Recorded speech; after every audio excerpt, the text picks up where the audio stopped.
Thanks, everyone. I guess I'll stand over here. So my name's Matt. I work at Polygon. I'm on the institutional team, but don't get up and leave. Today is not a speech about real-world assets. I'm here to talk a little bit about Polygon and Cosmos and what we've built and how we can work together. So the first question when I wake up in the morning is, how did I get here? How did Polygon get to where it is today? How did Cosmos get to where it is today? And kind of how can we work together going forward? And when I practiced this speech with a bunch of my Cosmos friends, they all turned to me and said, we have no idea what you're talking about. So I'll take a step back and just briefly describe Polygon's history and architecture and how we got to where we are today. So Polygon's mission has always been about scaling Ethereum, right? And the first step we took toward that is our Polygon POS chain. It's loosely based on a modified version of Tendermint called Peppermint. And the whole goal was to kind of prove out product market fit for cheaper, faster, EVM-compatible block space. And it's been, broadly speaking, very successful. This is the chain where Reddit NFTs live, Trump NFTs live. We have lots of games, lots of social apps. But it's not really where we wanted to go, because a sidechain is just not that safe. And at the end of the day, you can call it a commit chain or a plasma chain or a sidechain or whatever you want, but it doesn't inherit the security of Ethereum, and it can never attract the liquidity of Ethereum for that reason. So what we've done is invested a ton of money, a ton of time, and a ton of blood, sweat, and tears into building out the best ZK tech possible. And so we've built our first ZK chain, the ZK EVM. And this is a full-on ZK rollup. So it uses Ethereum for data availability, it can touch Ethereum assets, and it serves as kind of like a bridge between Ethereum and more scalable block space. And as we built our first one of these, we thought, well, we could probably build another with a different virtual machine or with a different set of security assumptions. And as we started to build another, the sort of programmer's curse set in, and we said, maybe we can modularize this and have an ecosystem. And so that kind of brings us to where we are today, which is Polygon and Cosmos are working on a lot of the same problems. We have lots of different applications. At Polygon, we have 8 ZK Layer 2s in the making and dozens more on the horizon. And at Cosmos, there's who knows how many chains in the interchain. But we kind of wind up facing 2 of the same issues over and over again. And the first one is liquidity, right? As you have non-homogeneous block space, different trust assumptions, different users, different protocols, liquidity fragmentation becomes a real issue. And so we're all kind of working toward this, whether it's using standards like Noble, USDC, or different yield aggregators, optimizers, using certain zones as liquidity hubs. But at the end of the day, the user doesn't really want to rely on other people's chains to secure the liquidity. We want to make liquidity this sort of trustless, permissionless flow of assets across all block space. The second issue is that we have a fragmented ecosystem. And I think nowhere is this more true, honestly, than in Cosmos. Everybody's working on kind of their own thing, heads down building, and it becomes very difficult to keep track of what other people are working on and the best ways to work together. This is how you wind up with multiple competing standards for things like stablecoins, right? The developer experience gets fragmented. That can lead to security issues. The user experience gets fragmented. I have like 9 different wallets on my computer and my phone just to play around with all the different apps. And so we kind of need to bring these 2 things together. So the first tool that we built is called Polygon CDK, Chain Development Kit. Stop me if this sounds familiar. It's an open source toolkit for building out layer 2. So you can think of it a lot like the Cosmos SDK, but specifically targeted at ZK-powered L2s. It's got a few components. So the first one is the prover, and this is really where the heart of Polygon's tech investment and innovation has gone, is in making the most efficient, fast prover we possibly can. And we're pretty proud of where we've gotten it. Our next version of the prover, Plonky 3, is going to cost very small fractions of a penny to prove an individual transaction. We'll talk about the prover a little more later. We also have the virtual machine. So we started with the EVM, but we don't want to limit developers in our ecosystem to the EVM. Just because it's the dominant one today doesn't mean it's not going to be leapfrogged by something in the future. See this with x86 architecture and Apple Silicon, right? We don't want to be locked into any individual component. So that one's modularized too. We also have data availability, right? So for our ZK EVM, we use Ethereum for data availability. This is actually kind of a political thing in the Ethereum ecosystem, believe it or not. A lot of ETH developers are saying if you don't use Ethereum for data availability, it's not a true rollup. Some people say it's not a true layer 2. I think we don't really care as long as it inherits enough security for the individual use case. And then you have the sequencer, which generally looks pretty homogeneous across all the different L2 solutions. It listens for transactions, bundles them, and sends them to the data availability layer. But if you look at Cosmos, there's actually a lot of different ways to construct a block, right? You can have interesting things like arbitrage transactions at the end of a block that capture MEV and send it back to the user, or send it back to the liquidity provider, or the staker, or whatever. You can have Oracle transactions at the start of a block. I think that was one really great idea from Terra that we can all learn from a little bit. And so we don't want to limit the developer in terms of which sequencer they want to use either.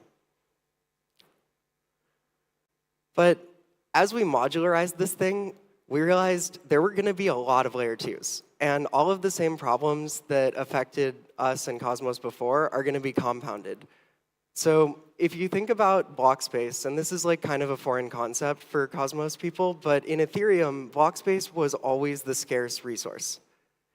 Safe, trustable block space has always been like very hard to come by, and it's always been something you pay a premium for.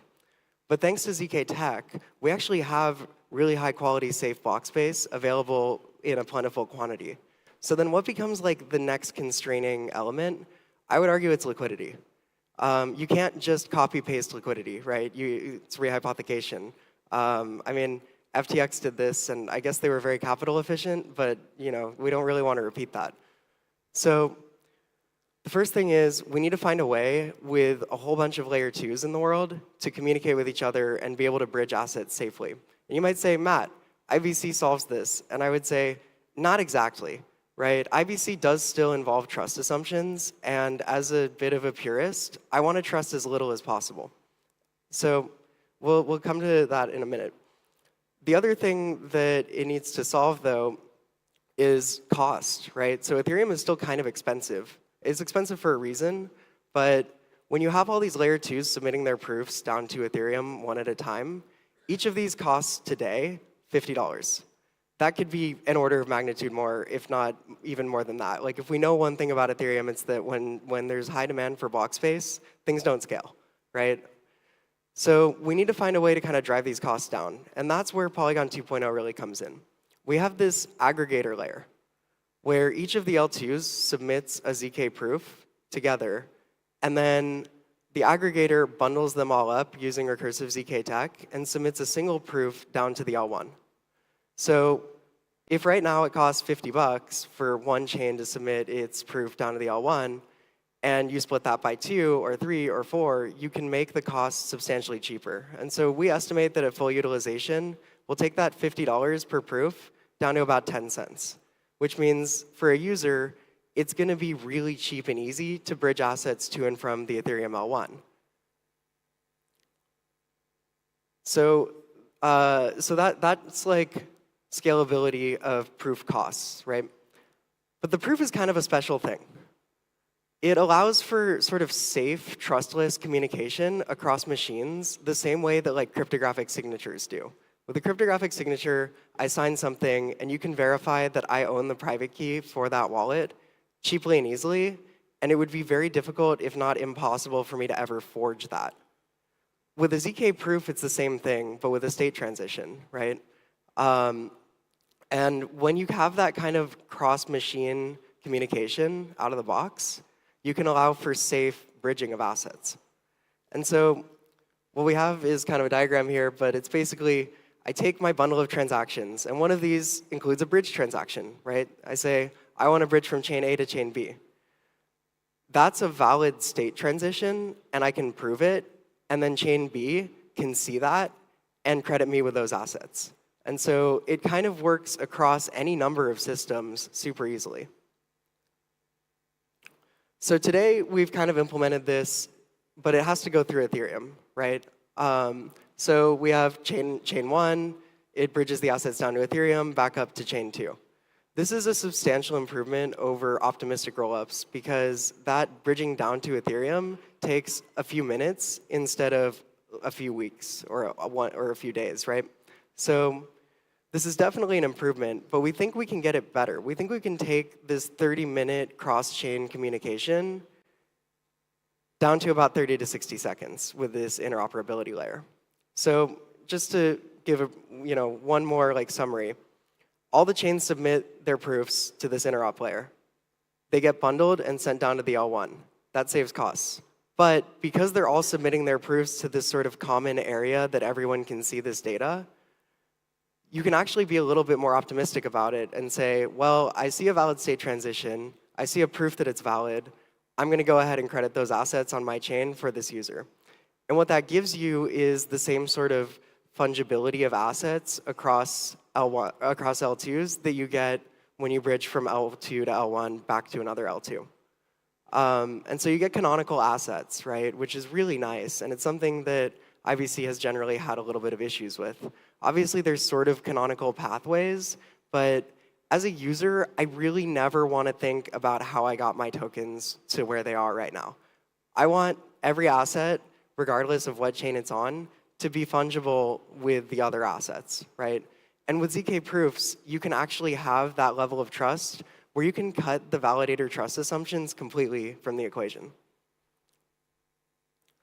So this brings me back to why am I here, right? Well, we're working with a few Cosmos projects, and the first one is Canto. So Canto is working on their real-world asset thing, and they want to get access to Ethereum liquidity. This can kind of give you a way to allow your users to bridge assets to and from Ethereum safely and easily, right? And this is just kind of the first step. So we started with Canto. It's EVM compatible. They're fun to work with, regardless of what you think of the chain. And it's a really good kind of blueprint for how we can help bring Ethereum liquidity into the Cosmos ecosystem. So Canto still has all their own validators, all their own staking tokens. They run block production however they want. The only thing they really have to do here is start to submit those proofs to our aggregator layer. And so it can kind of start to feel like this is almost a feature or a module that we can build into the Cosmos SDK directly. And that's kind of what we need your help with, right? Is we want to work with the Cosmos community and work with open-minded builders to try to do things to bring Ethereum liquidity into Cosmos and vice versa. Because we really think that there's a lot of value in the Cosmos values. We think customizability is important. We think diversity is important. This is so early in the industry. We shouldn't be limiting ourselves to a bunch of copy-paste EVM chains, right? We really should be playing around with interesting things and innovations. Because we kind of see ourselves as playing the role of AWS in the decentralized compute world. We want to provide this sort of infrastructure to make it cheap, to run at economies of scale, to take the headache of, how do I bridge assets? What are my safety assumptions? To take all of that away from the developer and let them focus on their app chains. So we're working with Canto, and they're going to get access to ETH liquidity just by submitting proofs of their existing EVM blocks. It's pretty cool. We're also working with Celo.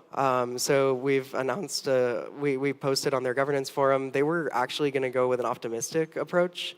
And then after seeing our ZK architecture, they were like, hang on a second, this is a lot better for my user because it's faster, it's safer, it's clearly going to, as we go forward, proof of software is only going to get more efficient, right? And so you kind of want to be betting on ZK as a tech, as a piece of the future tech that allows our industry to scale.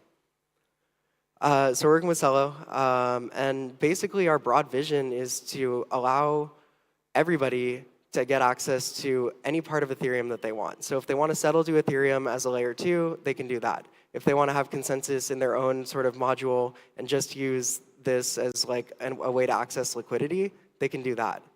But we need your help. We need your help to help us drive this forward. We need to figure out what kinds of features should we be prioritizing, right? How do we work with the Cosmos SDK to make sure that things are getting integrated smoothly? Should we be working on WASM provers? Should we stick to the EVM? How do we want to integrate with IBC? Which chains should serve as sort of like liquidity touch points? Do we want every chain to be submitting proofs to Ethereum? Or do we want to just have like 1 or 2 that sort of serve as gateways? What level of trust assumptions do people require, right? So broadly speaking, that's all I have to say. Thank you so much.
All right. Where are you guys going? We just started yet. So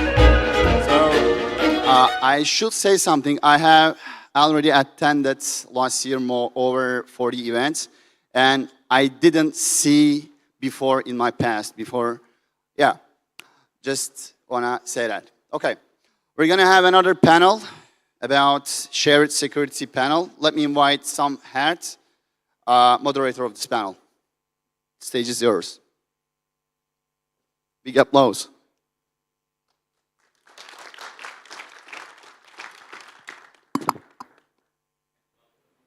Can you hear me? Yeah. Guys, please come up. I invite all of the speakers to come.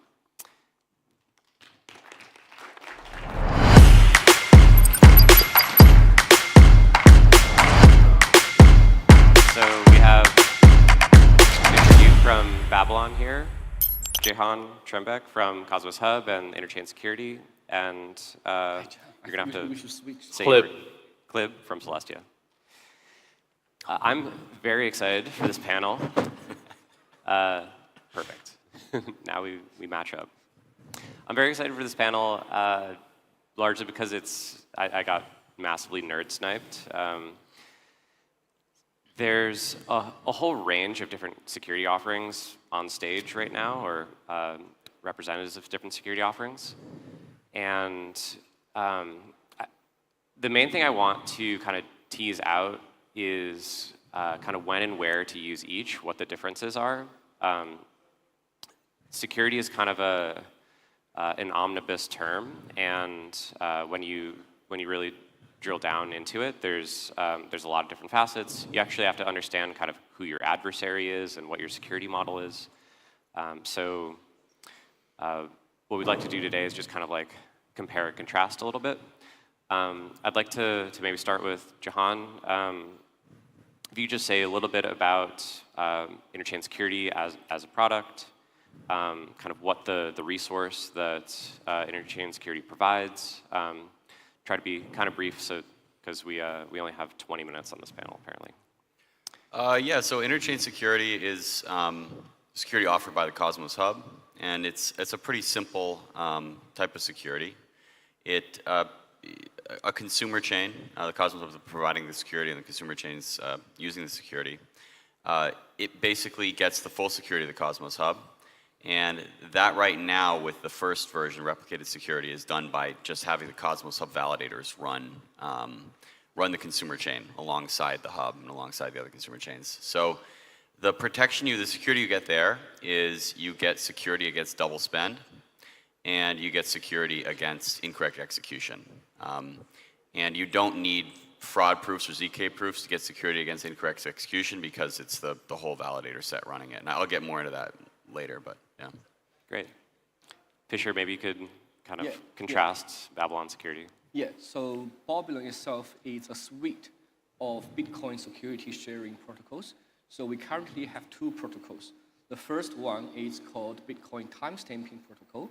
The second one is called Bitcoin staking protocol. The timestamping protocol tries to solve the POS chain's inherent issue of long-range attack, where the stakers unstake first and then go back to a historical location block height and then create a fork of that. So timestamping protocol provides long-range security and enables Cosmos chains to reduce its stake unbounding time from 21 days or even longer to just 1 day, because it removes the need of social consensus to remember what is the true history of the Cosmos chains. So this is the first one. The second Bitcoin security sharing protocol we offer is called Bitcoin staking. So it turns Bitcoin, the asset, into a non-custodian, trustless staking asset for Cosmos chains. So it can provide the same economic security as any native staking protocol. Great. I think you may want to adjust your mic a hair, Fisher. It's up a bit, yeah. Up a little bit. Cool. Okay. And let's round it out with Celestia's kind of security offering. So our security offering is all about DA, data availability, which basically decouples the execution of all the transactions from their availability. And why is that important? We want to scale, and when in the security models or interchain security models where everyone has to execute everything, it just doesn't scale. You cannot make everyone to execute everything, all the validators. So this is why we need some form of rollups where you can have only one honest actor who can prove invalidity or invalidity of some state execution. And in order to have those rollups, you need data availability. And it turns out, while looking into data availability problem, you get much other nicer benefits of shared security, which we'll dive into later. Yeah. Let's actually just go into that a little bit more. So we've introduced the concept of a rollup here. And this is typically not what the architecture that the Cosmos Hub or Babylon chains may be securing. And so the idea here is we're going to kind of segment the different properties of state machine, and we're going to try to reduce the amount of state machine replication and really make it so that, okay, the entity that's executing is entirely constrained in their execution, and so then we can have a single entity or a smaller set of entities do the execution. And just say a little bit more about that separation, where data availability comes in, and where the kind of verification comes in order to ensure that your state machine is actually advancing correctly. So this boils down to the question of why data availability is needed, I think. And the simple answer I find to myself is, in order to verify something, you need to ensure that that something is available. And usually that something is a transactions. So you can, there's a fisherman dilemma, which states that if you want to verify a state transition, you cannot verify it without being able to access it. So you need to know that that transaction is somewhere out there So you can take it out and verify it and prove its invalidity or validity. Does it answer your question? I, Yeah, that's a good start. I want to add to that, like, I think it's important to think about security, like I was mentioning before. There's security against double signing, and there's security against incorrect execution. And so security against double signing is, if you have two histories, they're both completely valid. So one history, I could have sent some money to him. Other history, I sent the money to Sam. And there's nothing wrong with either of those histories. The problem is that I show, you know, show to him that I sent him the money, and Sam, I showed Sam, and they both, you know, they both sold me their bicycles. And by the time they figure out what happens, I have two bicycles, they have no bicycles. I only, you know, I could have only sent the money to one of them. So that's double signing. That's what the problem that Bitcoin solved originally. But then there's also incorrect execution. And so incorrect execution is, you know, like he was saying, is like preventing a validator from basically saying, oh, you know, I have all the money now. And that's solved by ZK proofs. So for me, it's the more interesting question is double signing, because ZK proofs solve incorrect execution. Yep. But it's stuff like, you know, like Babylon does the double signing thing, and also Celestia as well, right? Celestia provides data availability and consensus, right? So yep. Rollups. So it's the Celestia validator set which is preventing the you know, someone from presenting two alternate histories. So in Celestia's case, double signing may still exist within Celestia itself, which is handled by evidences in Common BFC. If we're talking about rollups, there can also be double signing, but it all kind of depends on the rollup construction you have. You may have a single sequencer. I think we'll come to sequencing later. We can have a single sequencer where there's only one signing, and he can also potentially like equivocate, right? But he posts that data on the Celestia, on data availability, and he would need to post two signatures, and by getting the data from the A layer, you can detect the equivocation, and then you can have you can do whatever with that information, either recover from that or hold or choose some other sequencer. It's very application specific. So to be able to fool somebody by presenting two histories, the sequencer would actually also have to be colluding with the Celestia validator set, right? So they wouldn't be able to double sign without the Celestia validator set also being corrupted, right? Yeah. So I would say that the rollups are inheriting the security from Celestia, right? So if it's got 10 billion staked on Celestia, let's say, then the rollups have 10 billion staked, preventing double signing, right? Ultimately. So for this to happen, then the validators on the Celestia would need to have two, there's a block of rollup and there is a block of Celestia, and block of Celestia is blocks of other rollups. So then in your example, Celestia validators would need to sign two different blocks of other rollup blocks, and you can also detect that and prevent that as well. Yeah, and that's slashing, that's the, yeah.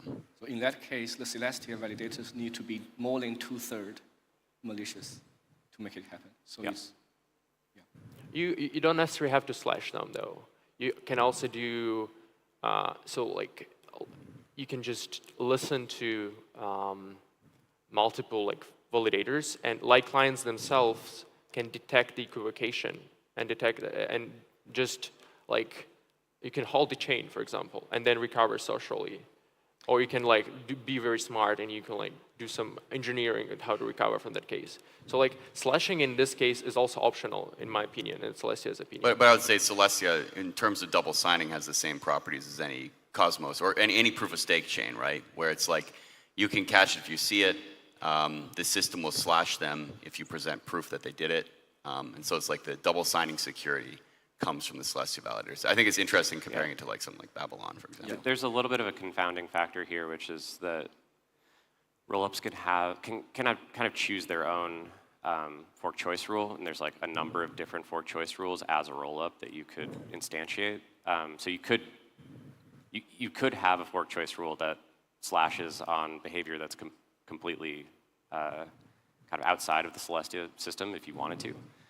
Or you could enshrine the fork choice rule, and in that case, you are kind of married to the Celestia validator set and their slashing rules. maybe we could just talk a little bit about the role of validators particularly in interchain security and Babylon, because these are kind of the key actors that are mediating the security relationship. And in interchain security, in the hub, the validators are kind of replicated. That's why we call it replicated security. They're kind of cloned to provide security for a second chain. In Babylon, you have miners, and then on the Babylon chain, you have your own validator set. So maybe we should just start with Jahan, and then we could kind of contrast that with Babylon. Yeah, so in with replicated security, the validators are running the they're running the binaries. So it's 180 of them running it, and this means that you don't need fraud proofs or ZK proofs, because there's some, you probably don't have time to get into this. There's something called token toxicity, which is like the validators don't want to screw up their own chain, basically. And corrupting a consumer chain would be screwing up their own chain. So that's contrasting that to Celestia, let's say. With Celestia, you can potentially only have one computer actually running the execution. Execution means, given these transactions, what's the end state? And so the reason you can only have one computer, known as a sequencer, with Celestia is because there's this proving technology that proves that they did it right. So with interchain security, you don't need the proving technology. So right now, that's still technology that's in pretty early stages. I mean, some of it's coming to production. It's very exciting, as we saw in the previous talk. But so that's one aspect of it. And then also, something that it provides is it's kind of like a full service solution. And I don't want to spend too much time on that, but also there's potential in the future where we're looking into ways to actually have the consumer chains be able to interact at a deeper level because of the fact that they're all run by the same computers. Great. Maybe you could say a little bit about the kind of role the validator set in Babylon. Yeah. So Sam, you mentioned that Bitcoin miners will help with the security. So that's true for our timestamping protocol. So our timestamping protocol will put checkpoints of the POS chains onto Bitcoin so that the security level of these checkpoints will grow over time when Bitcoin chain grows, because the miners keep adding blocks to it. Okay? But for our Bitcoin staking protocol, the Bitcoin miners, it's kind of irrelevant here. They become just Bitcoin holders who is willing to stake their Bitcoin tokens, to enhance the economic security. So in this case, we have just normal Tendermint validators, who can accept both native POS chain tokens and also potentially accept Bitcoin as the staking asset.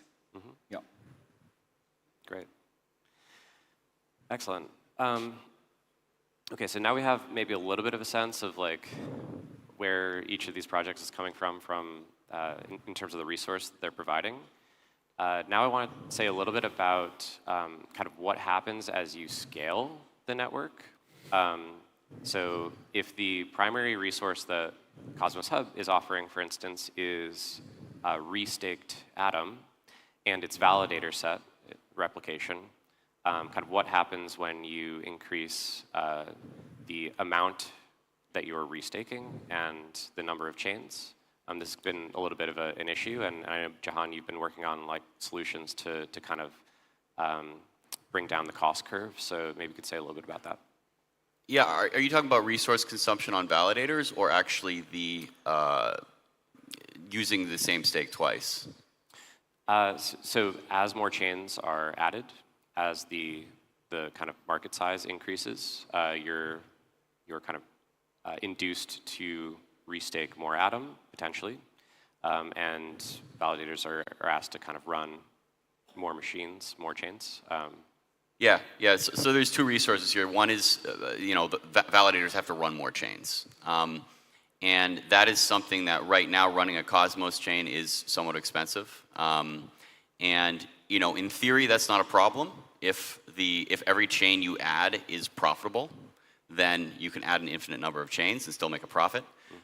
In practice, that's not always the case. Or there may be chains that you think will be profitable in the future and you want to bring them in, but they're not profitable now. So we're looking at something called opt-in security. We recently came up, we had some issues, theoretical issues with it before, having to do with token toxicity again, which I can't get into probably with the time we have, but we've recently figured out how to make that work by having the entire stake of the hub behind it, even if not every validator runs every chain. And then there's also, you know, there's other, I think that's one is cutting down the number of validators. And I think that's what you see also with Celestia is that, or other roll-up technologies, is you have fewer nodes executing. And then in terms of using up the security capacity of the stake, I guess, I think that's something that every kind of shared security system has an issue with. Even with Bitcoin, even if you're securing so much value that it was worth more than like the Bitcoin market cap, somebody could like 51% attack just so they could attack Babylon, you know? So it's hard to imagine because it's so big, but you know, it's still an issue. And I think there, like, I don't know what the solution is, but I think the math should be relatively simple. You look at what the TVL is, and you have to make sure that like the possibility of gain from an attack is not exceeding, you know, the value that's locked up. And actually, Sriram from Eigenlayer has done some very interesting work on that. I don't know if it's published yet, but I saw a talk called Stake Shore, and he's developed some ways to figure out like how much could you even gain from a double spend. Yeah. And I think that's going to be something that we're going to be exploring a lot more in the coming years as a community is figuring that stuff out. Yeah, I think this gets a little bit more complex when you start to like split up the commitments that different stake is making to different slashing conditions. So that'll, once you have kind of opt-in and more like mesh-like constructions, that's going to get quite complicated. Yeah, if you steal $1 billion and you get slashed for $100 million, that's, you know, still a good deal. So you don't want a situation where that's possible. Fisher, maybe you could say a little bit about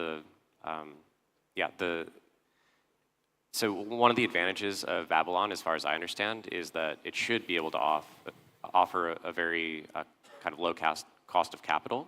Yep. So really the kind of the way that the resource is used and its scaling capacity is really one of the main kind of selling points for Babylon. So maybe you could say a little bit about. Yeah. The main selling point of using Bitcoin as a staking asset is indeed a more efficient use of the capital. So let's think about it. What's the current staking reward for typical Cosmos chains? Like 10%, 20%, or even 50%. Then where does this staking reward come from? Mostly, it comes from inflation. That means the chain needs to print new tokens, a lot of new tokens, to pay for the staking security that protects the chain. Okay? So the high inflation, we all know that it's very bad for a chain's economics, and also reduce the utility of the token itself. So on the other hand, Bitcoin itself is an excellent staking asset in the sense that most of it are sitting there just idle, doing nothing, generating zero yield. So if there is a secure and non-custodian way for Bitcoin holders to earn yield, then even if the yield is very thin, they will be very happy. So if a Cosmos chain use Bitcoin as at least like part of its staking asset, the staking reward or inflation they pay for this part of the security is much cheaper than its native stake. So an analogy that I came up with today is like you can either using one golden nugget to pay a John Wick as your bodyguard, or you spend 3 golden nuggets to train your own son to become your bodyguard, right? So Bitcoin in this case is the John Wick. It's actually cheaper and more reliable until your son grow up into Superman. Lovely. Yeah. The clock says we're almost done, but I'm gonna make sure we can at least close out this round. So maybe you can say a little bit about how Celestia, as more rollups are added, as more kind of value is secured by the DA system, what happens to the underlying resource in Celestia? So the main resource of Celestia is block space. And we have a dynamic block space. Even theoretically, it's unlimited because we decouple the execution. And when there is more applications coming, all these applications bringing more light clients to Celestia. And all these light clients doing this data availability sampling. So all like these thousands of light clients that are brought to the Celestia they collectively can sample the whole block. And if there are more like clients, the bigger the block can be. So the scaling properties here are very nice for this resource.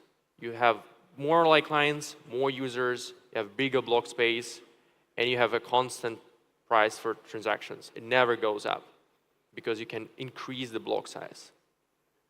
Maybe we could just say a word about that. So there's two like clients in Celestia. One is the like client for the Celestia chain. Yeah. You're tracking the validator set updates and the power changes.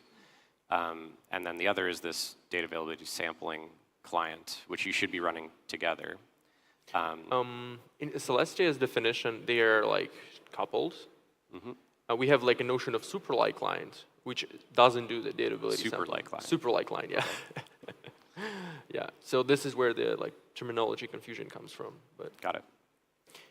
by default, we believe that like when you use your mobile phone or you go to your application to DeFi, to game, to whatever social network that will come up, you will do some little samples to the block to help network to secure it. Like everyone who uses the light node helps to secure the network and scale it. Yeah, maybe I'll just actually close this panel by talking a little bit about the light client. So this is something that all three participants share. The light client plays like a vital role in the security of all three networks. Any delegated proof of stake chain basically allows a delegator or an outside party to observe the behavior of the validators and understand that they are performing their job correctly.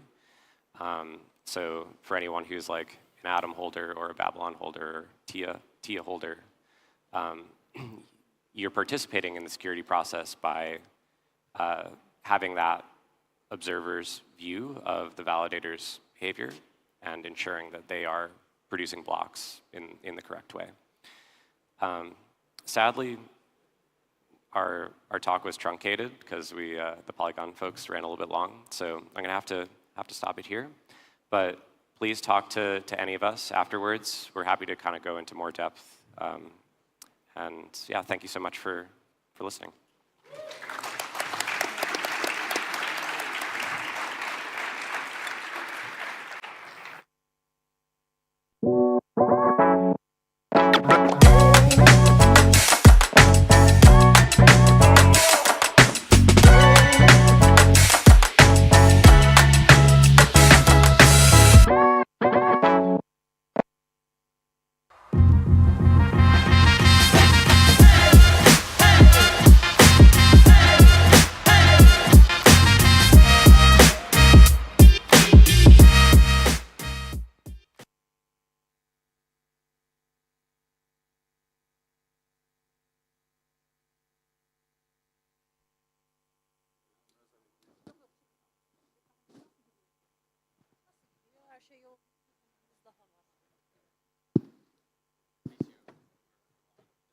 All right, guys. Thanks, first of all, our other panelists, and thanks to share with us their wisdom. We're going to have another panel before the launch. We're going to start, and then you guys enjoy the Turkish food, drinks that will be served at lunch area. And as I said, we will have last panel before the launch. Please join me welcoming for Yuri Maybahom. And Yuri is also, he's one of the co-founder of Big This event. Please, big applause for him. Welcome to the stage. Come on. Woo-hoo!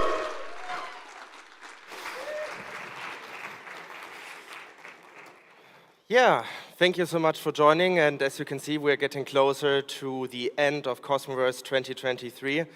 I believe it has been a pretty dope event so far, and I can guarantee you one thing now towards the end. All of the panels and all of the talks are packed with alpha, so make sure to attend all of them, especially after the lunch break.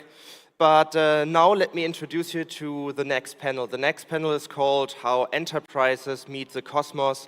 We will talk to EY, we will talk to the Deutsche Telekom and to Vodafone. We will talk about how these institutions and enterprises observe the crypto landscape nowadays, how they start to get involved in the cosmos, how they consider providing infrastructure there, and how institutions may facilitate mass adoption. With that being said, let me introduce you to my lovely panelists today, which are Wolfgang Michael Kraus from the Deutsche Telekom AG, which are Adila from Vodafone, and Esra from EY Türkiye. A big applause, please, for my panelists.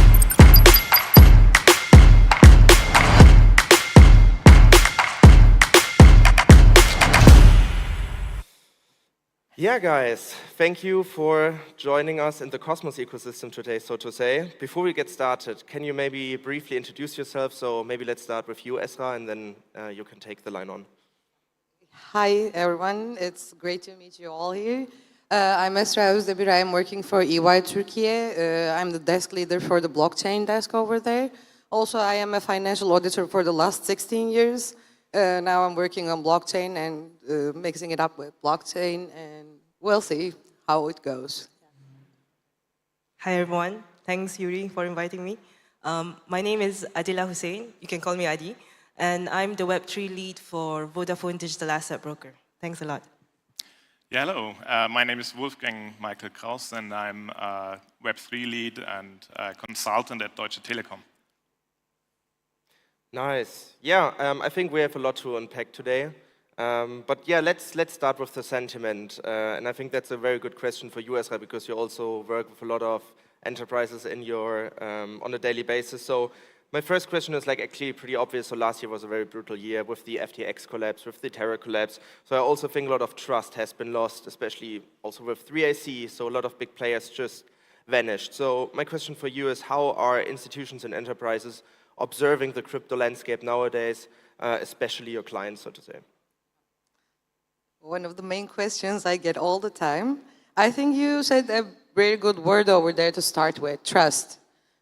Since the beginning, for the blockchain, we're always highlighting the trust word over there. And yes, with the brutal last year with FTX, 3AC, and all those scandals happening, we really lost the trust as the ecosystem. And it made it hard, it made my job hard to get the enterprises on board, actually. Then it was work, but now it's double work for that. But so far, I can say it's going good, because on one side, yes, the scandal was very bad, but on the other side, if you look from the bright side, we should learn from it, and actually the ecosystem is learning from it. Now we know that auditing it, doing the right controls, having efficient systems, it makes it easier it makes all of our lives easier, and we can gain the trust back with that. So since then, we see the regulation works are increasing. Most of the timelines has been taken earlier, we can say. And every day we wake up with another regulative news on the news or the channels or the websites we look for, and I think we should take this as an opportunity for a lesson for all of us. The importance of having the regulation over there. That's what I'm actually working, mostly focused on it right now, and I think the regulations upcoming are mostly promising, and I know that everybody is trying to create an ecosystem-friendly one. The main aim for the regulations are not to limit this works that can be done over here, but instead supporting it with the trust over there. If you get the trust, it will be much more scalable. More people will be in it, and as enterprises come, the scalability gets increasingly high. So that's I think we should focus on these scandals instead of you know what, I am tired of talking about the SBF trials. So we all know what's going on there. We all know what happened back there. So I think that's the bad side, and we should get rid of that side and focus on the opportunity that it creates for all of us. Yes, that's something very interesting in terms of gaining back the trust. I think this is something we will touch base on in a second. And also you're very right with regulations increasing and also heading into the right direction, at least in Europe and in Asia, I feel like, especially with Mika now, with the staking, with the new staking laws. I think that's very, very lovely to see. But yeah, I think in terms of gaining back the trust, I think there are like some enterprises that help with that. I was actually very surprised in Barcelona when I met your fellow team members from the Deutsche Telekom, how much the Deutsche Telekom has been doing in the crypto industry so far in terms of infrastructure providing. You're providing infrastructure on Ethereum via Stakewise, Polkadot, EWT, and so on and so forth. And besides that, you also work with Chainlink for oracles, which is lovely to see. So my question here is like, when did this started? I mean, you're like very deep into the crypto space already, considering that you are like such a large enterprise. So can you like shed some light on this? So how did this happen? When did you decide to go all into Web3 like this? And yeah, I think like the procedure here would be very interesting to know. Yeah, sure. So it started a few years ago, like it's probably like 5-6 years ago. So we had like a really small team of just enthusiasts, Web3 enthusiasts that just started to explore this space. And they built like several interest groups inside the telecom. And from this, like there was an exploration of a public blockchain domain. I mean, of course, there's like this private blockchain domain that's still of like industry interest, but we are really focusing on only public decentralized blockchain systems. So that's like it started back then, basically with Chainlink, and from there we explored other ecosystems like Celo and expanded Polygon, Ethereum, Polkadot, and much more. So we are expanding quickly, and that's where it came from, just from some folks that were really interested in crypto and Web3. And now, like, it's growing rapidly, and also, like, the telecom has more and more interest in this space. And yeah, as we can see, like, yeah, maybe one thing regarding this trust thing. So, like, for the telecom, we have a huge or a good understanding on what happened in the past years. So this is not to blame on blockchain systems. It's basically blaming on centralized institutions that didn't really emphasize the transparency that public blockchain systems can provide. And so we are aware of this, and that's why we are also pushing for decentralization, for transparency. And yeah, and I would say we are a crucial participant in this area, because we actually provide decentralized infrastructure. That's a very, very lovely way to put this, and it's also great to hear that you also view this the same way as we do in the crypto industry itself. But yeah, regarding providing decentralized infrastructure, also Vodafone is doing that nowadays. Attila, we met in Barcelona as well. I was like very surprised how many telecommunication infrastructure providers there are.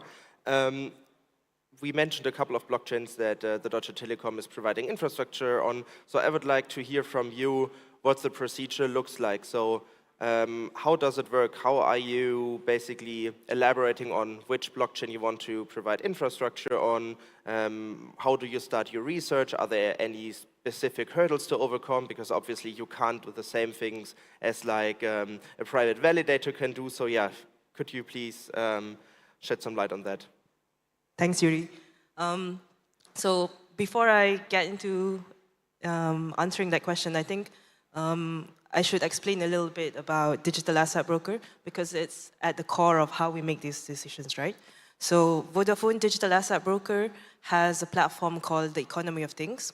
And the goal of our company is really to allow devices to autonomously transact with each other. That means any device can be an economic agent. They can buy and sell. They can consume and generate data, right? So that's the core of what we are trying to achieve. So in making decisions of which protocol to join, which ecosystem to join, that's what we always come back to, right? So we have 3 sets of criteria. It's ecosystem, the business, and technical, right? At the ecosystem level, so on all 3 parts, we complete a due diligence process to understand what the ecosystem of that protocol is like.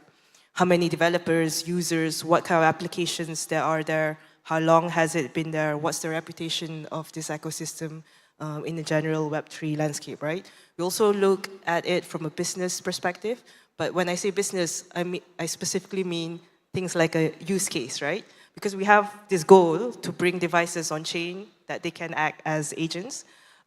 Would joining this ecosystem help in that strategy? So it's a lot around that area, right? Whether it can help us move forward with our goals. And of course, the last part is all the technical stuff, right? Like scalability, interoperability, how easy is it to deploy and run? So these are the main criteria that we do. So typically we would do like a due diligence process. The first due diligence process we did took us 1 year. It was very long. Okay. It was on Chainlink.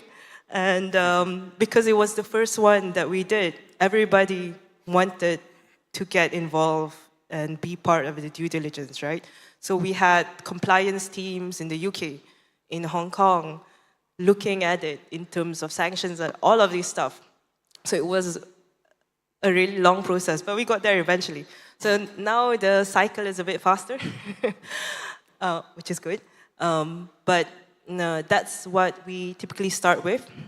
We have something like a pipeline of protocols that are either we are interested in them or they have approached us and said, hey, would you want to get to know more about a protocol? Then typically we would schedule an introduction discussion, try to understand the protocol better, and then kind of prioritize them on this pipeline, right? So that's generally the process. I think the main challenges we have, they are very typical enterprise challenges. I'm sure Wolfgang knows this as well, right? So anything to do with reporting, compliance, finance, just opening an account to purchase tokens in order to run smart contracts, that took a long time as well. So these are the main things that we are still, grappling with and hoping to make more optimized. Actually, on that note, I have something to say to Wolfgang. Wolfgang, on the Deutsche Telekom website, you guys now have a website on crypto staking for business partners, right? Again? Like on your Geschäftskunden, on your business partners, you have a business offering for crypto staking with 60 million assets under management, 6 protocols, Yeah. That's really amazing.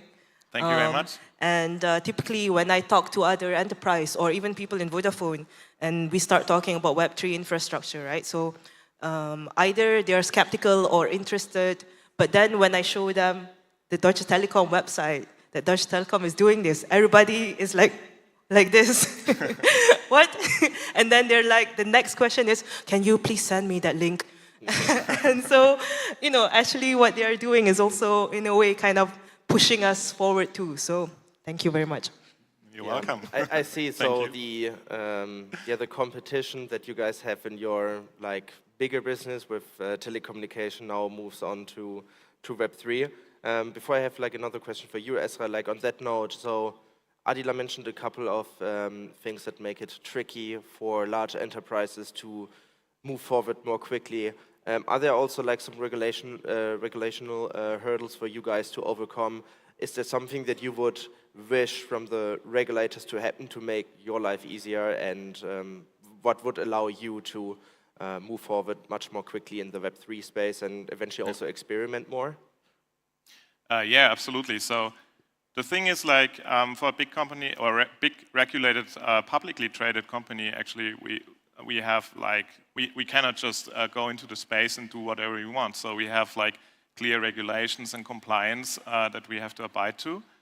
We have our own lawyers team that also checks everything what we need to know about projects or about what we are going to do.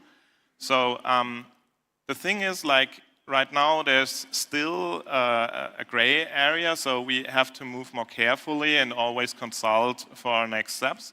I would say that the European Union with the MiCA regulation, it's a first step, even though I know that it's not everything is perfectly clear, and there's still, in this rapidly developing environment, there can be so much changes that need to be considered. So, but it's still helpful for us to have regulation because then we can move forward in a compliant way, and we understand what we can do and we can't do on the state level.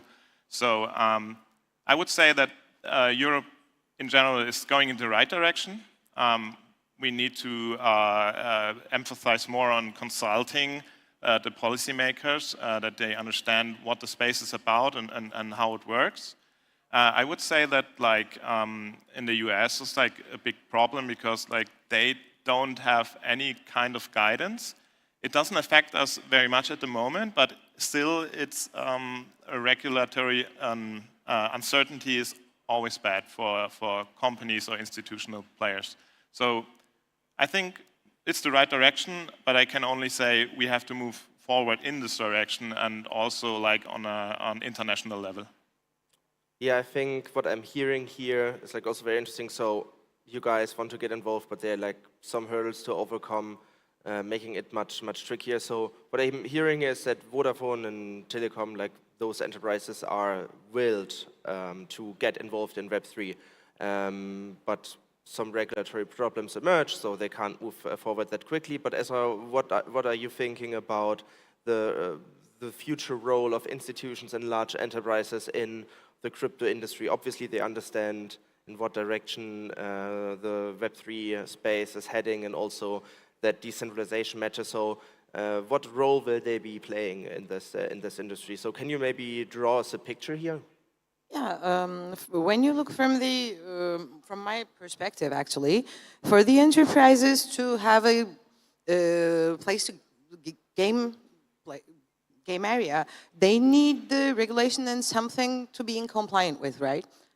So for that reason, we are working for the regulation. But over there is this fact that regulation always comes behind. That is something that we shouldn't forget about it, because you have the technology and you need something to get in compliant with in the enterprise world. But over there, regulation cannot be the flag holder over there. It cannot go up front.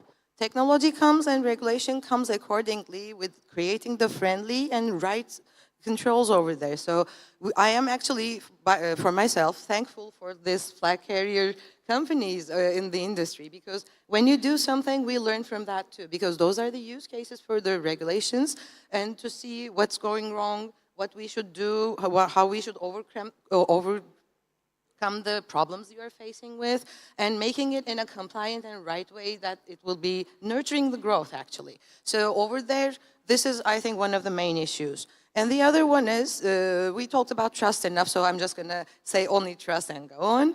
And other than that, as you know, we have so many enterprise tools within the EY Global Blockchain. And we are implementing those tools. We are implementing blockchain tools in the enterprises already for a couple of years. And over there, when I look at the main problems that we try to overcome, one of the main one is the scalability and the interoperability part. Because, for example, one of the most known cases is the supply chain applications.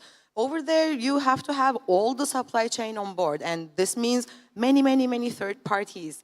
You can be wishful and you would want to do the integration, but when it comes to your third parties, they might not be that way. So you have to overcome those obstacles, etc. And so many are coming. For example, payment systems part, you have to have those APIs. The financial system should have that infrastructure, etc.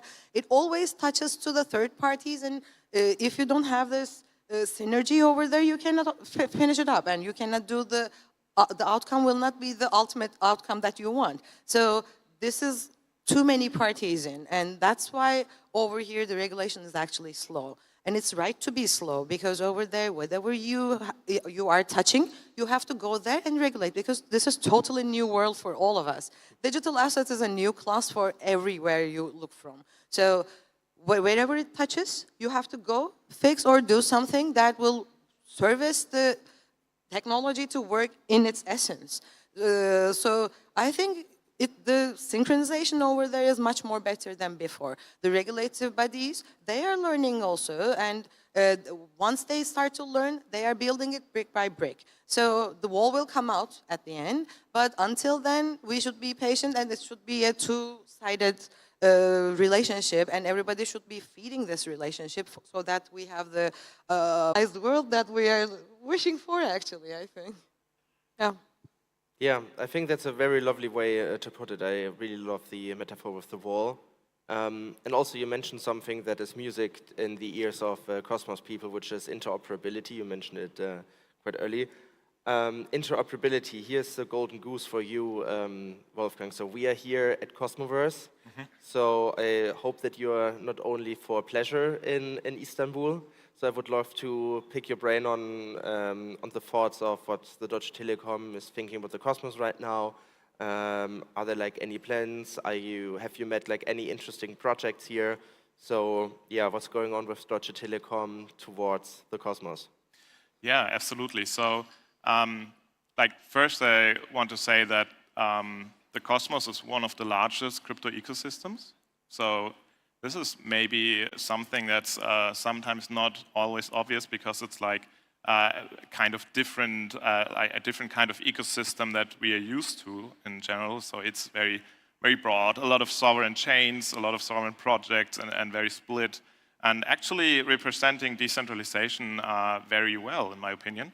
So we are looking at it as one of the largest crypto ecosystems, and one of the ecosystems that has incredible innovation and development going on, as we can see here as well. There are lots of amazing projects that are building, starting new, interesting stuff. And like IBC as a core technology is very powerful. We can see that it's like migrating over to many other ecosystems, especially also Ethereum. Also like these bridging solutions to Bitcoin is very interesting. We're looking at that as well. So like there's a lot of stuff going on that that we are highly interested in and monitoring. And yeah, so I think it's very promising. I'm passing exactly the same question now over to Adila. We chatted real quick about the Cosmos in Barcelona at Avalanche Summit. So yeah, has something, is there something cooking at Vodafone? So yeah, can you share some thoughts on this as well? So we're interested in Cosmos on two areas, right? One is interoperability, and the second one is security, right? And by security, I mean replicated security, shared security. These are topics that we are really interested in. Actually, the panel before this was very, very interesting to me. So we're looking really like at the network level. How can we make the network more efficient? How can we reuse capacity on that network, right? And that's why things like shared security, consumer chains, these are topics that are very fascinating to us, right? And of course, interoperability as well. So these are the two topics that we're following very closely from our perspective. Nice. Yeah, I think we also overstepped our time slightly. So I just don't want that the AV team is hating us much more. So in 2 sentences, where do you guys see your fellow entity in the Web3 space in a couple of years? And what will the landscape look like? Maybe in 2 or 3 short sentences. We will start with Ezra. I will continue to have this wishful thinking. So far it worked, actually. So that's all I can say. And I think we're going in a good way. Regulations are coming, and specifically in Turkey, we are working on a promising one. And as what we see from the global, it's the same over there. So I think we're learning from the bad issues, and we're getting our lessons, and it will be getting better. I sincerely believe in that, actually. Wolfgang? Yeah, so Telecom connects people, and we do this via all kinds of technologies like the internet, mobile, and now we are going to do this with crypto technology, a public blockchain technology. So I see the Telecom as like a core infrastructure provider for the fabric that connects all the ecosystems, and also providing significant decentralization to all these protocol layers. And I think a core infrastructure provider for Web3. Adila? So we are a connectivity and communications provider, right? And our goal is to not only bring connectivity to Web 2, but also now to Web 3. And not just to people, but also to things and devices. That's our goal. What a lovely way to wrap it up. Yeah, thank you guys for flying into Istanbul. Thank you, Ezra, for joining us here. Yeah, it was a lovely panel in my view. So thank you guys for attending and answering all of my questions. And with that being said, I'm happy to release you to the last lunch break of Cosmoverse 2023. See you later. Thank you. Thank you. Thanks, Yuri.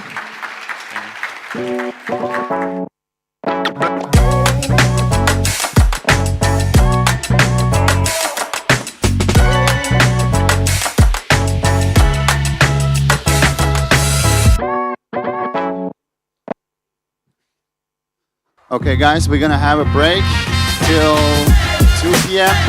Enjoy your meal.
Welcome to Cosmoverse 2023 Istanbul.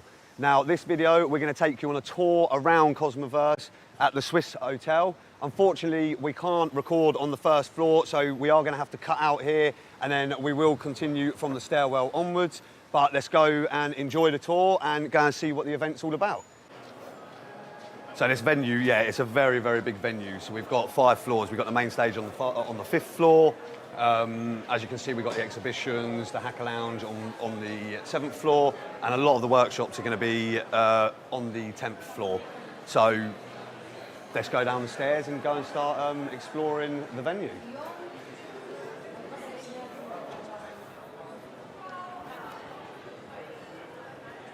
Perfect. Right, I think first place we go is if we continue around this way. Sorry, can I just show, can we just get the diagram of how the layout is as well, please? So as everyone can see, the main stage, lunch area is just round here. We're currently on the 5th floor. I am going to be exploring and learning while I go around with everyone who's watching. So if we continue round to the left, let's go and have a look. Oh, sorry guys.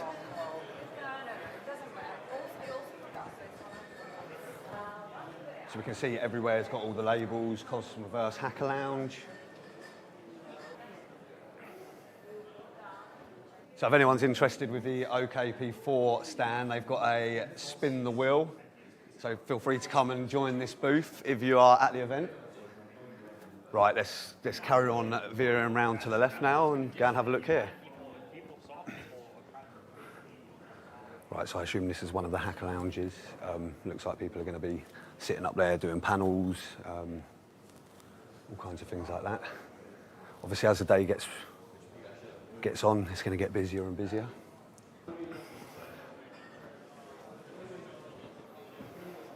So I think when we carry on round to the left here, this is going to be like the main booth area. So we'll go around again, we'll go and have a look at some of the booths, give everyone a bit of insight to how the event is and how the layout is. Plenty of stickers, things like that, merch. No, that's fine. So if we carry on coming around here, as you can see, it's a little bit noisier, a little bit busier. This is one of the main booth areas. As you can see, we got DYDX, we got Strange Love.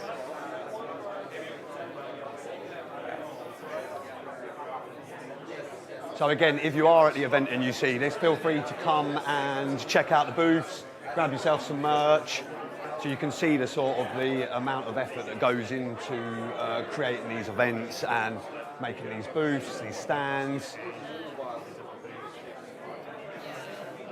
We keep going through, and I think as the day goes on, it gets busier and busier.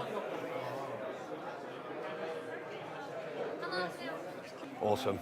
Right now, so now we're entering the other booth room.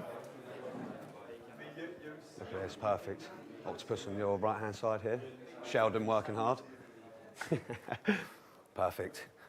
Steak Frights just at the end here, getting ready to go and do all of their recording as well. Awesome. Right now, we'll start heading down towards the main area where the main stage is. All right, guys. As you can see, another Cosmoverse stand here, leading everyone down.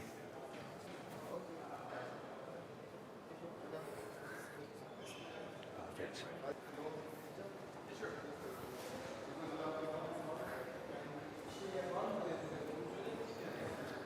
So as we can see here, the Turkish experience by Neutron. I'm not quite sure what the experience is going to be just yet, but we'll try and maybe come back and visit a bit later on and add some more little videos in when a lot more things are open.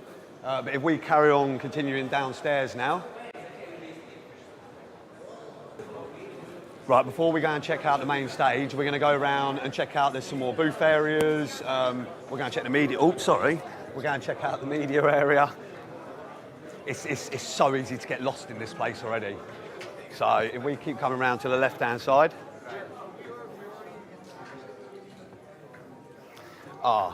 Now this, I'm going to show everyone. If anyone's here at the event and they see this, feel free to come round. It's a 360-degree camera that records you, and it's like a backwards as well, isn't it? Yeah, forwards and a reverse. Yeah. So, yeah, perfect. So, if you are here, remember to come and give this a go. Right, let's go and check out this booth room. As you can see, you've got, it's a lot busier in here already, and it's going to start getting a lot busier. Amazing to see a vibrant crowd here today. Obviously, IST guys. We've got Agoric here. What we got around? Crabble. Yeah. But I think this does show the magnitude of how much effort and work goes into creating an event like this. And I hope everyone at home is enjoying the tour so far. We learn as we go. Right, if we carry on around here, we've got the media room around here.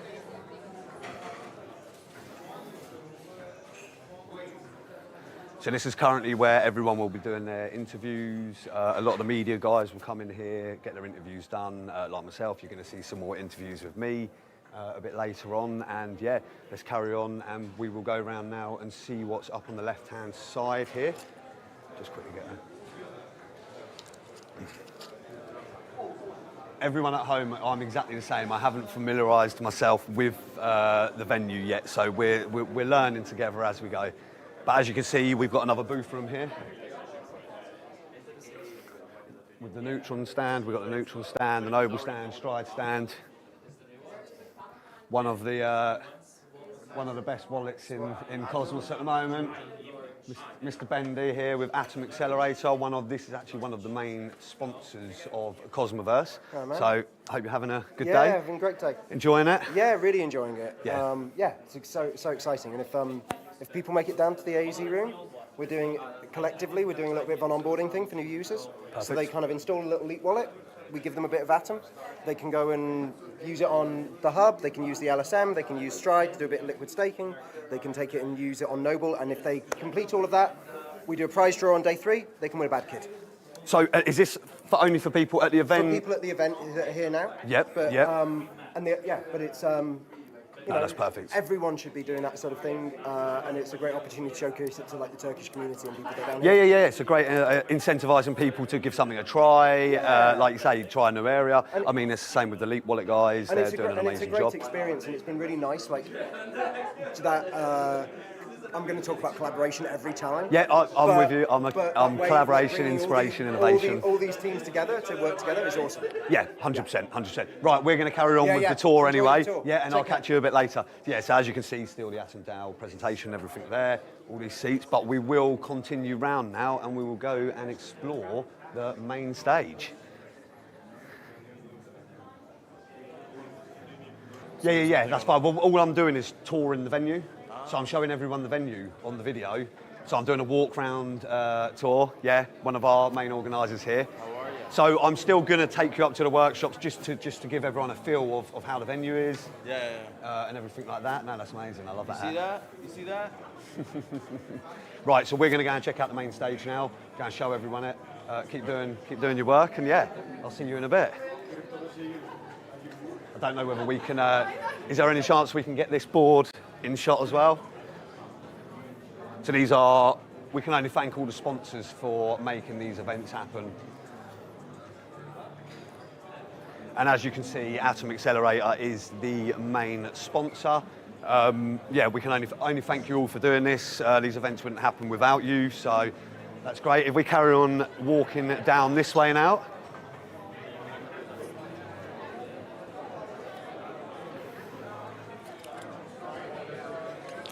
So we sort of have, this is like, as you can see, a lot of people are eating, coffee, drinking. There's a lot of relaxed, chilled areas around on the right-hand side here. Is there any chance we can just get a picture of that view as well, please? Just so everyone can see how nice that is out there. There we go, beautiful day in Turkey.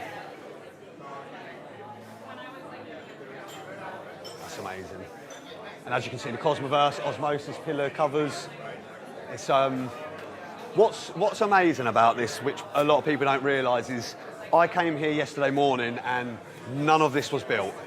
And the fact that they've been able to build all of this up in one day, I think shows again how much work goes into these types of things.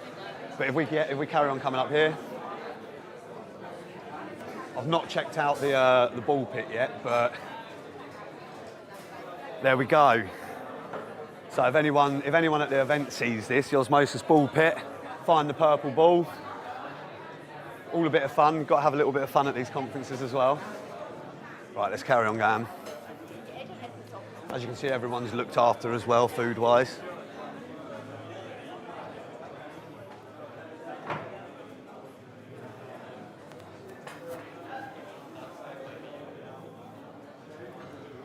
Yeah, it's been a very busy morning already. I can see that the staff are working extremely hard. We got to say thank you to all the staff and all the volunteers and everyone who works here. Yeah.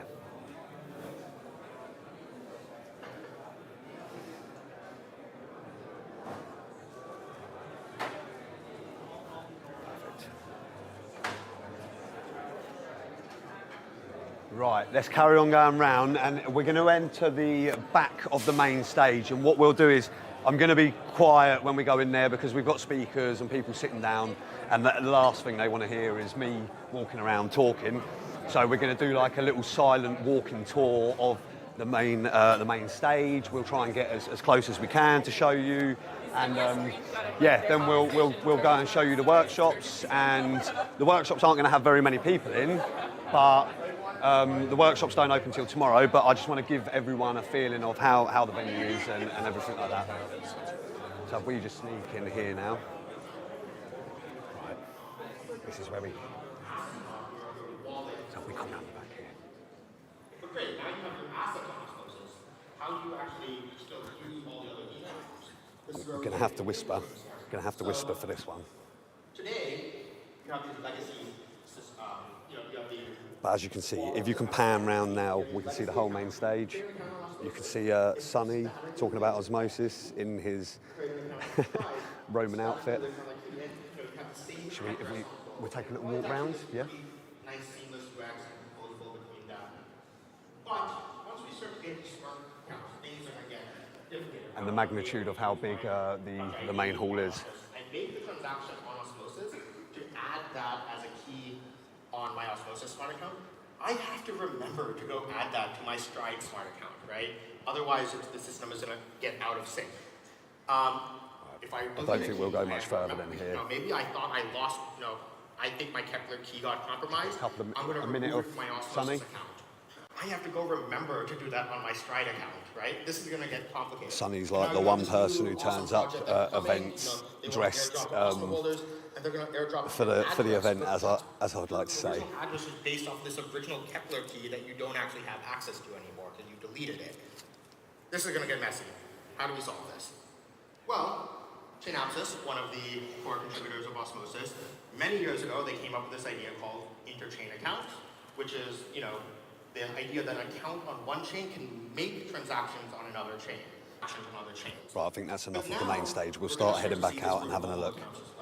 So you'll have a smart account on Osmosis, and the analogy I like is in Avatar, you have a hash load projection where Cora's body stays in the physical world, and for hash load projection. And as you can see in the little booth here, we've got translators translating into different languages. Core smart account is still going to be on the Osmosis chain, but you'll be able to astrally project using the interchain account and do actions on the Stride chain. So as you add keys, you change the authenticator, you don't have to make any transaction on the Stride chain. Because your account on the Stride chain is just a projection of your smart account.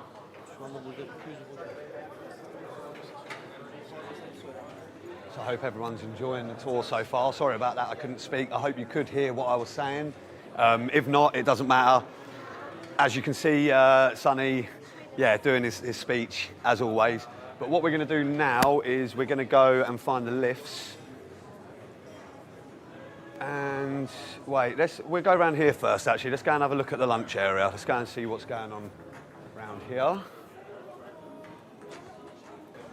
Right, I think this is everything down on the 5th floor. So what we'll do is we'll head back up now and we'll go and get in the lift and we'll go and check out the workshops. Again, the workshops are going to be empty now. They don't start until tomorrow, but let's just give everyone, the gist of what the venue's like. So let's continue going up. Yeah, so we're going to go up to the 10th floor now. We're going to go and check out the workshop area. And we're just doing a tour of the venue. So we're touring the venue, showing everyone around. So we're going to go and check out the workshops now, see what it's all about, and hopefully everyone at home can enjoy the venue as well. Awesome, thank you. Right, let's shut that again. So another thing that's quite crazy about it is I'm pretty sure in Lisbon 2021, the first Cosmoverse, I unfortunately didn't get to go, but I'm pretty sure it was around 500 attendees. Then last year at Cosmoverse, Colombia, Medellin, I think it was roughly around 1,000 tickets that got sold and 1,000 attendees. And obviously Cosmoverse 2023, there was 1,500 tickets sold, so 1,500 attendees. So I think it proves that each year it's growing and growing as we go. So it's going to be extremely quiet up here. The workshops don't open until tomorrow. But it's nice to give everyone a feeling, again, I keep saying, of how the venue is, how much goes into organising these sort of events. So you can only give your hats off to the people doing it. Here we have one of the workshop rooms, getting ready, making sure everyone's got their water, notes, mints. It's pretty spectacular, isn't it, really? Perfect. Right, now if we carry on going round to the right-hand side. So again, they've done well. They've got all their visuals up, which is quite nice to see because it is very confusing around here. Very easy to get lost. Automatic contracts workshop, Juno. Hope everyone goes in there and has a little look at some point. I don't know whether there's any. Yeah, I think as you can see, as in general, they're all going to be similar sort of workshops. Yeah, for everyone to come, learn what they want to. No, that's perfect. Right, if we carry on going round, let's go and check out the last one, I think it is.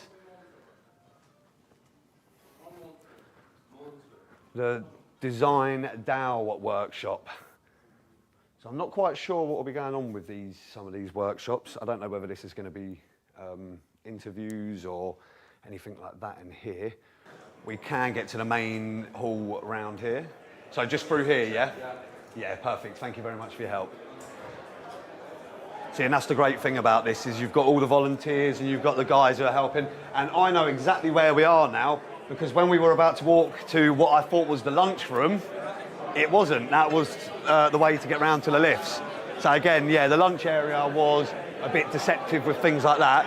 But what we'll do is, if we just have one more walk around, because as you can see, it's actually getting a lot busier now. So when we first started here, it wasn't, yeah, it was a lot quieter.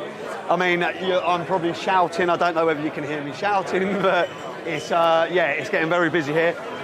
I'm not sure whether it's the break time, tea time.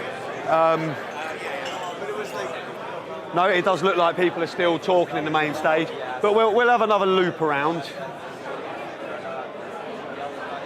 Just so we can get everyone to have a feel of how many people are here. And we always talk about it, about collaboration, innovation, and without these events, the process takes a lot longer. I've always tried explaining to sort of people that you can get a lot more done face-to-face in half an hour than you can 6 months online in DMs. So, unfortunately, I think some staff got in the way there.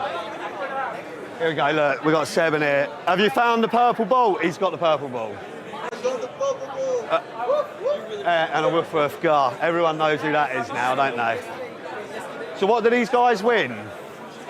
What do they win? You have to find this blue ball for swag. For swag, right, perfect. So find the purple ball, you get some swag. But they look like they're just relaxing and chilling in there. We'll also go and have a look outside, because we never went and checked out outside. And some of the views here are absolutely amazing. How's it going? We're good, yeah? Yeah, good.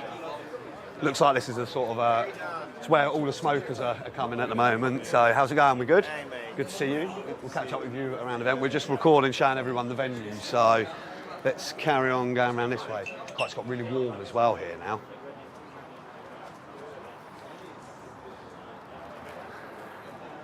So look at that. That view, absolutely gorgeous out there, isn't it?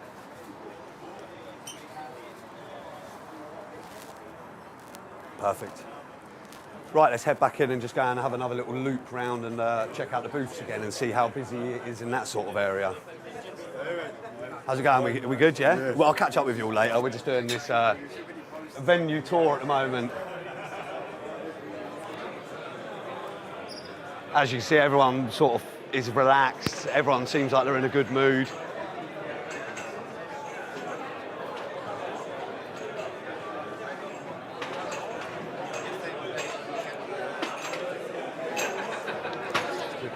Here.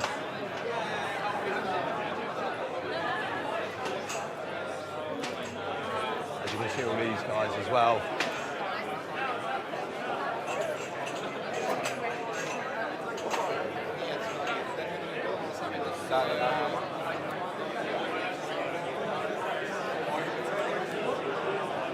So as you can tell, I don't really need to do much talking, and you can hear the noise around us. Excuse me, guys. Can we just get through here? Thank you. Let's carry on going. Perfect. Right, I think we'll go back upstairs and we'll just go around the booths again one more time.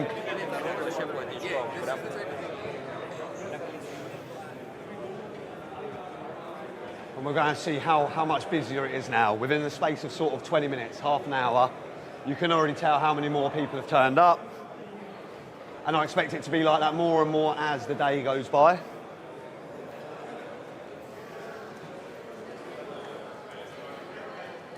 Oh, we can see, as we can see actually, if we just come in and we have a quick look. Hiya guys, you're right. Sorry, we're just doing a venue tour at the moment, but I just wanted to come and show what this Turkish experience is. Sorry guys. So can we just come and get a little video of this and see what this is all about? So can I ask, what is this? Turkish coffee. Turkish coffee. Ah, lovely.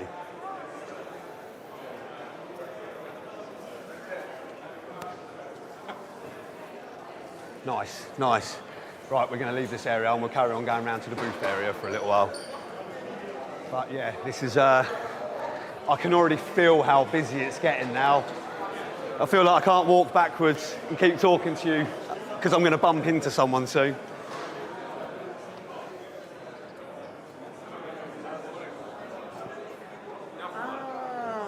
There we go. Yeah, it's still quite quiet around this area at the moment. I think a lot of people are focusing on the main stage and that sort of area.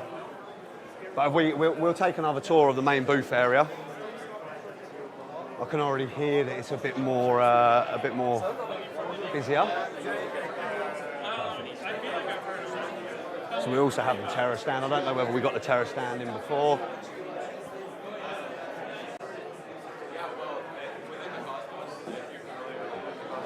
Stride. So this is Stride. Can we just get a quick shot up here so you can see your liquid staking?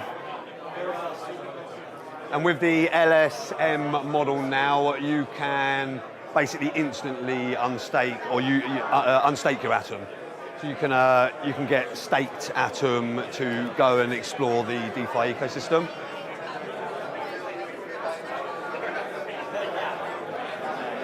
It's definitely picked up in here. It's a bit more vibrant.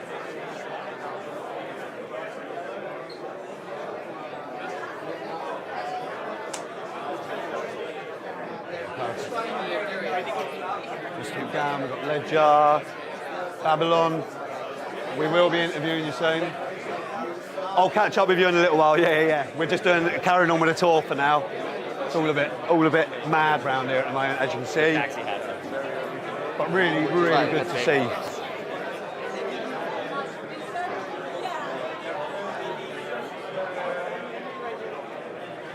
Again, for me, it's a lot of collaboration, innovation, inspiration from people. This is what we want to see at events like this to sort of push the industry forward. We're going to have another little check round here just to go and see how many more people are about.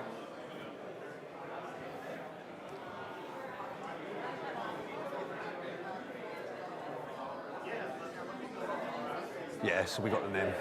Because as you can see, things are a bit more in full swing now. So when we first started the tour, I think people were still entering the venue and getting on with it. Yeah, there's nothing's really going on here yet. I'm not sure what sort of time these talks start, but it'll all be streamed. So just make sure that you find what you need to. Oh. So what we'll do is we'll wrap it up here. We'll finish the tour. I hope everyone enjoyed it. As you can see, it's getting a lot busier now. So I hope you enjoy the rest of Cosmoverse 2023, and I look forward to seeing you all soon. Thank you very much.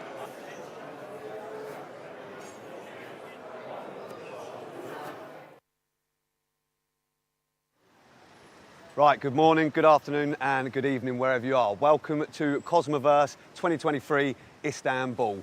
Now, this video, we're going to take you on a tour around Cosmoverse at the Swiss Hotel. Unfortunately, we can't record on the first floor, so we are going to have to cut out here, and then we will continue from the stairwell onwards. But let's go and enjoy the tour and go and see what the event's all about. So this venue, yeah, it's a very, very big venue. So we've got 5 floors. We've got the main stage on the 5th floor. As you can see, we've got the exhibitions, the Hacker Lounge on the 7th floor, and a lot of the workshops are going to be on the 10th floor. So let's go down the stairs and go and start exploring the venue.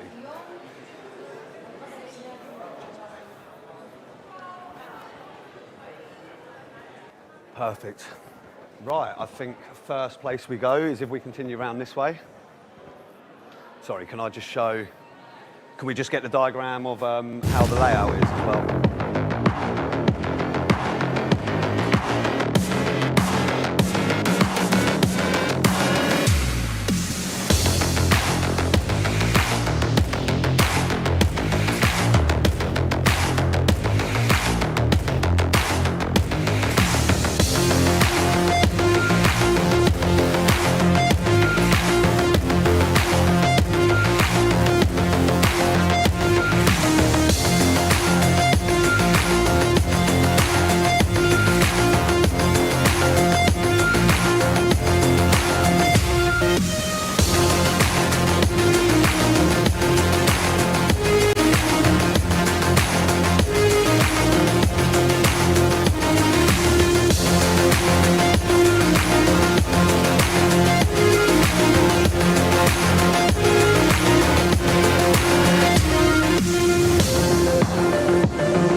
All right, guys, welcome back.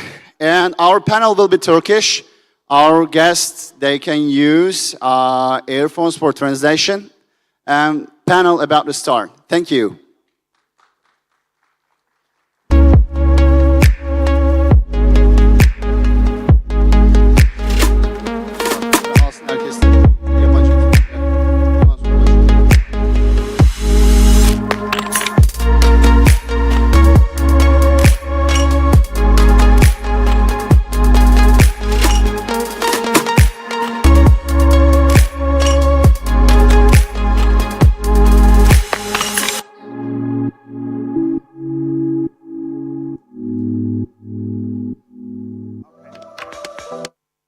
And I hope you guys enjoyed from meals.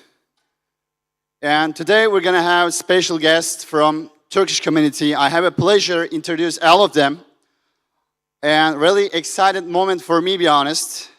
Moderator Mustafa Aksos, Sevcan Dedeoğlu from Gate.io, Volkan Korkmaz, co-founder of altcoin Türk, Efe Bulduk, CEO of First Bash. Please welcome the stage, guys. Big applause for these guys.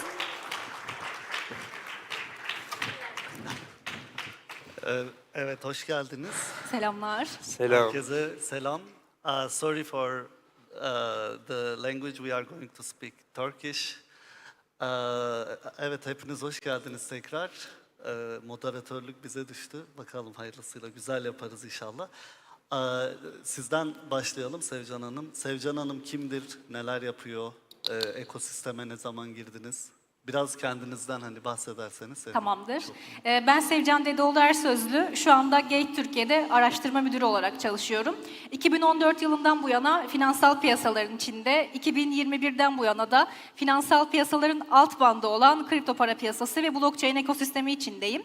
Bankacılık tecrübem var geçmişte. Tam da aslında bu blok zinciri ekosisteminin 2018-2019 yılında zirve yaptığı, her şeyin blok zinciri üzerine taşınacağını düşündüğümüz, her şey blok zincirleşecek sloganıyla ortalarda dolaşılan dönemde aslında ben bu sisteme ilgi duydum. Sonrasında pandemi dönemi oldukça işime yaradı. Pandemi döneminde eğitimler aldım.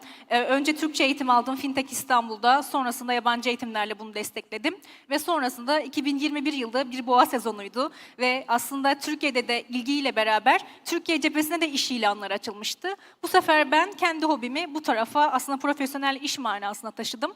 Şu ana kadar iki tane global, bir tane yerel, lokal bir kripto para borsasında çalıştım. Ve bir medya şirketinde çalışma deneyimim de var. Bu şekilde. Teşekkürler. Volkan abi sen devam edelim. Öncelikle hoş geldiniz. Ben de Volkan Korkmaz. Altcoin Türk'ün kurucu ortaklarındanım ben de. 2017 yılında ben de bu ekosisteme dahil oldum. Daha çok böyle teknoloji, blockchain teknolojisinin dünyayı, iş yapış şekilleri nasıl değiştireceğini öğrenerek aslında içeriye girmiş bulundum. Sonrasında yatırımcı, trader tarafında da belli başlı işler yapmaya çalıştım. Bunun yanında 2017 yılında yine Altcoin Türk topluluğunu Türkiye'deki kurmuş olduk ve 2018 yılında da böyle ilk defa Türkiye'de fiziksel topluluğu bir araya getiren, eğitimler veren, finansal okuryazarlığı arttırmayı hedefleyen bir yapı inşa ettik. Akabinde de bir yıl kadar sonra da 2019 yılında da Altcoin Türk Base dediğimiz Türkiye'deki ve konsept olarak aslında dünyadaki tek konsepti bu ekosisteme hediye etmiş olduk. Herkese, tüm topluluğumuza, tüm Türkiye'deki bu işlerle uğraşan insanlara bir base hazırlamış olduk. Burayı yönetiyoruz. Burada insanlarla, topluluğumuzla buluşuyoruz. Hala eğitimler vermeye çalışıyoruz. Finansal okuryazarlığı arttırmaya çalışıyoruz. Global projelerin de bir şekilde Türkiye'ye girmesine vesile olmaya çalışıyoruz. Düzgün olanları filtreleyerek. Bu şekilde hayatımıza devam ediyoruz. Benim de 6 yıllık bir Borsa İstanbul geçmişim var. Kripto para ekosisteminden dolayı da orada kavga gürültüyle ayrıldım. Artık tam zamanlı Web3 tarafında hizmet vermeye çalışıyorum. Ağzına sağlık Volkan. Önce başlamadan bir şeyi düzeltmek istiyorum. Ben First Batch'in CEO'su değilim. Çok başarılı bir CEO'muz var. Kerim. 3 ortaktan biriyim, kurucu olan. Strateji ve pazarlamayla ben ilgileniyorum. Benim adım Efe Bulduk. 3 tane farklı şapkam var arkadaşlar. Bunlardan bir tanesi spekülatör. Trade ediyorum 2011 yılından beri. farklı farklı alanlarda trade ettim. Eğitimim de bunun üzerine. Paris'te yüksek lisans yapmıştım. Enerji arbitrajörüyüm aslında. İşim bu. Enerji arbitrajı yapıyordum. Diğer şapkam yatırımcı. Yaklaşık 35 milyon dolarlık kendime ait bir fon var. Yatırım yapıyorum projelere. Üçüncüsü de sosyal medyada beni gördüğünüz kadarıyla işte insanlarla bilgi paylaştığım ve girişimcilik yaptığım şapka. Şu an işte Türkiye'nin en büyük trader akademilerinden biri olan Winning Circle'ın kurucusuyum. Komünite konuşacağımız için bugün komüniteyi buradan konuşabilirim. Bir de sosyal medyada hem yabancı komüniteyi yurt dışında gittiğim etkinliklerde hem de Türkiye'de gördüğüm kadarıyla sizlere aktarabilirim. Bu kadar. Teşekkürler. Bugün user onboarding konusunda hani yaşanan sıkıntıları konuşuyor olacağız. UX sorunları, kullanıcı deneyimi. Ondan sonra end user'ı nasıl daha düzgün şekilde onboard edebilirler. Bu anlamda hani bir discussion yapıyor olacağız. Hani hem dinleyicilere de bilgi vermiş olalım. Bu bağlamda Sevcan Hanım'la başlayayım. Hani user onboarding tarafında şirketler sizce Web3 ekosisteminde neleri doğru yapıyor, neleri yanlış yapıyorlar? Bu anlamda hani yaşanan sıkıntılarla ilgili sizin görüşlerinizi paylaşır mısınız lütfen? Tabii ki. Aslında yanlış olan bir şey yok. Biz şu anda tren raylarının yeni inşa edildiği bir dönemde treni inşa etmeye çalışıyoruz sadece. Ve bu raylar hani daha bizim düşündüğümüz noktadan bambaşka bir noktaya da gidebilir. Ve aslında teknoloji projelerine baktığımızda, teknoloji ekosistemine baktığımızda biz hepsinin insan odaklı olduğunu görüyoruz. Ama Web3 dünyasında şu anda bu business use case'ler tam olarak oturabilmiş değil. Ve aslında hani hem akademik manasında hem de arka plana baktığımızda bir netlik yok. Tabii ki de bunun kullanıcı cephesinde de yine aynı şekilde karşılaşıldığını görüyoruz.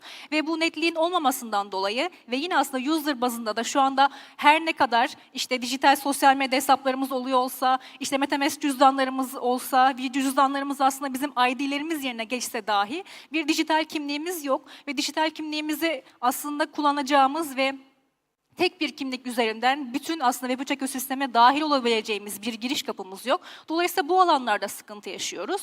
Zaman zaman aslında biz neyi görüyoruz? Burada bir miktar daha aslında Web2 dünyasının ve aslında teknolojinin devi olan Apple gibi bir vizyona ihtiyaç duyduğumuzu düşünüyorum ben. Çünkü aslında baktığımızda işte Apple her zaman için bir tasarım dizaynı olarak karşımıza çıkıyor. Ve baktığımızda user kelimesi onlar için yer almıyor. Orada her zaman bir human vurgusu var. Human interface guidance var. Dolayısıyla burada aslında bizim de bir miktar daha aslında user'dan ziyade insan odaklı gitmemiz önümüzdeki süreci daha da rahatlatacaktır diye düşünüyorum. Bakalım Volkan ve Efe neler diyecek. Teşekkürler. Ben de şöyle düşünüyorum. Şimdi evet teknoloji gelişme aşamasında hep söylüyoruz emekliyor ve sürekli yanlış yapıla hack olayları duyuyoruz ama bunlar hep teknolojinin gelişmesi adına olması gereken şeyler aslında.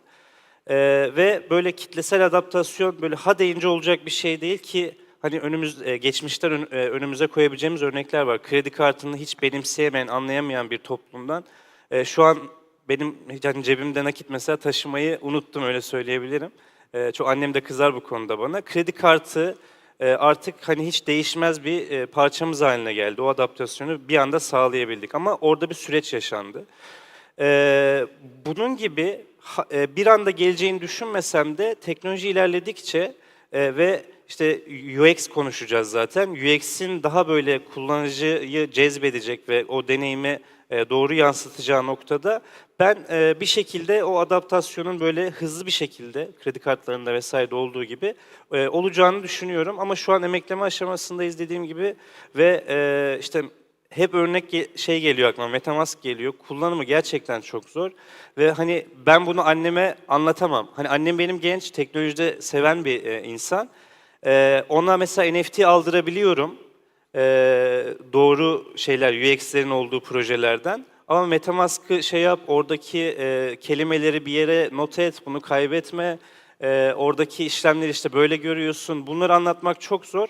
Bunlar geliştikçe, UX tarafı rayına oturdukça bir şekilde bu adaptasyonun sağlanacağını düşünüyorum. Ağzınıza Teşekkürler sağlık. Volkan. Ben ne birazcık farklı olarak Sevcan'dan çok ciddi sorunlar olduğunu düşünüyorum burada. İkiye ayıracağım sorunları. Bir tanesi Volkan'ın da değindiği üzere kullanıcı deneyimi yani user experience, UX temelli sorunlar. Bu da UI temelli sorunlardan geliyor. Çünkü kullanıcı arayüzlerini tasarlayacak iyi geliştiriciler yok. Ben çok uzun süreden beri böyle etkinliklere gidiyorum. Hatta biraz sıtkım sıyrıldı diyebilirim. İşte ilk Solana Breakpoint'te vardım, ilk Avalanche Summit'te vardım, DevCon'a 3 kere gittim. Paso geziyorum yani. Her gittiğim yerde de hackathonlara giriyorum ve hackathonlarda bunu şey için söylemiyorum. Beni lütfen yanlış anlamayın. Haddime değil yani. Ben çok gezdim falan. Hiçbir işe yaramaz. Her gittiğim yerde bir sürü yere gittim. Hackathonlarda UI tasarımcısı olmuyordu. İşte onun sonucunda da bir uygulama yapıyor geliştiriciler. Software developer dediğimiz. Acayip karmaşık ortaya bir şey çıkıyor. Bu ilk sorun. Yani her günkü işte günlük insanlar böyle anneanneleriniz, anneleriniz, babalarınız bu uygulamaları kullanmazlar. Biz böyle kendin piş, çal, kendin oyna kafasında takılırız. Bu birinci sorun user onboarding ile ilgili. Bence çok daha ciddi bir sorun var burada. O da ikinci sorun. Şimdi user onboarding ne demek? User onboarding sizin bir kullanıcıyı kendi uygulamanızı alıp katmanız ve kullanıcı yapmanız demek değil mi? Düşünün şimdi biz böyle burada işte kaç kişiyiz? Bir yere gideceğiz diyorum size. Arkadaşlar işte diyorum ki size ne bileyim Kapadokya'ya gideceğiz. Sonra sizi Fatih'e götürüyorum tamam mı? Hani onboard ediyorum sonra bambaşka bir yere götürüyorum. Hepiniz çok sinirlenirsiniz ve ben size karşı bütün inandırıcılığımı yitiririm değil mi?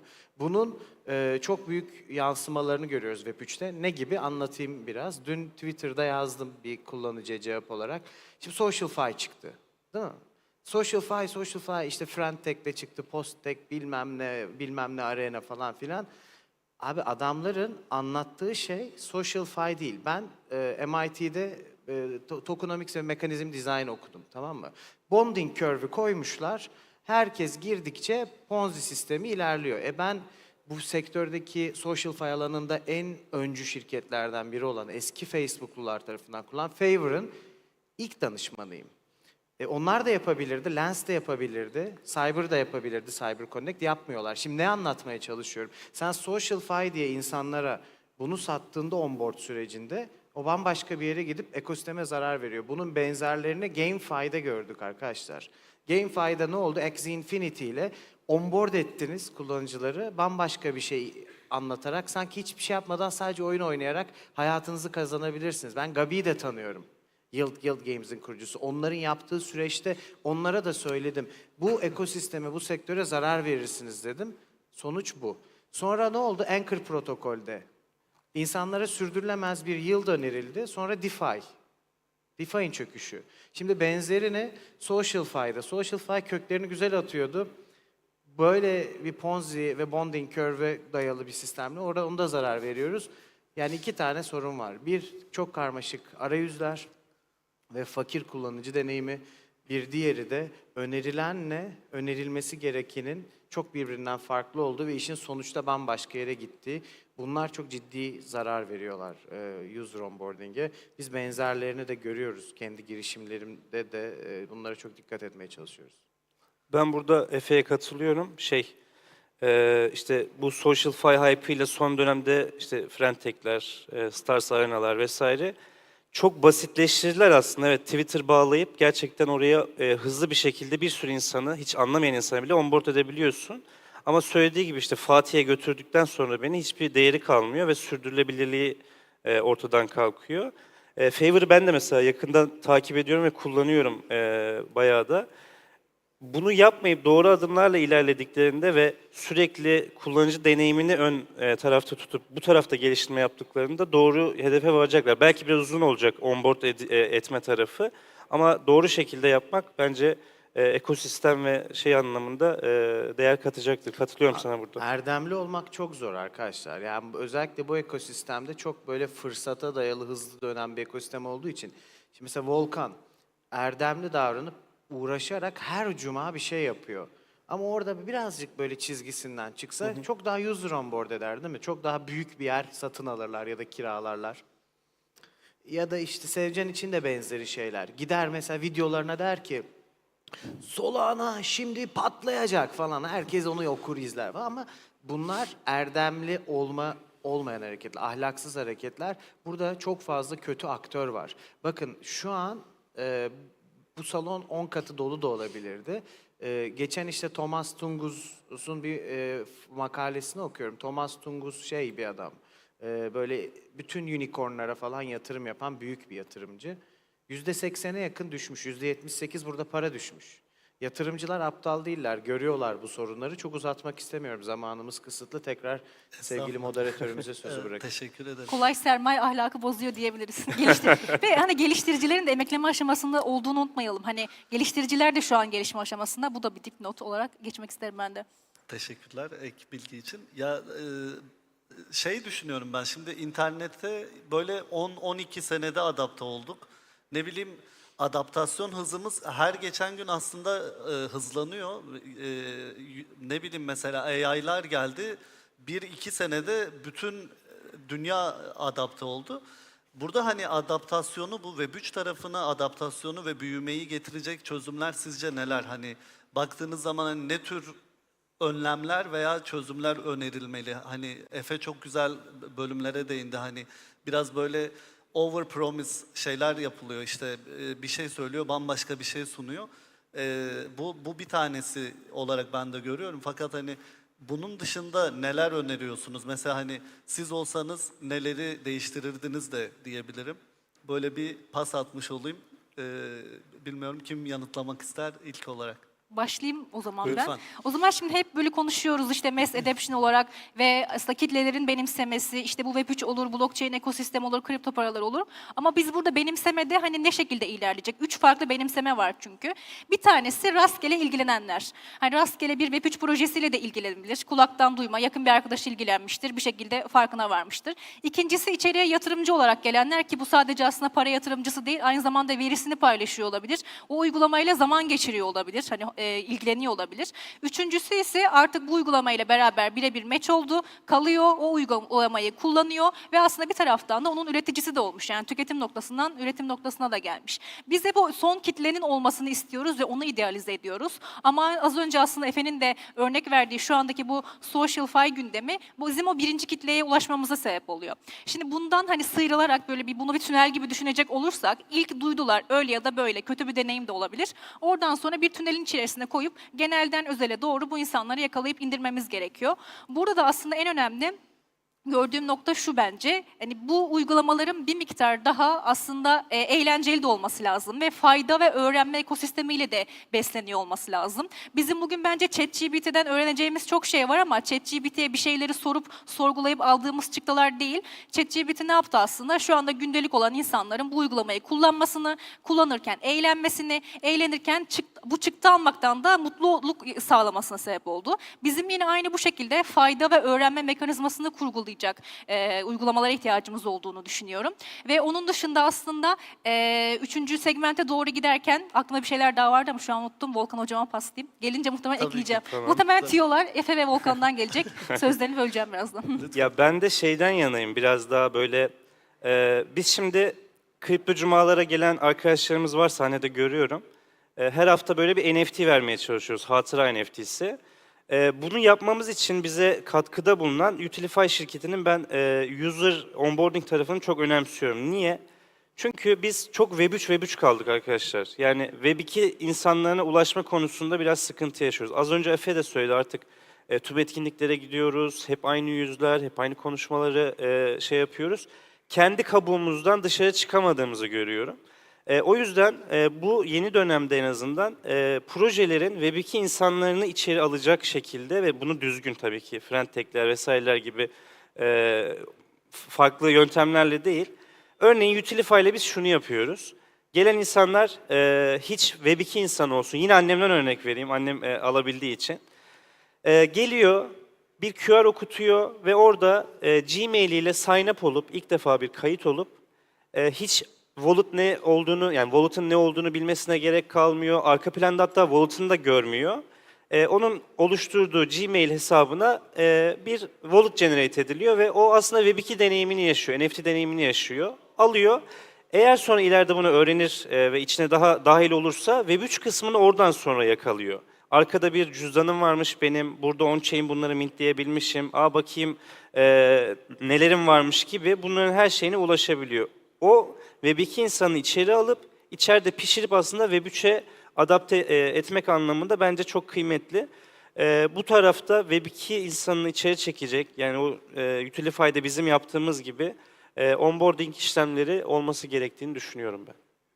Teşekkürler. Efe. Ben aslında bunu cevaplamıştım sorumu söylerken ama ben tekrar dikkat çekmek istiyorum. Deneyimli bir yatırımcı olarak burada çok ciddi bir noktadayız. Tamam mı? Böyle bıçağın sırtı gibi bir adım ötesi artık Web3'ün Software as a Service, SaaS business gibi Web2'ye hizmet ettiği ve bir teknolojik altyapı olarak var olduğu adım. Eğer ki bu kötü aktörler devam ederse, eğer ki bu yazılımcılar sadece kendi kodlarına odaklanır, ürün geliştirmeye devam ederse, kullanıcı tecrübesini zenginleştirmezsek, eğer komünitelerin içerisinden kötü niyetli aktörleri ayıklayamazsak, eğer buraya sadece para kazanma temelli bakarsak, o Bitcoin'in kuruluş, ortaya çıkma fikirlerinden tamamen uzaklaştığımız, bir nevi halk diliyle Web3'ün Web2 şirketlerinin kölesi ya da hizmetçisi olduğu bir dünyaya doğru gideceğiz. Ve buna da çok fazla kalmadı. Bunu buraya akan paralarda görüyoruz, çıkan yasalarda görüyoruz. Regülatörlerin, siyasilerin buraya bakışlarını da görüyoruz. Merkezi borsaların birçoğuna karşı tavırlarda görüyoruz. Dikkat edilmesi gereken bir noktadayız. Hani ne yapmamız gerekli alakalı da cevap verdiğim için son 5 dakikamız. Yine sana atayım topu tekrar. Eyvallah, teşekkürler. Ya böyle hani hep olumsuz tarafa odaklanmış gibi olduk. Bir de şeyi sorayım. Yani bu işi iyi yapan projeler vardır illaki bildiğiniz, takip ettiğiniz, beğendiğiniz, imrendiğiniz. Bu bağlamda hani 2-3 şirket aklınıza geliyorsa hani ya şu şirket şu tarafı inanılmaz güzel yapıyor. Bence örnek alınabilir dediğiniz örnekler var mı? Önerebileceğiniz hani en azından. Tamamdır. Başlıyorum o zaman yine. Aslında kendimizden örnek vermek istiyorum. Biz Gateway olarak aslında genel olarak misyon insanların kripto para ekosistemine giriş kapısı olmak. Şimdi bu ayı piyasasına geçirdiğimiz dönemde bu sefer Web3 dünyasına giriş kapısı olma misyonuyla beraber hareket ettik. Ve genelde aslında user'ların en çok kaybolduğu nokta ben sadece tek bir işlem yapacağım ama elimin altında neden bu kadar çok veri seti var gibi sorusu oluyor. Ve aslında 10 yıl aşkında sürenin bize verdiği bir hikaye okuculuğuyla user okuma ile beraber buradaki farkındalığa eriştik. Ve Web3'e dair ne varsa Gateway hem uygulaması hem de web sitesi içerisinde Gateway Web3 olarak ayrı bir kırılım seti altına koyduk. Ve aslında Gateway Web3'te yine hani bir merkezi borsanın en güçlü kası olan startup projelerini listelemek olsun, türev işlemler olsun, spot işlemler olsun hepsi var. Ama Web3'e dair dünyayı oradan bambaşka bir dünyaya taşımış olduk. Ve aslında yine insanlara kendi cüzdanlarıyla ve yine aslında Gateway Wallet cüzdanlarıyla beraber de erişimine fırsat vermiş olduk. Bunun bir tarafında aslında bir merkeziyetsiz borsa örneği de vermek istiyorum burada. Tam da böyle hani bütün projeler piyasayı doğru okumak ve diğer rekabet ettiği şirketler neyi eksik yapıyorsa orayı tamamlamak üzerine kurulduğu için burada aslında Curve Finance'ı anmak istiyorum ben. Uniswap'a baktığımızda biraz daha genele yayılan bir kullanım alanı olduğunu görüyoruz ama Curve Finance'deki DeFi protokolünü kullanan kişilerin daha aktif ve daha eğitimli, daha deneyimli DeFi protokollerini kullanan insanlar olduğunu görüyoruz. Burada da aslında ürünü kurgularken bize hani buradaki eksikliğe ihtiyaç görerek gittiklerini düşünüyorum ben. Hani Uniswap'ın genele bir adaptasyonu var ama biz burada biraz daha aslında niş, daha küçük, daha eğitimli sektöre hizmet verelim gibi bir bakış açısı var. Dolayısıyla bir merkezi, bir merkeziyetsiz taraftan örnek vermiş oldum. Teşekkürler. Volkan abi sen ne düşünüyorsun? Yani ben borsaları söyleyecektim. Çünkü 6 yıl kadar dediğim gibi Borsa İstanbul'da çalıştım. Çalışırken de bize hisse senedi almak, satmak yasaktı. O yüzden ben hiçbir zaman o taraftaki hisse senedi alım satım tarafında hiçbir işlem yapmadım. Ama nasıl olduğunu biliyorum ve kripto paralarla ilgili taraftaki exchange'lerin de yapısını bildiğim için bence bu tarafta kripto para borsaları çok yani nasıl söyleyeyim, çok üst seviye bir sistem sunuyorlar, hizmet sunuyorlar. Diğer taraf çok kompleks geliyor bana, bankaya giriyorsun, kullanıcı deneyimi çok zayıf. O yüzden borsaları burada örnek gösterebilirim. Hani bir isim vererek bunu yapmayacağım ama borsalar bence geleneksel tarafta olan şeyleri, kullanıcı deneyimine göre çok çok iyi. Onun dışında zaten Utilify'ı örnek verdim. Utilify aslında bir SaaS uygulaması az önce söylediğin gibi. Böyle kurumlara, markalara aslında bir şey ve hizmet sunuyor. Onun akabinde de büyük markalar aslında bu aldığı hizmetle birlikte kendi topluluklarına, topluluk oluşturma noktasına geldiklerinde loyalty sağlayabiliyorlar. Bu anlamda da hem kullanıcı deneyimi hem de sunduğu hizmet anlamında Utilify'ı çok beğeniyorum. Onun dışında mesela Cosmos ekosistemi biraz kompleks ama Kepler cüzdanını çok doğru ve kullanıcı deneyiminin de düzgün olduğunu düşünüyorum. Ya da Zerium var böyle kullandığım ve sevdiğim şeylerden, kullanıcı deneyimi iyi olan cüzdanlardan. Aklıma gelenler bunlar. Bir de Favor'ı seviyorum. Son 10-15 saniyemiz Efe'ye de hani bu sorudan minnacık da olsa hadi pay verelim. Ben de birinci katman çözümlerle hızlıca cevap vereyim. İşte biraz bu analojiyi Türkler sevebilir. Ethereum AK Parti /CHP gibi başında Vitalik var, Erdoğan gibi taşıyor. CHP gibi içeriği karıştıran bir sürü acayip kalantor tip var. Kozmos'u çok beğeniyorum. Biraz kompleks bulsam da kendi içerideki ekosistemini çok iyi destekliyor. Polkadot bu anlamda çok iyi. Solana, FTX'e falan hayatı kaydı. Şimdi hayata dönmeye çalışıyor falan. Yani genel olarak burada güzel tabii ki bir sürü örnek var. Zaman bitti. Daha fazla konuşmak istemiyorum. Ama çok daha iyi olabilir yani. Evet. Çok teşekkür ediyorum üçünüze de. Bizi dinlediğiniz için de hepinize teşekkür ederiz. Eyvallah. Teşekkürler. Buyursunlar.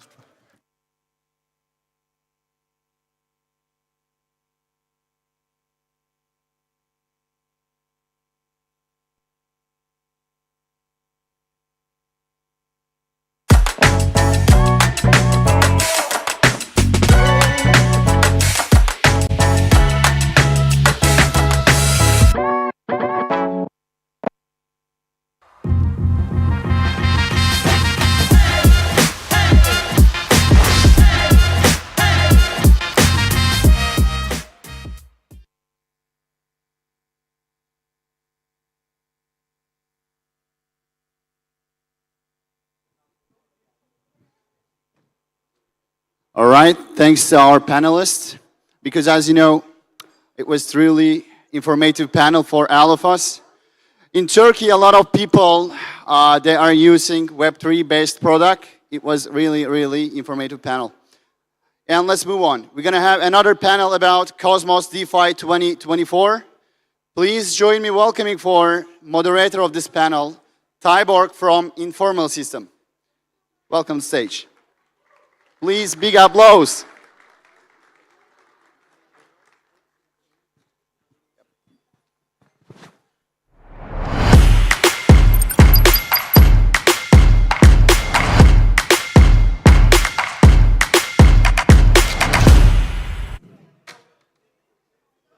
Hello, hello. Hello, hello. What's What's up? BitConnect.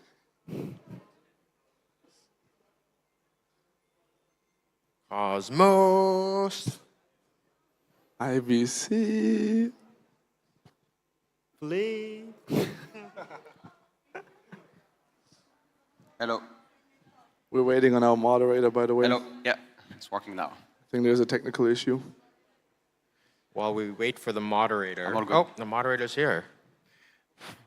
Did you get start the panel already? Yeah. Maybe we should continue in Turkish. What? Right? The previous panel was in Turkish. Maybe we should continue to do that. I know 2 sentences. I don't think we have so I have Sunny here from Osmosis. I have Valentin from Quasar and Yoon from Crescent. So that's a panel on Cosmos DeFi. There was a very interesting prop, very controversial prop, in my opinion, from Sunny a day ago. And so I think it involves Quasar, and I'm curious to hear what Crescent think about it as well. So I'm going to ask first Sunny to explain what is this prop, this liquidity injection that you're seeking from the Cosmos Hub? Mm-hmm.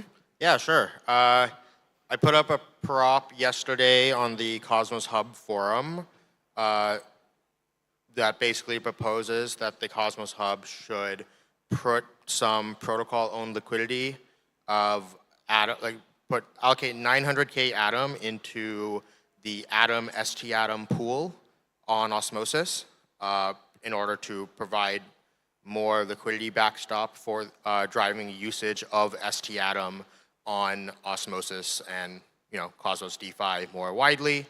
The proposal basically says to put currently 90% into a static range of 1 to 1.3, which will give it like 15x more capital efficiency than classical AMMs. But then we also suggest putting the 10% of it into a Quasar vault that will basically allow it to be dynamically managed and get way more capital efficiency than even the static range. And then hopefully the idea is that as Quasar sort of proves itself over the coming months, it's still a pretty new product, but then I think more and more of that POL should go into vaults like Quasar, and there are other people building vaults as well, right? And so for like that much POL, it should probably diversify across like a couple of different vaults. But yeah, I think there's a lot of DeFi protocols building on Osmosis. It's sort of the hub of Cosmos DeFi right now. Most of the over 90% of Atom DEX volumes happen on Osmosis. Most of the TVL is on Osmosis. Most of the new projects are building on Osmosis, and I think for Atom to be money in the Cosmos ecosystem, it needs to, make sure, not just Atom, but to make sure that ST Atom, the LSD is, we need to have liquidity there so that projects like Mars and Levana and OMX and Membrane, and not just projects on Osmosis chain, but many projects in Cosmos like IST, Nolus, Umi, they all use Osmosis for liquidations. And so we need to drive more ST Atom liquidity on Osmosis. So, yeah. But the reason it's controversial, I think, is it's twice the amount that was deployed on Neutron, right? It's twice as much. And Neutron obviously is part of the Atom Economic Zone. You may argue that so is Osmosis. I would argue that at the very least, Neutron is part of the Atom Security Zone. And so for that reason, the Cosmos Hub should prioritize Neutron over other projects in Cosmos and outside of Cosmos. What do you have to reply to that? I'll ask you afterwards what you think about it. Yeah, so we're asking for twice the TVL, but Osmosis has 300x the volume, and I think that that is still actually providing some favoritism towards towards Neutron. But at some point you have to read the market and know where the users are.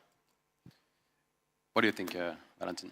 Yeah, I think if we look ahead, especially with the launch of CL across Cosmos, protocol liquidity is just going to increase. Like that's a trend that's definitely going to happen. We already have multiple projects reaching out to us because with CL now, as Sunny has mentioned, you can just really cut down on the incentive spend that protocols have to do, and you can increase protocol-owned proto-ref essentially, right? Because the protocol captures the trading fees from that protocol liquidity. And with CL especially, you cannot have a full range position that a community pool just sits as the admin and like leaves. You have to have some dynamic rebalancing. When it comes to, I guess, picking favorites, picking winners, whatever, I can just speak about how we at Quasar think about this, which is liquidity and volume is king, right?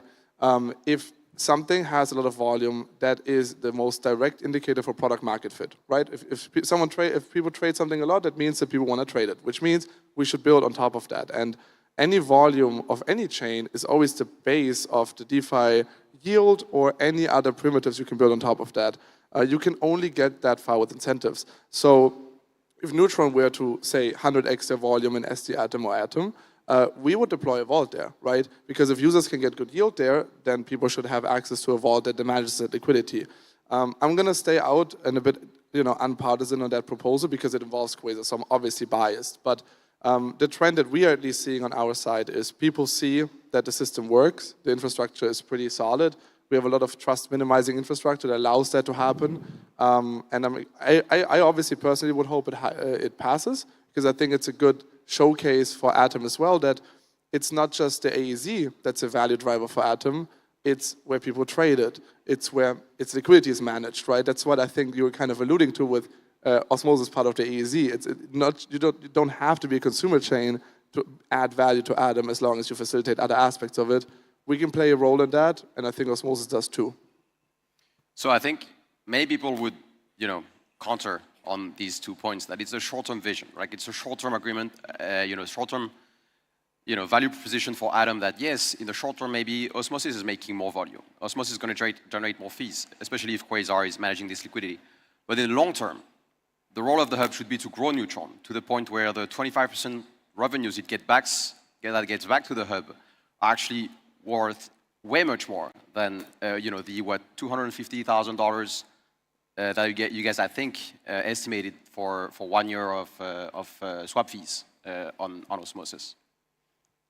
I want to comment on that. I think there's we obviously have different visions of the hub, right, as an ecosystem, but I think we all want to see it succeed generally. And what I can say when it comes to the volume, for example, is if we were to imagine a future where there's a Quasar CL vault on Osmosis and a Quasar CL vault on Neutron for the same asset, if liquidity moves, the capital is going to move, right? Because the LPs in the vault get their APR and they yield based on the liquidity. So the goal is the composable aspect of the interchain, right? Like, why do we have IBC? Like, why do we have the app chain thesis? It's so we can connect different products that are specified for singular use cases depending on where users are going. And I think that whether or not these chains are AEZ or not, the Atom Hub would not be better off if it doesn't help volume that the Atom Hub has. Obviously, I understand from an Atom perspective, you want Neutron to succeed. We don't have a horse in this race. Quasar just wants liquidity and volume, right? That's where users get their stuff. If it comes up, we'll build a vault. What about from the Crescent perspective? Like, would you guys be also interested in having that kind of proposal, the same way Osmosis put up theirs? I want to suggest more like looking into bigger picture.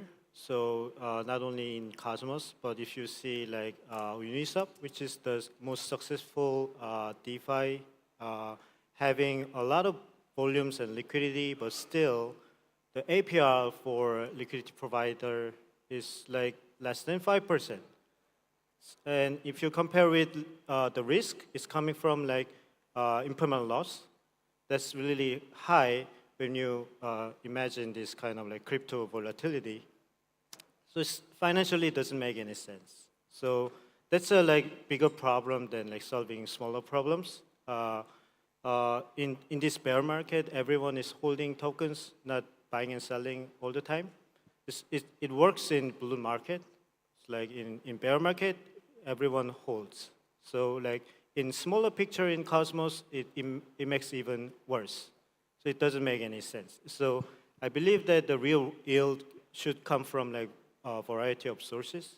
So our team is like trying to expand this like opportunity of creating new yields and utility for traders and users, which is more about options right now from our team. So we are focusing on like launching our new product called Flip, and this Flip is to flip the way we trade, so that this like the biggest trading volume is not coming from stocks right now in TradFi. It's mostly on option trading. It's really surprising because in Web3, it's like all options are just like a zombie right now. But in TradFi, it's like sky hiking. So why is that? It's like all young people. It's like the growth is coming from India. A lot of like young people trading options like games. So it's like everything is speculation in there, and like you can see that like blockchain is coming from speculation too. Like Bitcoin and Ethereum earlier investors, they were looking for 100 times earning. It's not going to be like from like technology development, right? So it's like ingredient is coming from speculation, and like this like India option market is also like coming from speculation from retail demands. So it's the liquidity provider, real yield, and turnover trading volume. Those are all same language. It should have like high turnover. You need to trade 20 times a day to make enough revenue. But if you trade Crescent token or Osmosis token, there's no necessity to trade 20 times a day. So it doesn't make any sense. So I think like spot DEX makes sense in a very crazy bull market only. So in bear market, you should have other revenue source, and that is derivatives, because in derivatives, you can bet on shorting, longing, and also staying too. So in any market, you can create revenue. That's derivatives. That's the future we need to go. Sonny, I think that was one of the arguments in your proposal, that Astroport on Neutron is an AMM and doesn't have a concentrated liquidity like Osmosis does. Can you maybe explain the difference here between the two models? Yeah, sure. So a classical AMM basically says that everyone who's depositing into this LP pool, liquidity pool, LP pool, that's one of those like ATM machines, huh? Okay, okay, so anyone who's depositing into the liquidity pool, no, LP stands for liquidity provider, sorry, okay, never mind. So anyone who's putting in the pool, they're like following a single market making strategy that everyone is using the same thing of, right? And especially in the XYK pools, like basically people are market making like on the price of Atom from like 0 to infinity, right? And it's like most of that capital is like not being used, right? Like, you know, I know we'd all love it, but you know, Atom is not going to $1,000 tomorrow. You know, maybe despite Tasaki's presentation last year, it's not going to $1,000 tomorrow, right? And it's like, and like market making at a price above $1,000 is just like a waste of capital, right? When instead you could actually just like put a narrower bound. You could be like, hey, I want to market make Atom from like, you know, between $5 to $15. That's like a reasonable range that I think it will stay in for the next 1 month. And you can just put it there, and you know, with a much tighter range, basically, you'll be able to get with let's say 100K of liquidity, you might be able to get the same amount of like price impact for the traders as you would have with like, you know, $10 million of liquidity in the full range position. And what this gets even more powerful when you add in vaults like Quasar, which I'll let Valentin talk about. Yeah, I think kind of what one of the connection points that we had in DeFi for a long time is more liquidity means bigger swaps possible, right? That's what you think if you see like an AMM pool. But with CL, you can have higher swap efficiency with lower capital if it's very tightly deployed. For example, our axelar USDC USDT vault manages around 75% of that pool. Our range is so tight that no one effectively ever moves out of that range because we've deployed so much capital there. You can basically swap $800,000 in a single swap, and you pay, I think, 0.01% of slippage, right? So you effectively have a one-on-one trade. So when you think about protocols, especially incentivizing their own token and their own yield, we used to say $1 of liquidity is X amount of incentive. Now with the change in CL, the incentives are specifically targeted to, well, how often is this dollar used? Like how often is this specific liquidity being used for the swaps? Because that's the only thing that really matters. If liquidity moves and you keep the range tight and all the capital is deployed there, then you always have access to the entire liquidity versus the full range. Which there are some interesting statistics internally, but there's a couple pools where I think the Quasar Vault captures 90% of all the incentives because it's so tight. Obviously, IL is bigger. If ranges are tighter, you constantly move between both assets. So there's considerations to be made here. But for the entire Cosmos, I think capital efficiency is something we desperately need, whether or not our actual total capital increases. Obviously, that's also beneficial. But the more capital that is not used is being used where it's efficiently used, the better the entire ecosystem. Yeah.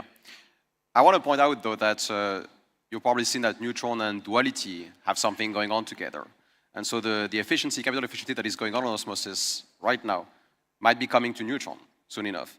So to me, that's, you know, a weak argument, the fact that Osmosis in the short term, again, like, is going to provide this capital efficiency, is going to generate more fees for the reason you described.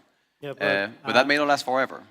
I understand this like micro engineering about like LP management and farming incentive for liquidity, but still it doesn't change the real resource of the revenue, right?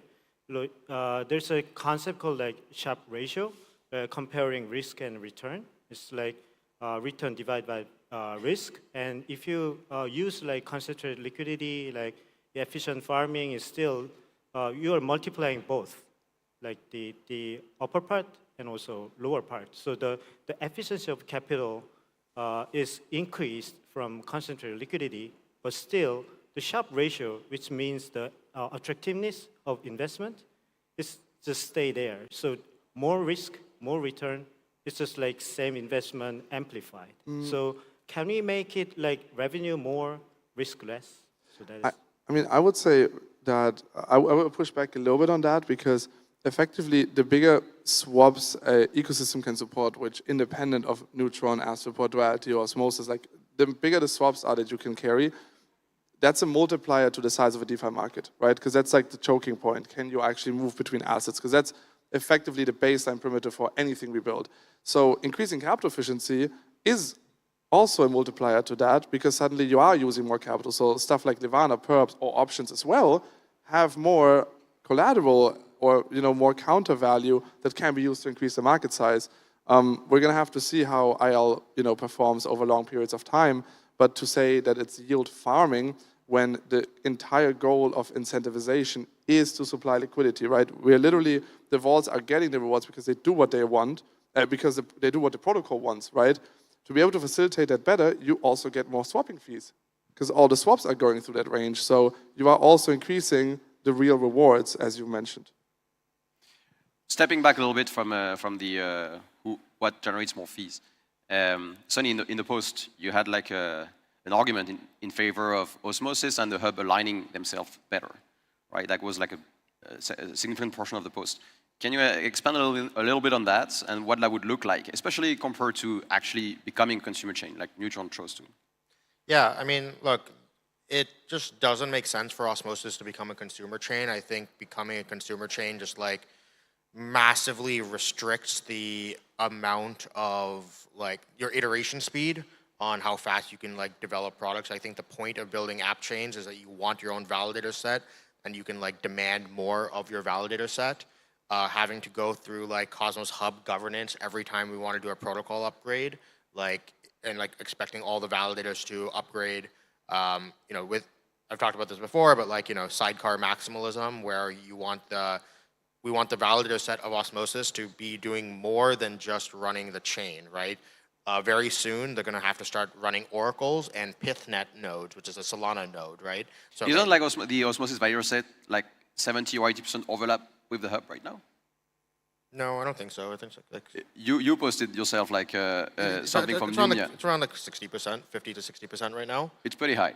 It's pretty high, yeah. So how big of a difference would that make? I think it'll change more as these things go live, right? Like I think the best example of a app chain right now that makes usage of specialized validator sets is Secret Network, right? Because they're like, oh, our validator set must have access to these SGX nodes. And that's I don't know off the top of my head, but I would be surprised if the percentage overlap between the Secret Network validator set is not much higher than something like Hub and Osmosis. And I imagine as Osmosis iterates right now in our new product directions, I expect that validator set to diverge further. So what about alignment then, if it's not through a consumer chain? Yeah, I mean, I think the Cosmos Hub and Osmosis have two very different products. And I think that let's say something like Osmosis and Axelar, right? They were wanting to build bridges. We wanted to build a DEX. We partnered together to build something that is greater than the sum of our whole, right? I think that the Cosmos Hub, the job of Atom should be to be this interchain money, and I think it has a really good shot at being this very unique capital asset in crypto. And to do that, you need to be a winning capital asset, you need to export yourself everywhere, right? The US dollar won by exporting itself everywhere. You want everything using the US dollar. The goal is what you really want is, going back to Bucky's talk, you want as much debt denominated in US dollars as possible, right? And so there's at least 4 different projects building perps dexes on top of Osmosis right now, and I think it behooves the success of Atom as interchain money to have Atom be the primary collateral, Atom and ST Atom be the primary collateral in all these DeFi projects building on top of Osmosis. Mm-hmm. But to become in-chain money, to become, Lucky called it in-chain capital, that requires a productive asset, right? An asset that actually generates revenue for itself. Otherwise, why would you use that as collateral? Bitcoin doesn't produce revenue. Bitcoin, US dollar doesn't produce revenue. Bitcoin has a very specific history, right? Like that Atom doesn't have. Atom has a cooler history, or I think Atom has this like amazing history. I think you know, the bull case on Atom, I think it is the most decentralized governance token in all of crypto, right? And I think that like building, you know, Bitcoin has this like extremely static monetary policy system that like is untouchable. ETH had a little bit more of a dynamic monetary policy system, right? You know, it has like the EIP 1559 with a, you know, more of this proof of stake kind of thing. I think Cosmos, Atom specifically, right? Like it has the opportunity to be this like, hey, we're gonna take this route of, we actually have a governance system and we are gonna use that to like do like, you know, BD, we're gonna like actually have governance around monetary policy. And I think that gives Atom like this third, like a new niche in this like spectrum of like monetary, this new generation of monetary capital assets that we're building. And I think that's what Atom, like there's value, you don't need revenue for that. You need to figure out how do you denominate, currencies, money, capital assets, like currencies don't need revenue. They need to maximize the debt denominated in them. Can I add my 2 cents? I think we at Cosmos need to look at our ecosystem from a product market fit point of view as like an entire thing, right? We all know we need to improve our infrastructure. We all know we need to expand distribution to IBC, but distribution expansion goes beyond just IBC. Say what you want about Atom, it has the highest distribution of holders of any Cosmos asset, period. It's not even close. I think there's 1 million Atom addresses. You know, a couple addresses, couple multi-sigs, whatever, make it 800,000. There's still a ton, right? And those users can be converted to Cosmos ecosystem users that do DeFi, that do different primitives. And I think if Atom positions itself as the interchain currency, as Sunny has said, currencies don't necessarily generate revenue, right? They're backed by something. They're backed by either belief or a security guarantee or a government. Atom is backed by validators that make revenue in a bear market. There is so many app chains right now that do not have sustainable validator revenue because you have a singular protocol carrying an entire validator set. It's already hard enough to build a good protocol. Imagine you now also have to carry an entire validator community behind that. Atom has it. Atom is very profitable, even in the bear market for validators. So you have a very high guarantee of security that it's going to stay with us, that it's going to be here, that it's not going to move away. And it's already, it jumped effectively the distribution, which is one of the biggest challenges in building any protocol. Is like, how do you get your token in people's hands? I mean, there's been so many articles about airdrop philosophy, like how to get the right holders, how to make them stake, not sell. Atom skipped all of that. Atom is years ahead of any other ecosystem token in the entire Cosmos. So I feel like the argument of currency is a valid one. I think Atom should try to decentralize and distribute its streams of usage. AEZ is one, currency is one, distribution is another one. And the validator set being the most essential. You say the AEZ here, how do you define it? How I like the AEZ? How do you define the AEZ? Oh, where do you scope it? Sure. I think there's going to be, we talk about DeFi 2024, right? That's kind of the purpose of this.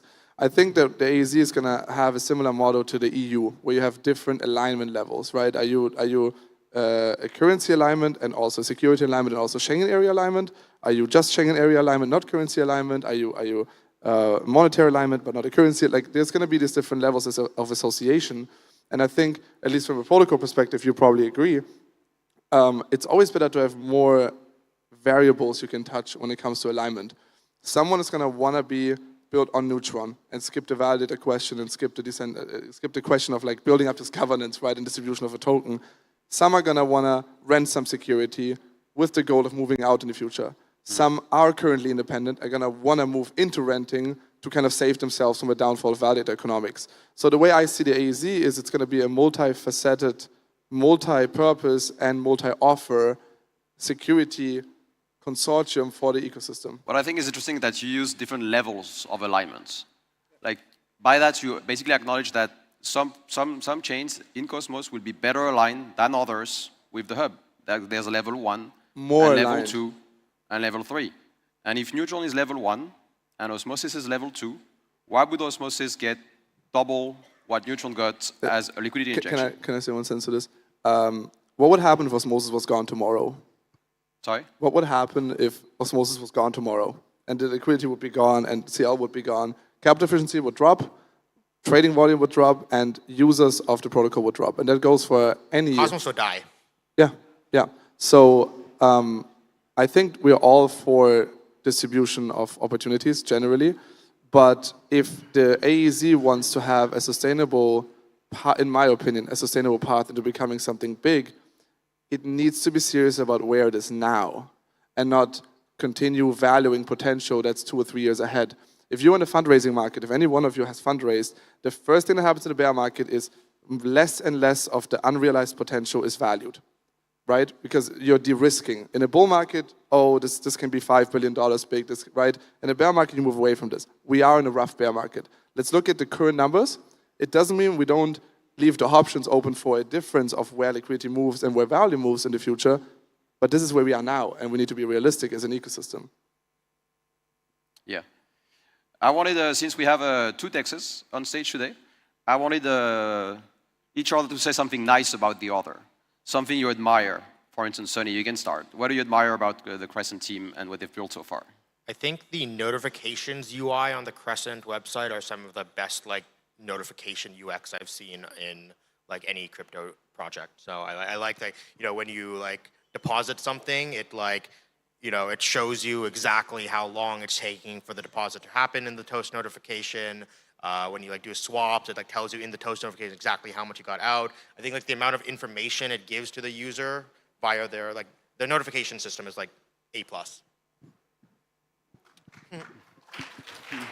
What about you, Yoon, from the Osmosis side? What do you get from it? Yeah, I'm envying a lot about the deep ecosystem with a lot of participants in governance, talking about future of Osmosis, discussion in forum, and very enthusiastic opinions in Twitter. Those kind of activeness in Osmosis really rich resource for you guys. It's all people there. So I think the value within the Osmosis is about the people who are participating in. Cool. How do you, since people like that, since when you look outside of Osmosis, right? There's other DEXs in Cosmos at Crescent. Which other DEXs do you feel are also leading the way, like Osmosis? Sorry? Which other competitors do you look at within Cosmos? Is there any others that you look at for inspiration, for, I don't know, competition? I'm not sure what you're talking about. You can answer this one. For me, I think the one that the Cosmos DEX that I find most inspiration from is Thorchain. I think Thorchain has been committed to they had a product in mind that they've been working on for over 5 years, and obviously I'm a big Bitcoiner, right? And so I think they were one of the early people to be okay, there is demand, they took the contrarian take that there's demand for using Bitcoin in DeFi, and they were very early in that market, and now I think Thorchain is might be definitely top 5 indexes by volume right now, and a lot of that is driven by the Bitcoin to ETH trade route, right? Mm-hmm. People want to go from native Bitcoin to ETH in a decentralized way, and so I think that they were very smart in recognizing that early and going after that. So obviously I hope Osmosis will do that soon too, now with Nomic BTC coming live, but yeah, huge fan of Thorchain. Thorchain. Cool. Well, we're up on time. Thanks everyone for this panel. That was very interesting. We didn't talk too much about DeFi, a little bit of broader Cosmos, but I think that was kind of everyone is fighting for liquidity injections. So that's kind of what DeFi is these days. Thank you. Thank you.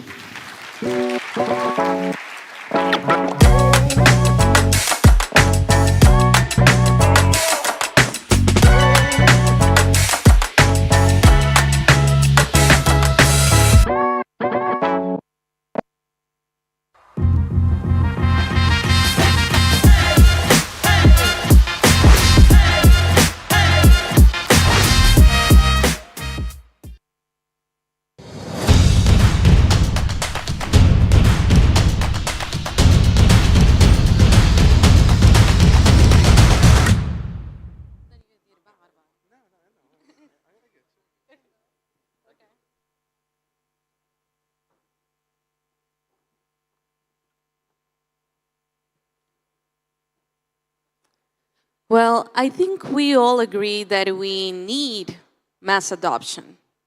And the next project contributes to that. Any money, any chain, anywhere. Up next, BrainJar from Composable Finance.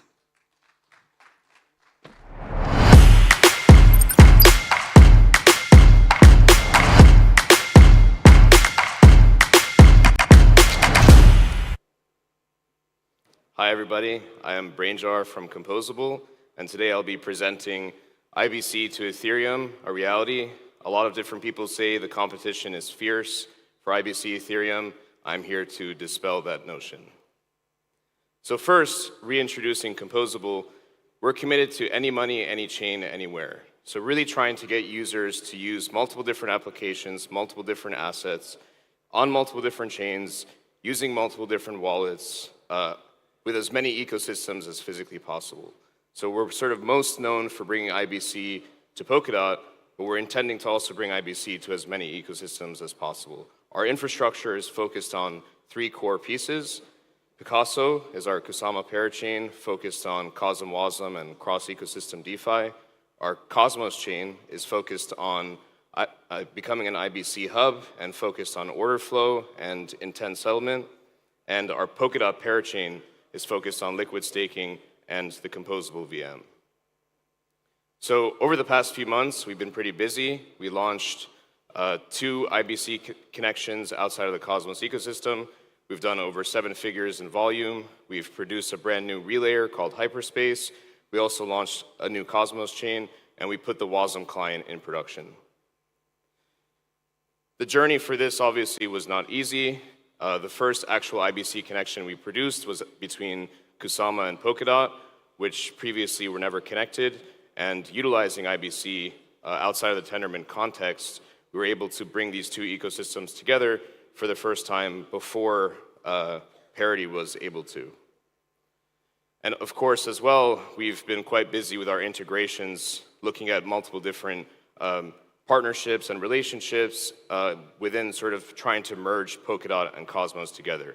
You can now see our DOT across Osmosis, across Astroport, across SEI, and many other protocols to come. We're also looking to deploy DOT as collateral for things like IST, UMI. We have a bunch of governance proposals out, so I would encourage you all to check those out.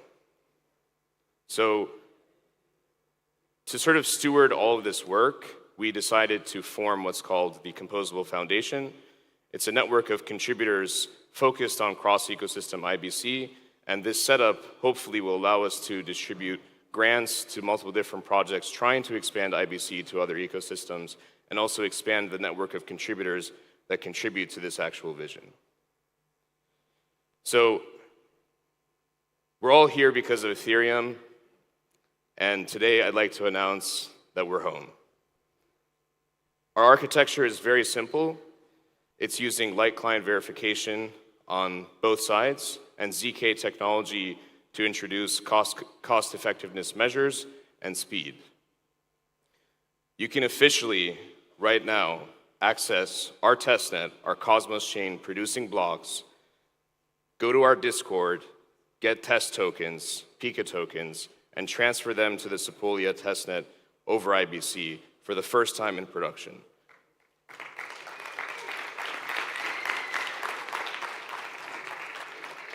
So the website's app.trustless.zone. We also have an explorer that you guys can look at as well. I think it's one of the best explorers in the ecosystem. Shout out to our front-end team, Karina, Gloria, and June for putting this together. So what makes me really excited about IBC Ethereum is, we've talked a lot about bringing Ethereum assets over to Cosmos, but I think a really interesting use case for IBC Ethereum as well is finding a way to actually bring Cosmos assets over to Ethereum. So something like Atom as collateral for DAI, or Atom on Aave, Atom as collateral on, say, Compound. These are expanding the use cases of Atom to multiple different ecosystems in an ecosystem where people are looking for new use cases, new sources of liquidity, new liquidity rewards. So we're hoping that actually bringing IBC Ethereum into production as the first team will bring about not only new use cases for Atom, but this sort of cross-ecosystem DeFi summer. And to push this forward, we're launching an ambassador program. So users will be able to go into our testnet and do lots of different DeFi things with protocols also deployed on Sepolia. And we have sort of challenges and missions. People can group up with teams and sort of compete for a piece of the revenue share associated with, the revenue associated from mainnet production of this actual product. We have a bunch of different tiers of different sort of characters. People will be competing to get NFTs of these characters and ultimately a larger share of the rewards pool.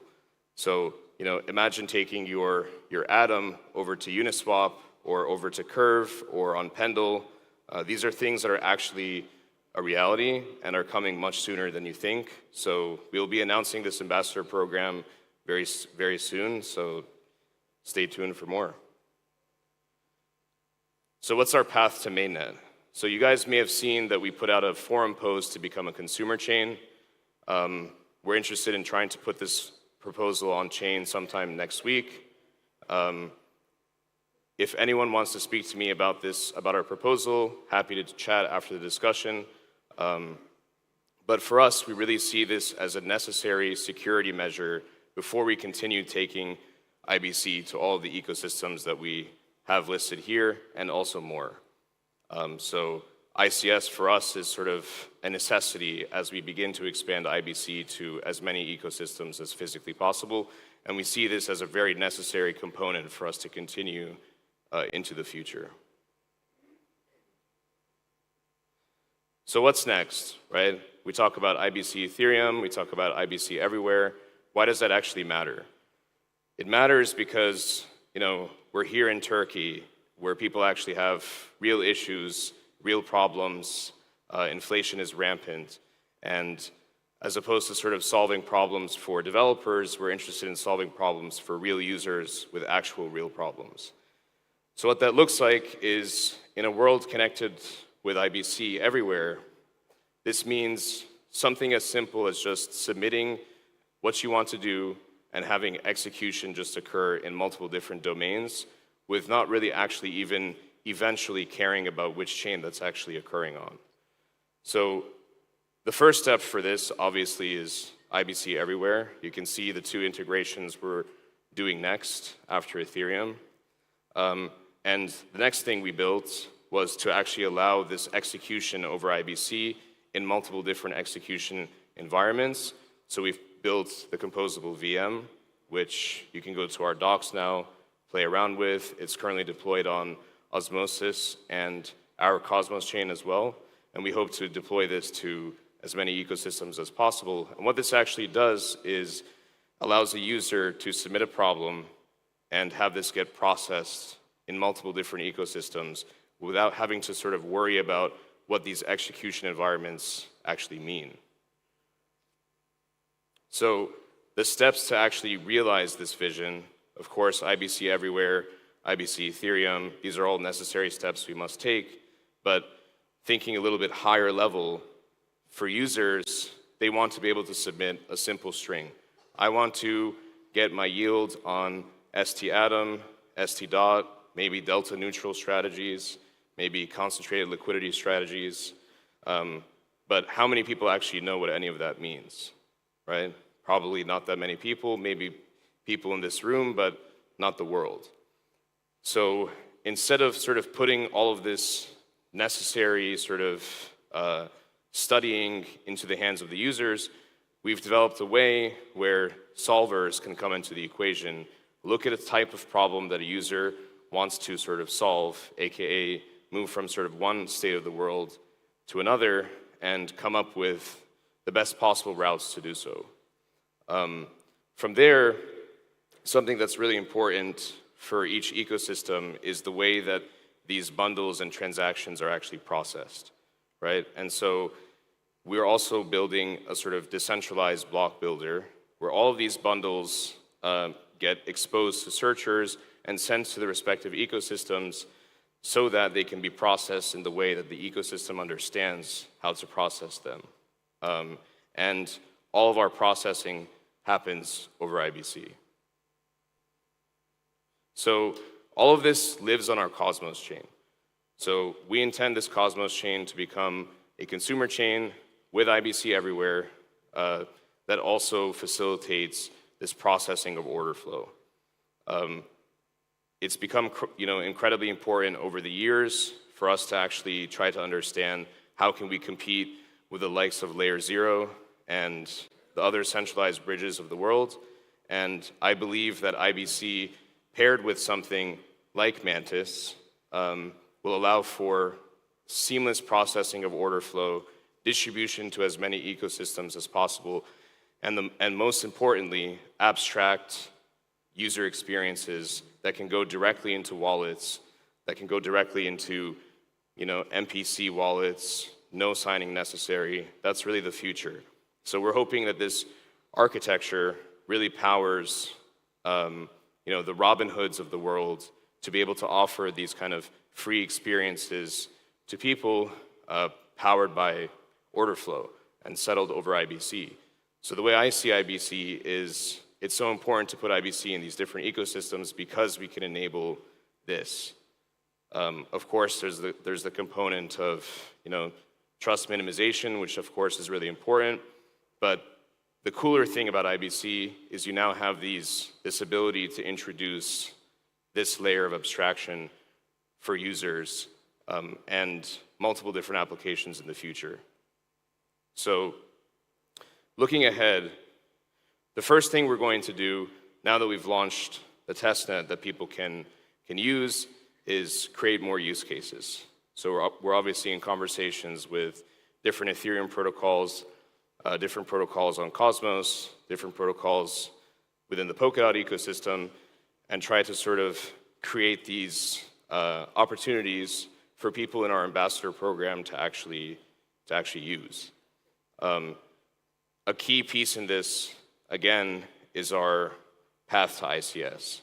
So we're interested, simultaneously releasing this ambassador program to also become a consumer chain so that when we're ready for mainnet, and once we've actually put mainnet out, we can onboard as a consumer chain and become the securest connection to Ethereum from Cosmos. More secure than Axelar, more secure than Gravity, and more secure than the other sort of IBC Ethereum so-called competition. So one of the pieces that I also wanted to highlight is Solana. So Solana's become incredibly important to us, over the past couple of months because of the sort of cheap processing framework.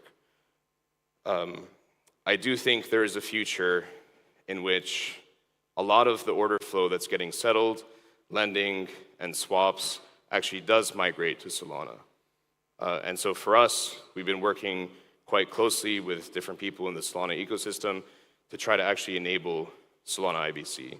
So now if you have this ecosystem of Ethereum, Solana, Polkadot, and rollups as well in the future, you can start to understand what I actually mean by chain agnostic execution, right? So if you're somebody who wants to swap ETH USDC and the pools have relatively the same price, then you would assume that swapping on Solana, where it's much cheaper, probably makes a whole lot more sense than swapping on Ethereum.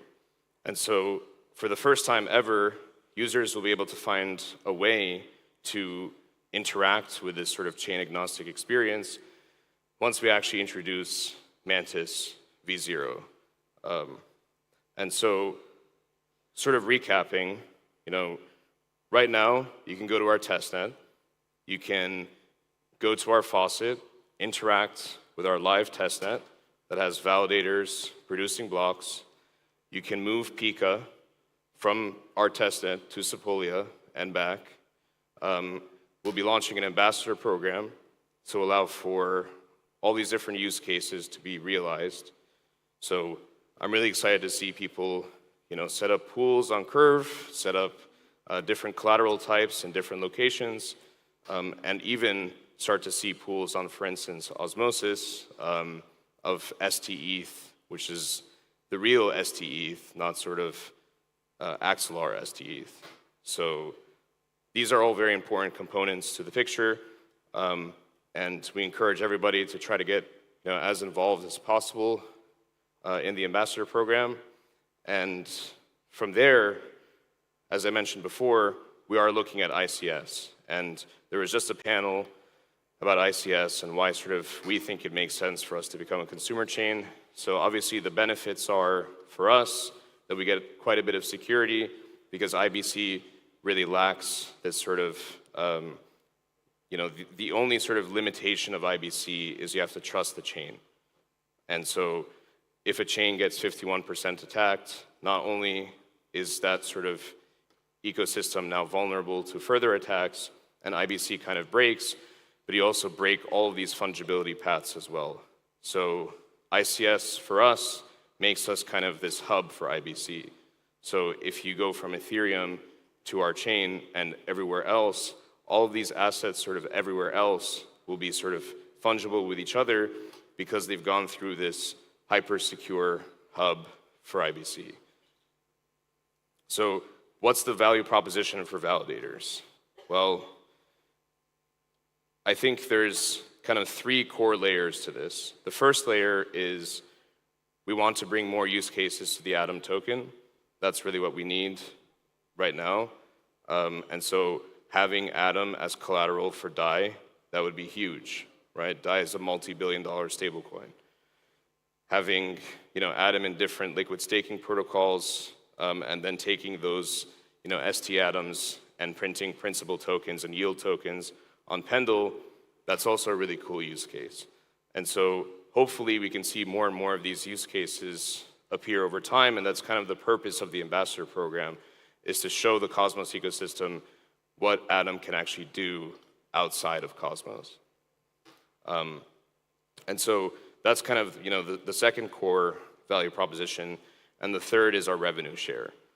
So we'll be passing revenue, 20% of revenues to validators. We have a bunch of projections on our forum post.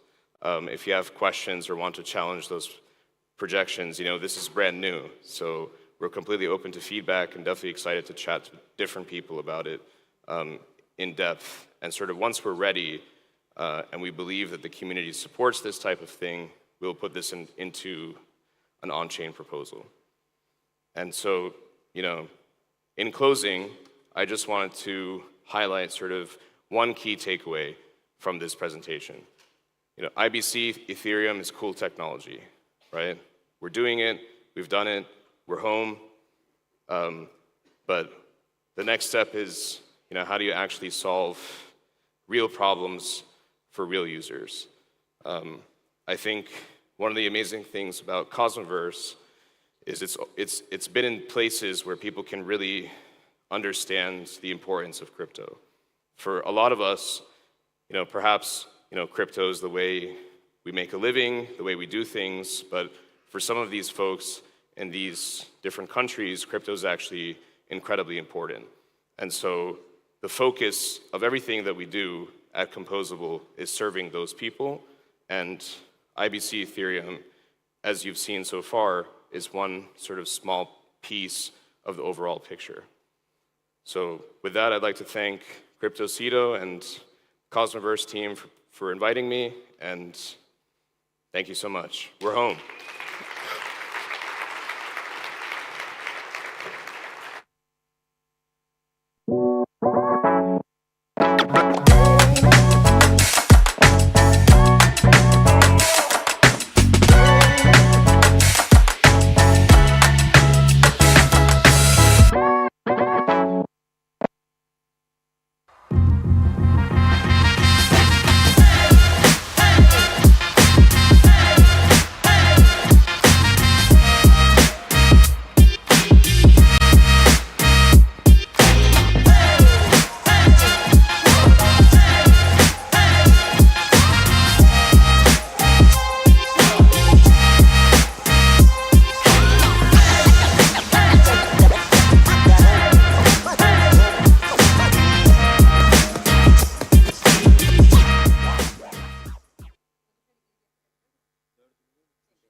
All right. So, who was in Medellin last year?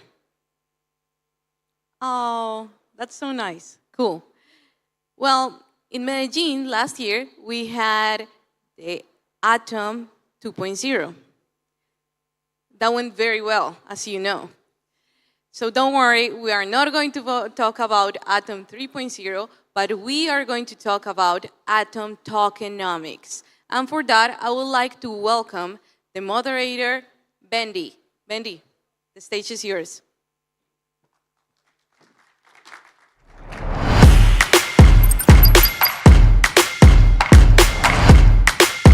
Hi everyone. I won't talk for very long because it's more important that we hear from the two people that I'm going to bring up on stage. But just to very quickly set the scene, I am Bendy. I work for the Atom Accelerator DAO, which was funded via Prop 95 on the Cosmos Hub, and we exist to drive value to Atom. Probably the single biggest thing that we thought needed to be addressed, and the reason why it was our sole RFP this year, was the tokenomics around Atom. We went out and tried to recruit teams that would be able to tackle this, and we appointed 3 teams. One of those is Blockworks Research.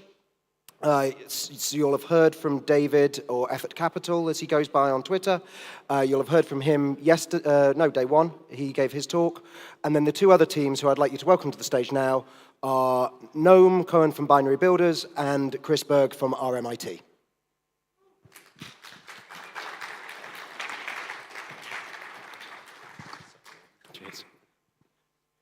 Great, and now I can sit down, and I will try to shut up because, as one of my favorite Twitter trolls told me, all I do is talk. So, I guess the first thing that would be a sort of good starting point for everyone, I guess, is in terms of what your work is at the moment, what you've been kind of asked to do, if you could give a really kind of top-level thing. I know this is a research project, there's an awful lot of depth, but if we could just have kind of high-level stuff. And Noam, if you could also kind of just give a little précis of what Blockworks Research are working on as well.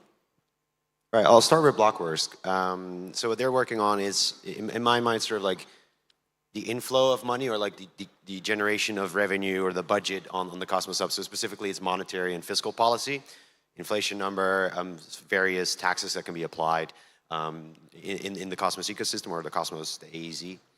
And what we're working on is more on the sort of like the outflow of the budget, meaning how can we spend money more effectively, more efficiently, in order to like create a better environment where meaningful products can be built to drive revenue. I can get into the specifics, but maybe we'll catch. We'll come back to the specifics, but yeah, Chris. Yeah, so I'm from RMIT University in Melbourne. What we're doing is trying to understand, or trying to build out a framework by which we can have relationships with consumer chains that make money for the hub and make money for the consumer chains as well. And our basic thesis is that Atom, or the Cosmos Hub, has one particular business model. It is to provide security for the for consumer chains. Ideally, there will be very many of those as chains on board. And we're designing basically pricing models and approaches by which it returns value both to delegators and make sure that the validator economics actually functions as well. Great, thank you. So pretty lightweight stuff. I'm sure we can cover all of this in the remaining 16 minutes. I'm sure it'll all be fine.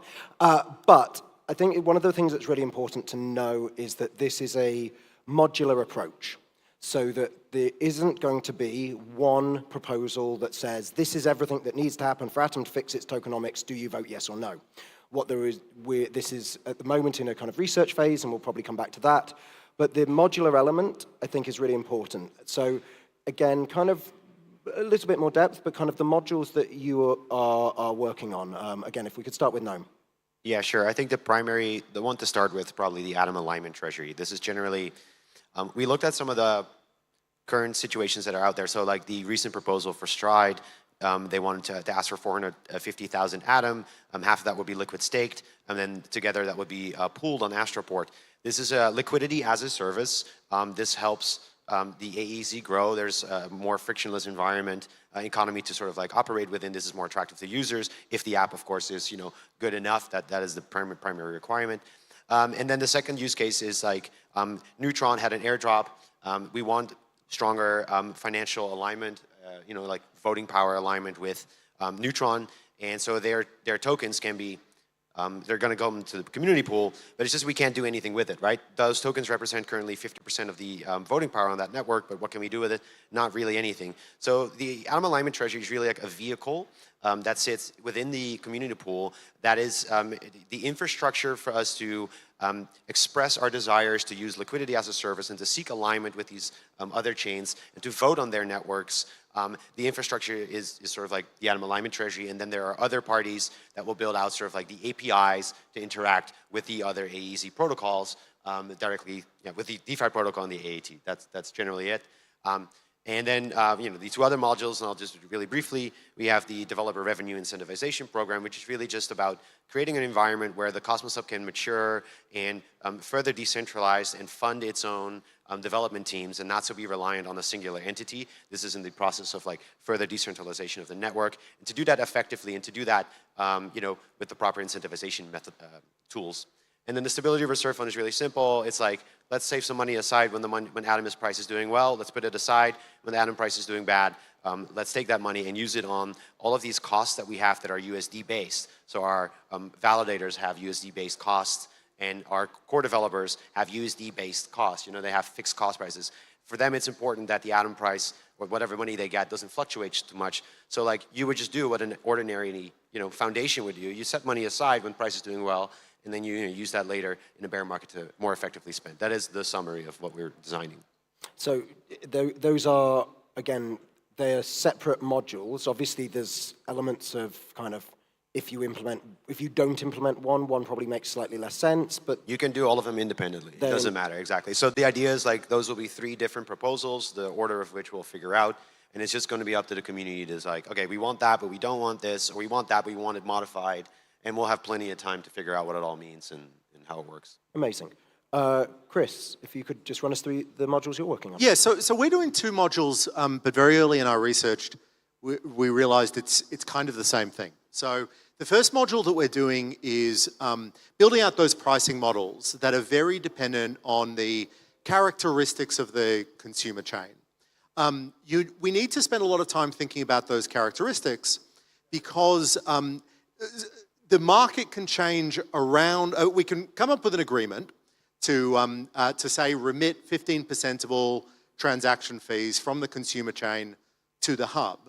But if the token price of the consumer chain goes right up, that's a huge windfall for the Cosmos Hub, you would think, but also at the same time, that's going to encourage the consumer chain to think it's wildly overpaying for security, and it's going to try to exit the relationship.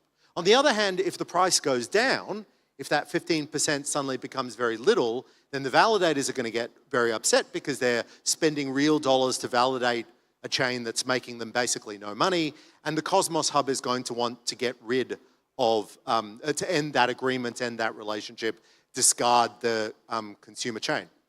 This becomes, fundamentally, it's not just a pricing contract question, it's a question about how you govern the relationship in response to unpredictable future events. If the market goes right up, or if the market goes right down, or if a consumer chain fails, very high failure rate in startups in every sector, we need to have some sort of governance around that. So one of the things that we're proposing, and we're going to suggest to the community, is that each individual producer or hub consumer relationship has a governing committee or a DAO that is a space in which renegotiations can occur, as opposed to what we have right now, which is, if anybody's unhappy, it will just be a big take it or leave it debate in the Cosmos Forum, which is exactly what we don't want to see. We want to see a clear space for renegotiating these agreements.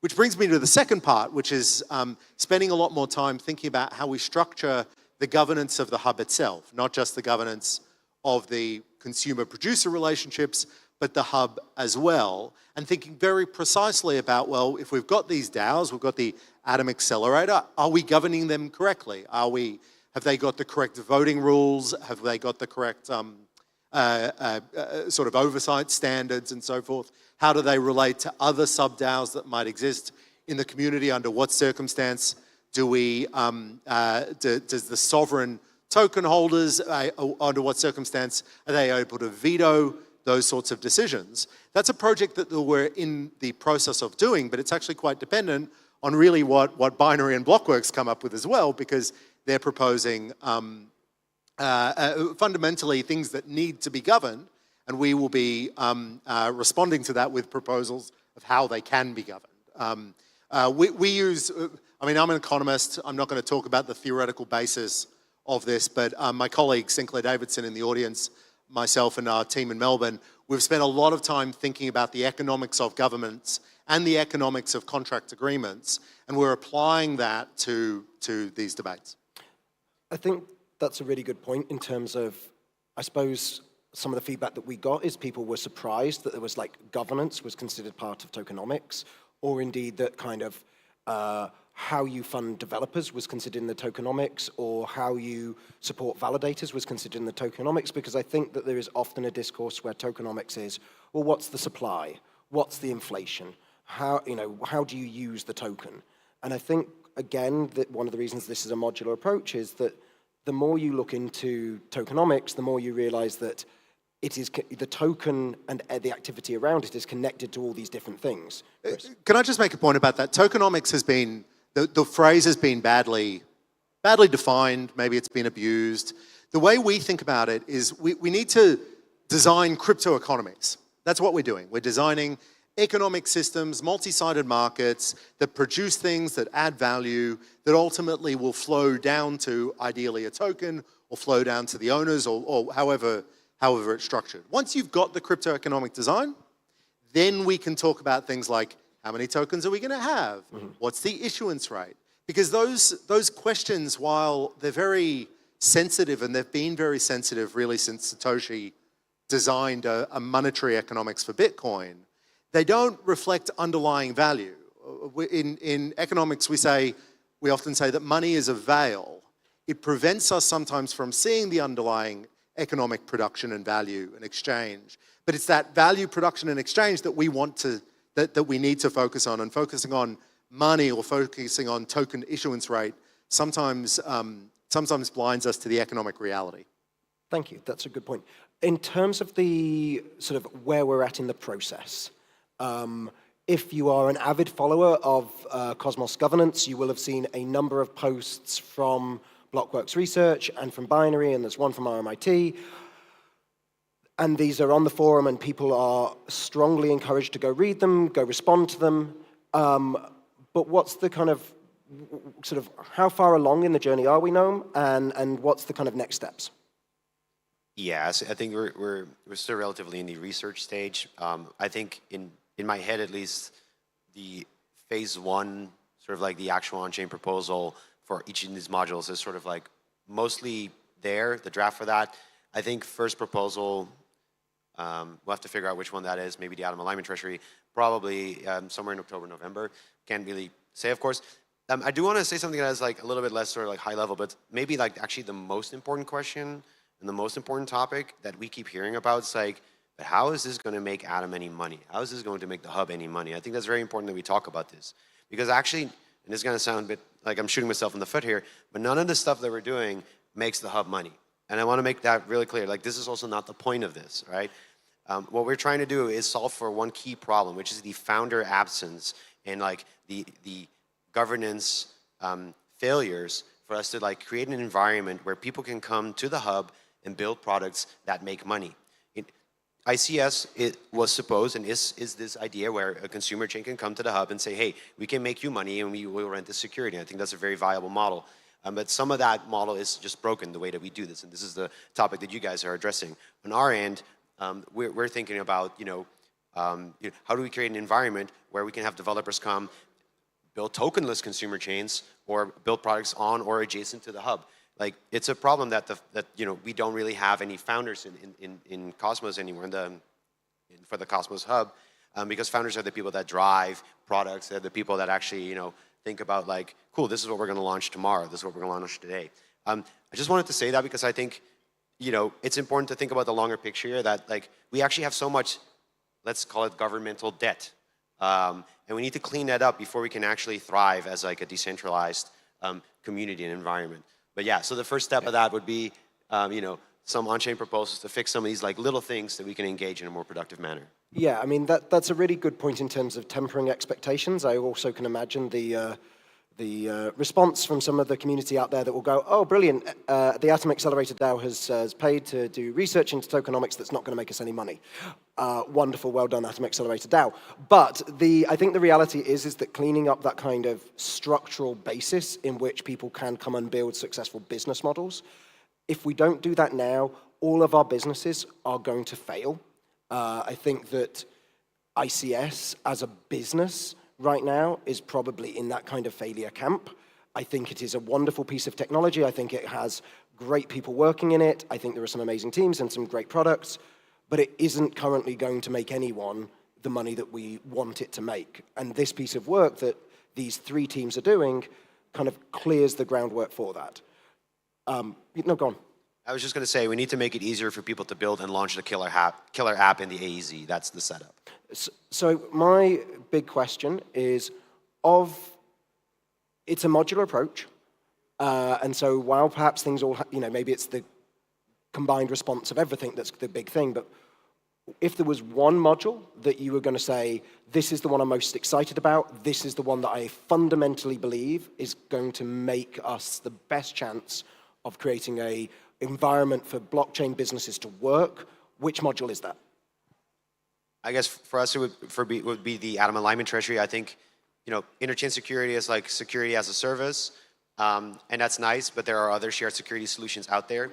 The nice thing is that the Cosmos Hub isn't incredibly neutral anymore. It makes decisions, right? It's like, it is biased towards the success of these consumer chains. So now we can act on that, and we can do protocol owned liquidity. We can use that, liquidity as a service. So like coming into the AEZ is now much more attractive because like we can help, with the liquidity and basically make that much more attractive. It's not just a security offering, it's a full suite of things that sort of like benefit the growth of your network. Brilliant. Chris? Yeah, look, I'm also going to talk my own book. So I think, I actually don't think that ICS has failed at all. I don't understand. I don't really understand that perspective. I think ICS has product market fit. Our claim is that now that we have product market fit, that there is demand for, we just had a presentation about demand for joining ICS. Now that we have demand for joining ICS, all we're proposing here, again to downplay our own contribution, all we're proposing is let's make sure that now that demand is there, that we are satisfying it in an economically sustainable way. I think that we need to think clearer about how that works, but it's a hell of a product, and it's a hell of a product that I think solves some of the problems that we have in Cosmos more generally about rapid onboarding of the development of new chains and app chains. It's a nice change for me to be the least obviously optimistic person, so that's unusual. What I was going to sort of ask there then is so the Atom Economic Zone, the AEZ, ICS, I think it's been the hot topic of the conference about what is the AEZ? Is it limited to ICS? Obviously, Osmosis has a proposal in draft on the forum at the moment where they're saying we're in the AEZ. One of the things I would say that the creation of replicated security and ICS has done is created a desire to be connected to Atom again. And again, I feel like the modules that you're doing enable those to be kind of healthy relationships and sustainable ones. Obviously, we're running out of time and there's no time to get into the modules, but what I'd be really interested in is kind of top level thoughts on what you want the community to do from here and what they can expect from you in return. Yeah, I mean, most of the conversation is happening on Twitter Spaces, the forum, and basically in the online spaces. If you can participate, that's awesome. I understand some of this is quite academical at this stage and maybe complex and hard to swallow. No biggie. What would be great is people would let us know how you want this formatted. If it's too complex, or if you want a TLDR, or I'm also just curious to hear how should we present this to everyone, right? And yeah, I think in general, just DMs are open. Reach out.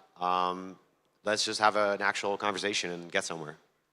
Yeah, look, and it's the same from us, and this is particularly for us because we're not a engineering technical team, we're an economics technical team, and we really want and are looking for feedback from some of the ideas that we have about what are the challenges to implementation and what are the challenges to business models that exist out there. So we're really looking to encourage community discussion and debate about some of our ideas. We are not the fonts of all wisdom. We don't think that. I know everybody else doesn't think that either. We're really keen to get feedback from here. Amazing. I've been told that we've been granted a little bit of extra time to allow for that very community. Let's talk about the AEZ. Well, I mean, we can, but I'd be really interested if any members of the community have questions they would like to ask. Appreciate this may not be the forum, where you feel comfortable, but if anyone does, throw up a hand and we'll see if we can get your question. And if there isn't, I will come up with one. Okay, so I will go with the big one. Gnome, what's the AEZ? Fuck me.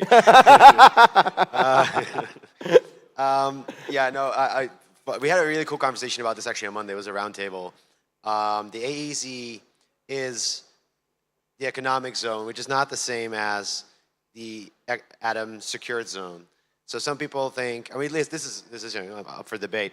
Some people say the AEZ is just all the consumer chains in the Cosmos Hub, but that doesn't really make sense. If we want Atom to be everywhere, and if we want Atom to be, in demand everywhere, it's important that we have economical alliances with places where we want Atom to be. I think osmosis is one of those as well.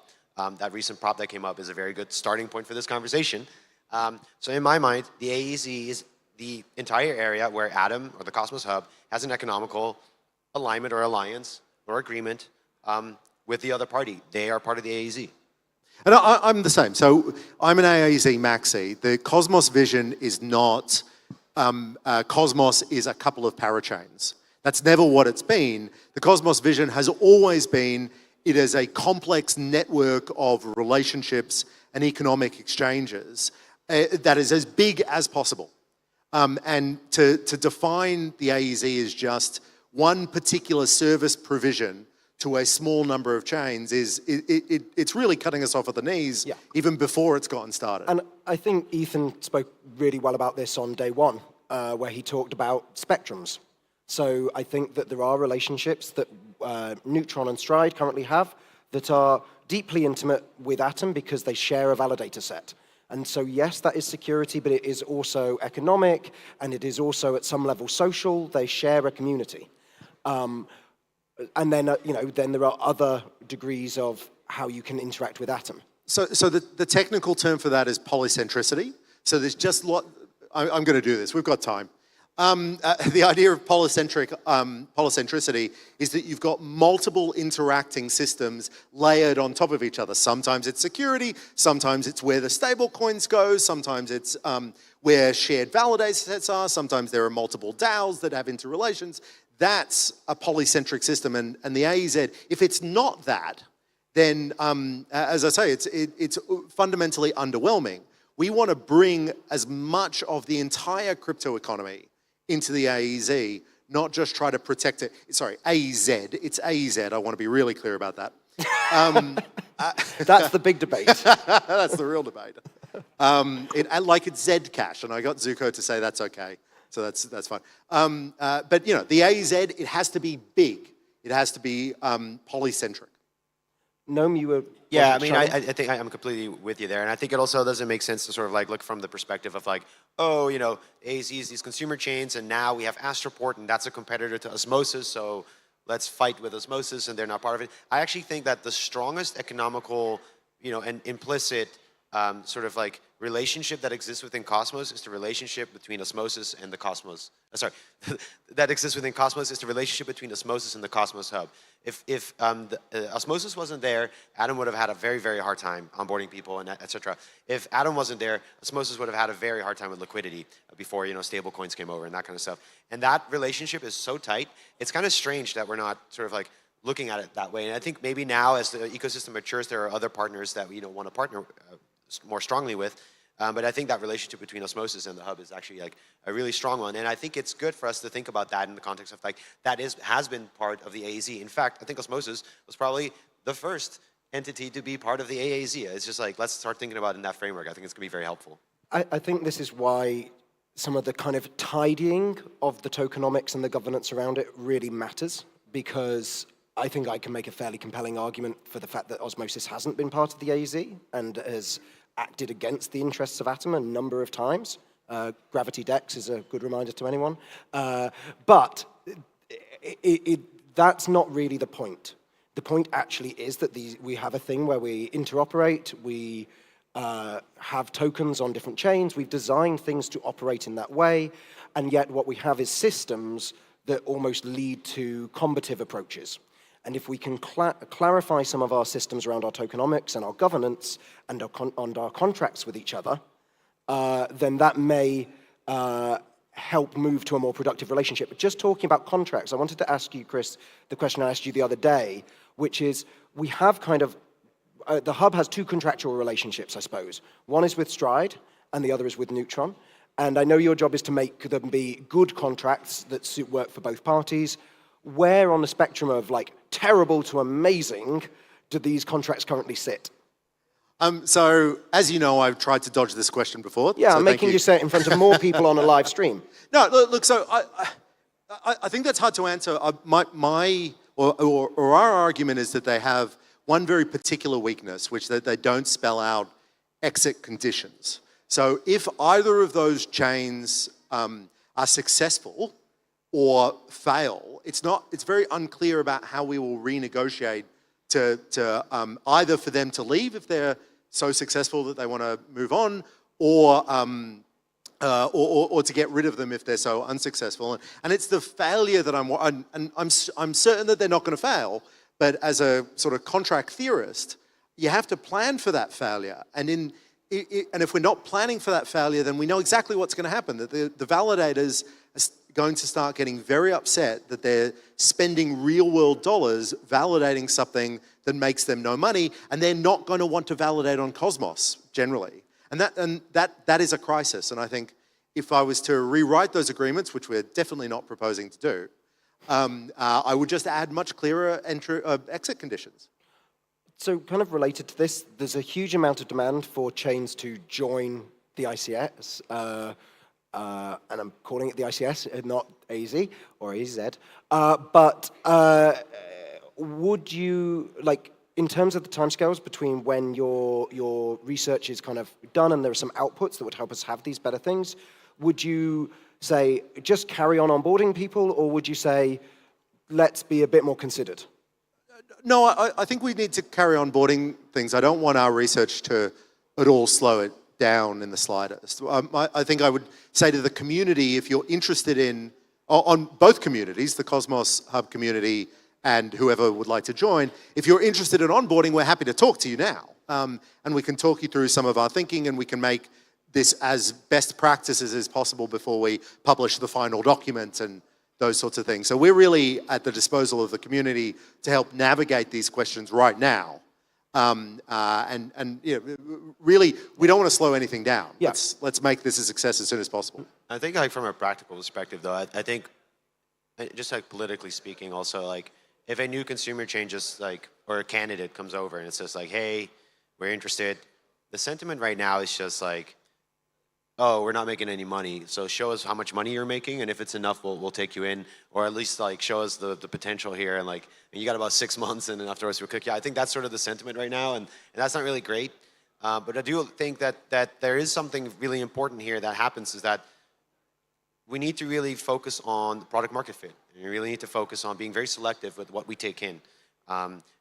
Ideally, I don't think like a new chain with like a completely new novel idea that has no users, no product market fit, should knock on a door and be like, hey, we want to go, you know, become a consumer chain. I think Stride was a really good example of like how that did work, because like we know liquid staking is a huge thing, and we know that has product market fit, and we know they're doing great. So yeah, that's a great candidate for consumer chains. But I think like any new chain that comes up, based on what's happened so far, is like they now feel a much higher sort of like threshold and responsibility to like show the world like, hey, we are capable of delivering. And I think it's really important that, you know, consumer chain candidates find product market fit first. Heck, you don't even need to launch with a token. Just find your users, find your product market fit, and then if you need that security and if you need that, you know, alliance, come over.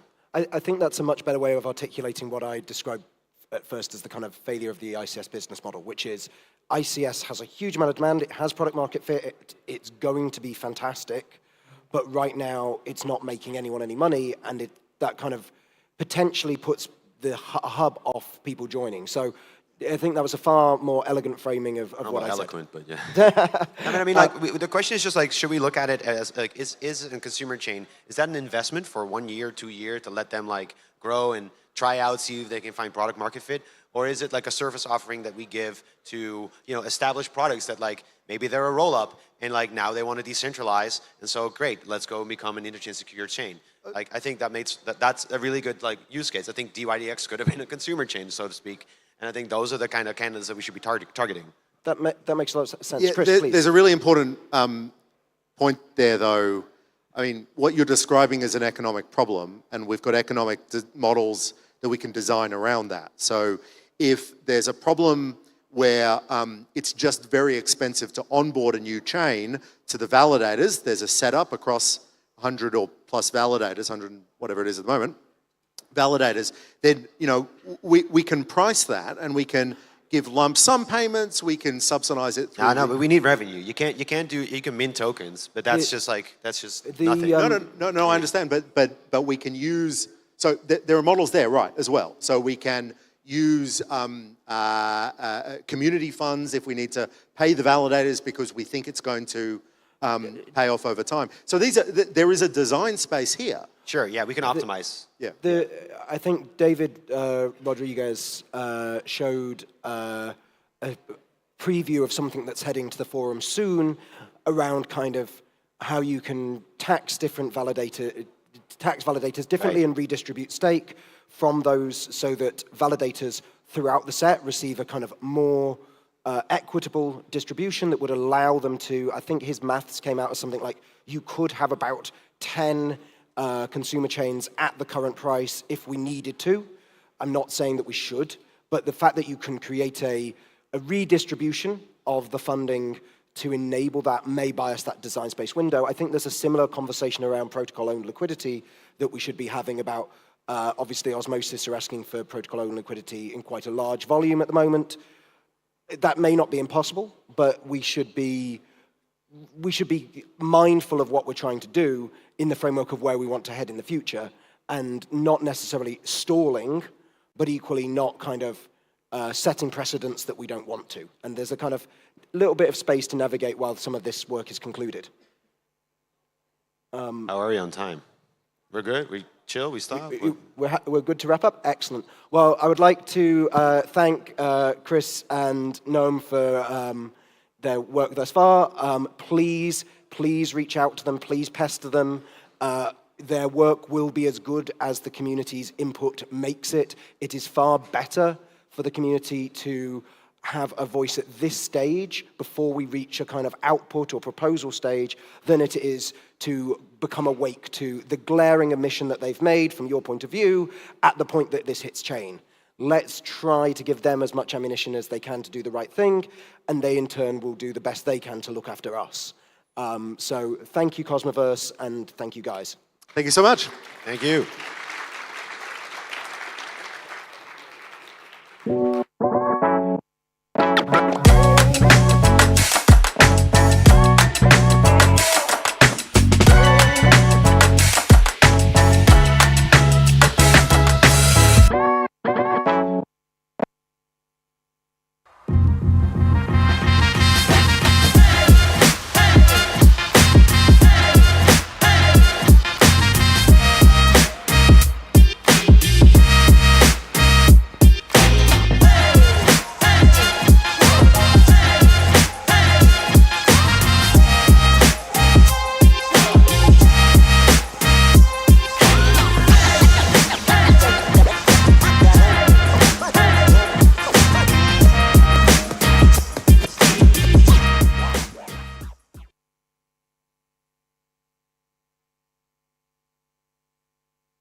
Now, welcome guys.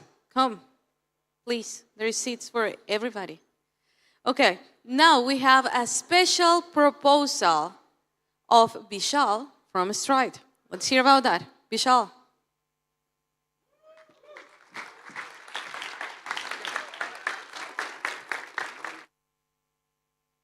No, first, you're on.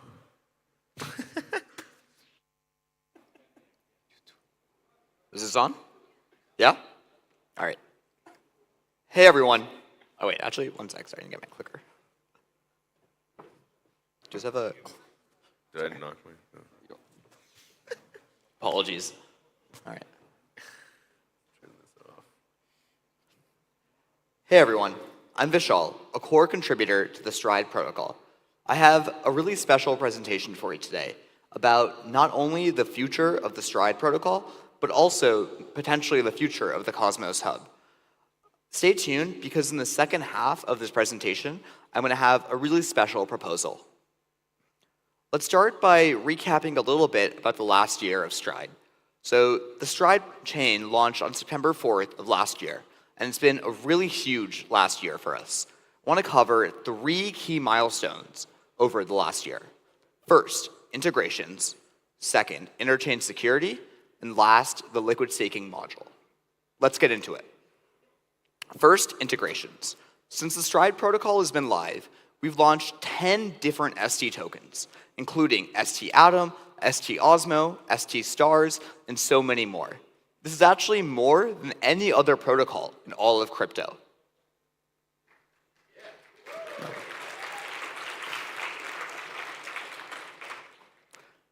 We've also focused a lot on exporting those XT tokens so they can be used all throughout Cosmos DeFi. I think we've done a pretty good job here. Stride's ST tokens are used on every single DEX, every single money market, and every single stablecoin in the space. Lastly, we focused a lot on exporting ST Atom to be used as high-quality, pristine collateral all throughout the Cosmos. The next big milestone I want to talk about is interchain security. This was a huge technical endeavor that required collaboration from so many teams in the Cosmos, including Informal, Haifa, Stride, and so many more. And it really highlights how much the whole space can accomplish when we work collectively towards one shared goal. Stride became the first blockchain to transition to interchain security, meaning that it now is secured by billions of dollars in economic security, increasing the trust that users have in holding ST Atom and helping further the protocol. But the most important thing about ICS is that it creates deep alignment between Stride and the Cosmos Hub. Stride is not only economically tied to the Cosmos Hub because they share a revenue source, but it's also strategically and culturally aligned. And we've seen this manifest in so many ways over the past few months, whether that's GovProps, discussions on Twitter, and so much more. The last thing we want to focus on is the liquid staking module. LSM allows users to immediately convert their staked Atom to liquid ST Atom without waiting the standard 21-day unbonding period. This helps unlock liquidity to be used in DeFi all throughout the space. The LSM has been a key piece of innovation and it really highlights how much, again, the collaboration between different teams can manifest in the Cosmos. Now, I believe Cosmos has some of the most thoughtful, innovative design for liquid staking all throughout crypto. Importantly, Stride's also pushed for some key safety features to be added to the LSM. We believe that with these key safety features, for example, a 25% cap on how much can be liquid staked at any given time, we can help ensure safe adoption of liquid staking all throughout the space. Given this deep focus on safety and alignment, we've seen a lot of really excellent growth at Stride over this last year. We now have over 4 million Atom liquid staked through Stride, and as you can see, that number is growing every single day.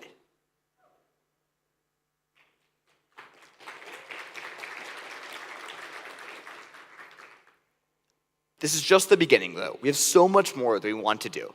I want to highlight 3 things on our upcoming roadmap for you that we'd like to focus on. First, we'd like to deploy more ST tokens throughout the space. While we have 10 ST tokens right now, there's so many more chains that we want to deploy to. 2 that we're really excited about are coming new to this space, Celestia and DYDX. Stride can potentially help unlock billions of dollars of liquidity on both of those ecosystems. We also want to deepen the existing integrations that Stride has. Stride's ST tokens are already used as collateral all throughout the space, but we want to increase both the amount of collateral that's being used, the number of tokens that are being used as collateral. And as the protocol becomes more decentralized and more secure and more trusted, I think this is going to happen. We also really want to focus on exporting Atom and ST Atom everywhere. Atom and ST Atom are already used all throughout the Cosmos, but we've already started work on exporting it to other ecosystems. ST Atom is already available on Arbitrum as well as Polkadot, and we've started conversations to introduce it as a key collateral asset on so many more ecosystems. Despite all of this growth, we see that there's still one key problem. Liquid staking must be decentralized to scale safely.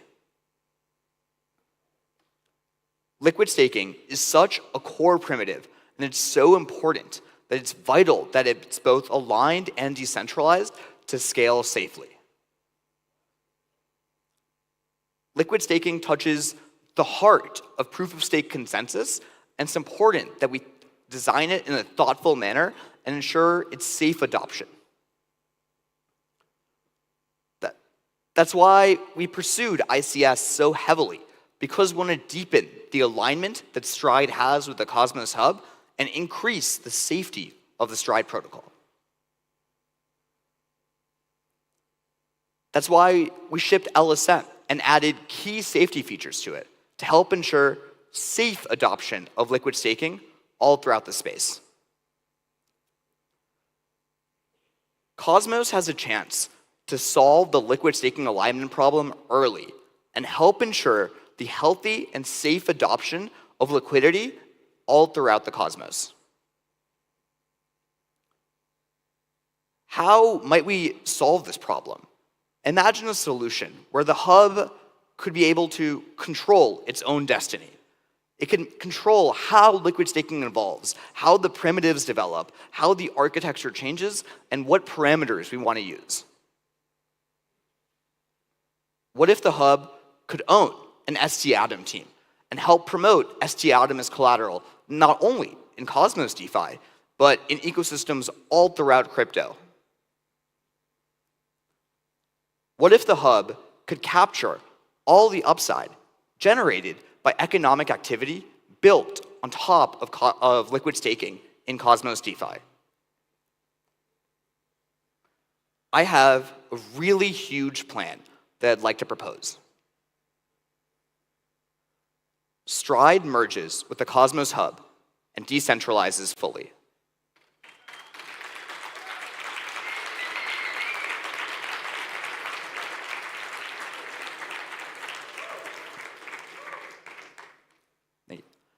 Now this would be really big and something that hasn't really been explored before, but I'd like to give you just a little bit of details about how this might work. But want to emphasize, this is just a plan and a proposal. So to give a few details into like how exactly this might look and what this might mean for the hub, let's cover 3 key points that I think of how this could benefit the hub. So first, the Cosmos Hub would get full governance control over the Stride protocol.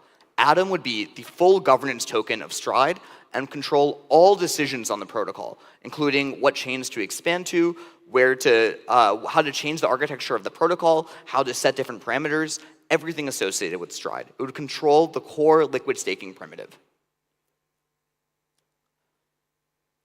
The hub would also get a fully built out development and business team.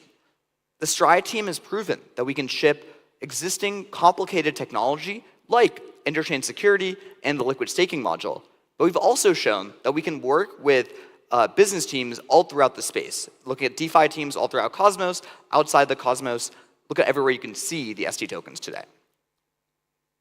Moreover, the Cosmos Hub would have full ownership of 100% of Stride protocol rewards, now and into the future. Currently, Stride's ST tokens are used on a dozen plus chains, and every single day, those tokens generate value and send some of that back to Stride. However, if Stride merges with the Cosmos Hub, all of this value would get sent directly back to the Cosmos Hub. Atom would benefit from economic activity in all of crypto and could become the center of DeFi activity in Cosmos. Now, this is still a pretty big proposal. This is just one potential path for how the mechanics might work. So first, we could provision some amount of Atom for this merger. Then we would burn all of the existing Stride and replace it with a newly provisioned Atom. The Stride team would become fully aligned with Atom and work fully on furthering the interest of the Cosmos Hub, and would be long-term aligned through both vesting and KPIs. I want to emphasize, this is just an idea. We want to come to you, the community, first to help develop this idea with you, get your feedback, your thoughts, your concerns, learn what excites you, what changes you want to make, and want to discuss this as a community. Later today, Informal and Stride will put up a post on the Cosmos Hub forum outlining some of these details. We would love your feedback there, here at Cosmoverse, and on Twitter. If we think there's consensus and excitement about this idea, then we can move forward and put a more formal post on the Cosmos Hub forum soon. I want to really emphasize, this is just an idea, and we would only move forward if the whole community is excited about this. To kick off the discussion, I'd like to invite Zaki Mannion, Ethan Buckman, and Thyborg and Cryptocito to the stage.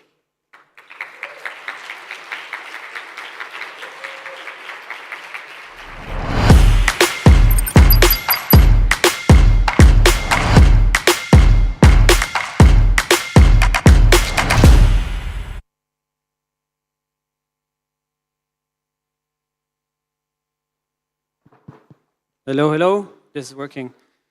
You can come on stage. Don't be shy. Zaki, Ty, Ethan.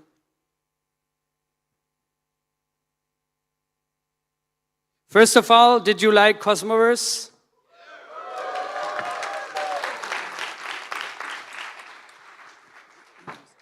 I think despite the bear market, we had around 20% more people. So yeah, thanks everybody for being here. It really means a lot. What's your preferred spot? There's a bear market? Not in here, not in here. But yeah, I think this is a fantastic way to end the conference. Off, I think. First off, I want to know, like, who had the idea for that? When did that come up? And how did you go about, like, coordinating that? Like, Vishal, was that all your idea? No, it's a great question. So it was not all my idea, and it actually did come together very recently. So I believe Thyborg came to us with the idea, saying something he's been thinking about, people at Informal are potentially excited about, maybe 2 weeks ago. And then we kind of didn't think about it. We're like, oh, that's exciting, but we'll evaluate it. And then we got kind of busy with development and other stuff going on. And then we met with him on Monday to chat through this, just like have a drink. And we got more and more excited about it, talked about it more, and we're like, oh, this could really happen. This is really exciting. Could we present this at Cosmoverse? Is something we could talk about all together.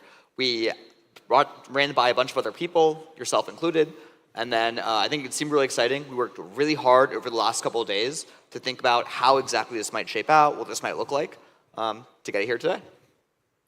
Yeah, I really love how this all came about, like literally during the conference. I think that's also why we're doing that, to be honest.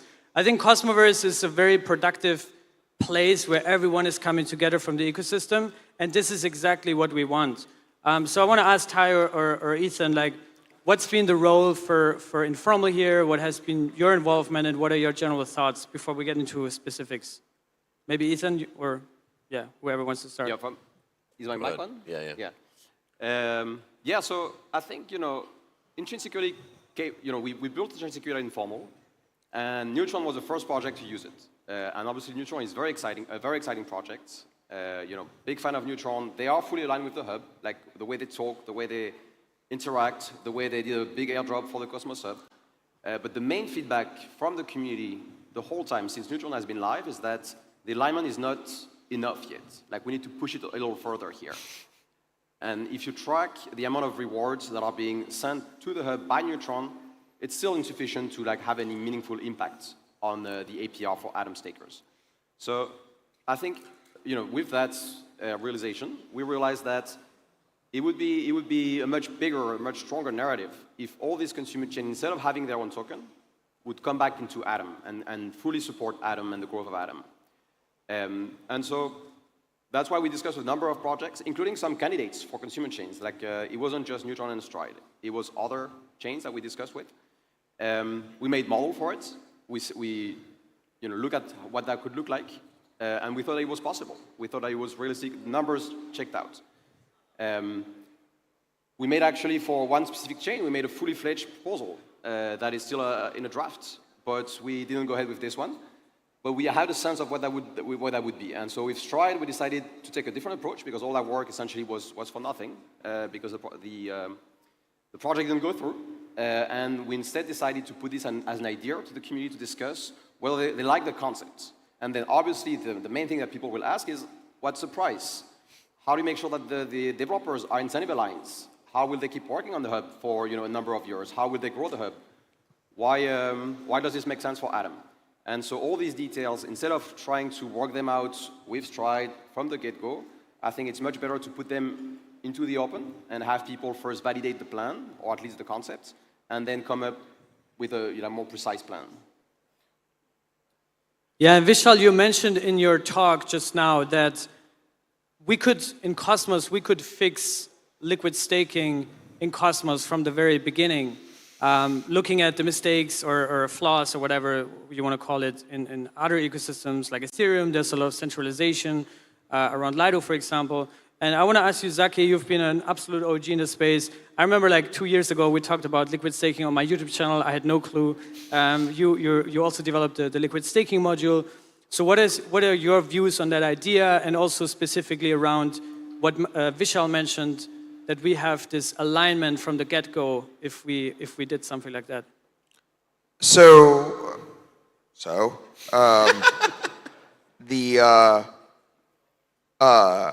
Okay, so 2 years. I spent 2 years writing the liquid staking module, doing it on nights and weekends at 2 a.m. in the morning. Finally got it on the hub. The entire design of the liquid staking module is don't enshrine a liquid staking provider. And now we're talking about enshrining a liquid staking provider. Do I feel like this is some sort of defeat of the mission of the liquid staking module? I think it's an interesting question. But I do think that there's so I have a couple of points. One is, I think that everything about the evolution of liquid staking has been enormously path dependent about the shape of the industry. There's nothing about liquid staking that is sort of fundamental to the nature of blockchains, proof of stake, in terms of liquid staking economically is fundamental, but what form it takes is very much dependent on how markets evolve over time. I think the biggest challenge liquid staking on Cosmos faces right now is that now we have an enormous supply of latent capital, but we do not have applications and we do not have sources of leverage to satisfy the demand. Basically any app that launches with liquid staking, staked Atom support immediately fills up within a few hours, but we don't have a steady pipeline of new things that are going to. So I'm very open to the idea that at least for the next 2 to 3 years, it might be the right thing to do for the hub to closely align itself with staked Atom. But I don't know that staked Atom is the last product in the liquid staking market. I don't know that it will be the only successful product. I don't think it's the only category, but the precedent may be helpful because it says that other teams could launch products in the liquid staking space, and if they achieve scale and if they achieve product market fit, they could align with the hub later and might potentially provide a meaningful exit to their investors, and that can be a self-reinforcing cycle for development of liquid staking in Cosmos. So I think alignment is a big portion, but it's probably also not everything. If we remember the Gravity DEX times, I think there was also this idea to have hub alignment, but we all know how it ended. And I want to ask Ethan, especially also from like a product and like software development contribution standpoint, you guys at Informal, now we have the Neutron team, also to some degree already the Stride team, Occlusions, like a lot of different teams contributing to the hub. Yeah. How would you see a merge with Stride? How would that play out in terms of teams working together, and what are your thoughts on it generally? Yeah, is this on? Yeah. I think it's great that there's more and more teams that are interested in contributing to the hub. There sort of always has been. And I think the challenge historically was sort of a lack of structure and organizational support to enable that. And also, a lack of the right sort of incentive models as well. And so I think what's happening now with the launch of interchain security and now also with the LSM, there's sort of renewed discussions around what it means to contribute to the hub, how we can have more development teams participate and working together on pushing the hub forward. There's new ways to be able to do that. See, in the past when we had with the Gravity DEX, the only way to really contribute to the hub was to try to land software directly on the hub itself, and that was challenging. And the other challenge with the Gravity DEX was around there was no ability to do like liquidity mining, and so other DEXs were sort of better able to compete. And so it's still the case. So now that we have interchain security, obviously now you can build new features, very advanced, complex features, deploy them under the hub security umbrella, and bring new teams to contribute to the hub. And they don't necessarily have to have their own token, and that's sort of what's exciting about this. Just using Atom as sort of the key token and having the team sort of more closely aligned. But the hub still needs to evolve, I think, mechanisms for better funding development teams and incentivizing them to continue working on sort of core hub work. So we've come a long way from where we were, 2 years ago. But I think we still have more to go. But it's very exciting to see the energy and the commitment from many teams willing to to throw down to push Atom forward. It's inspiring. Yeah. Yeah, hub minimalism is also something that I think the community has been debating back and forth over the years. Some say the hub needs to move faster to remain relevant. Others say we're moving just fast enough, everything will be fine. So, Michael, I don't know who wants to take this, but how would this affect this ethos or this idea of hub minimalism? And what are your general thoughts about the positioning of the hub? Like, do you think, shared security is enough? Do you think there should be more features? And what are your thoughts about that? I don't know who wants to. I think back in the days, and Ethan can confirm, there was this concept of fast hub, slow hub. So the slow hub is the actual Cosmos hub. That's Gaia. That's the one that doesn't change much, that does all the regular upgrades, but that stays like this stable anchor in a trashing fee. There was a great blog post about that. And then you would have the fast hubs. You would have the Strides for liquid staking hub. You would have Neutron as a smart contrast permissionless platform hub. You would have, and that's what I'm hoping, we get other hubs that join the actual Cosmos hub and the AAZ. I'm visioning about 5 to 10 consumer chains following that model. And each of them have a very specific purpose. They are products that have product market fit in crypto, so they have proven themselves, not just in Cosmos, but also the concept of liquid staking has found product market fit on Ethereum. The concept of NFTs has found some sort of product market fit pretty much everywhere, on Solana at the very least. And so the idea would be to have 5, maybe a little bit more of these core products owned by the Cosmos hub, and that are fully aligned, accruing value back to the Cosmos hub. I want to ask Vishal directly. So you just said you're proposing this idea for a merge. Can you maybe more specifically explain how that would look like? Does it mean the Stride token would just go away, or how does that look like? How does that whole merge work? Yeah, it's a great question. And I want to start off by saying this is just my idea of how this could work, but if the community feels differently, this is ultimately up for vote for both the Stride and the Hub community to be aligned on. Our idea was that the Stride team definitely wouldn't go away. I think we really love this project, we love this space, we want to really take it to make sure it becomes a huge success. So what we were thinking is, all the existing Stride basically gets burned, so the Stride token no longer exists. It gets replaced by Atom. So there'd be newly provisioned Atom. That Atom would replace all the existing Stride. And then the devs and BD team, the contributors who work on the Stride protocol, they would switch to working on the Cosmos Hub, whatever Cosmos Hub governance decides is best. In my mind, I think that's probably taking liquid staking. They'd be in charge of the Stride protocol still, but all the value of the protocol would accrue back to the Cosmos Hub. And we'd have to agree on some sort of vesting schedule and KPIs to hit, but make sure the team is actually aligned and that they will deliver and not just, check out. And I know, Ty, you've been working a lot on consumer chain onboarding. What does this mean for you? Like, let's say proposal goes on chain, community is very hyped about it, it goes through. Do you think this would set the standard for other existing consumer chains? Well, there's just one right now. Or other chains that are in production right now that are exploring to migrate. Yeah. Do you think that it might even make sense for others to explore a similar solution? Absolutely. This is a bit controversial, right? This is just my opinion, but I don't think the hub should accept consumer chains that do not fully align with Atom going forward.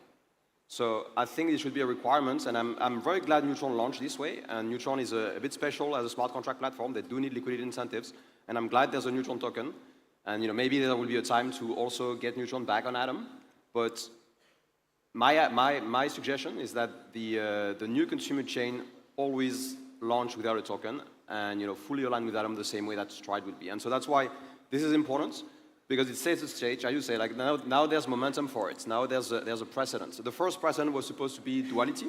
Duality had this a similar idea. Duality decided to merge with Neutron, which was a good thing in terms of not overloading the validator set of the Cosmos Hub too fast. That's fine. But going forward, in my opinion, new consumer chains should not use their own token.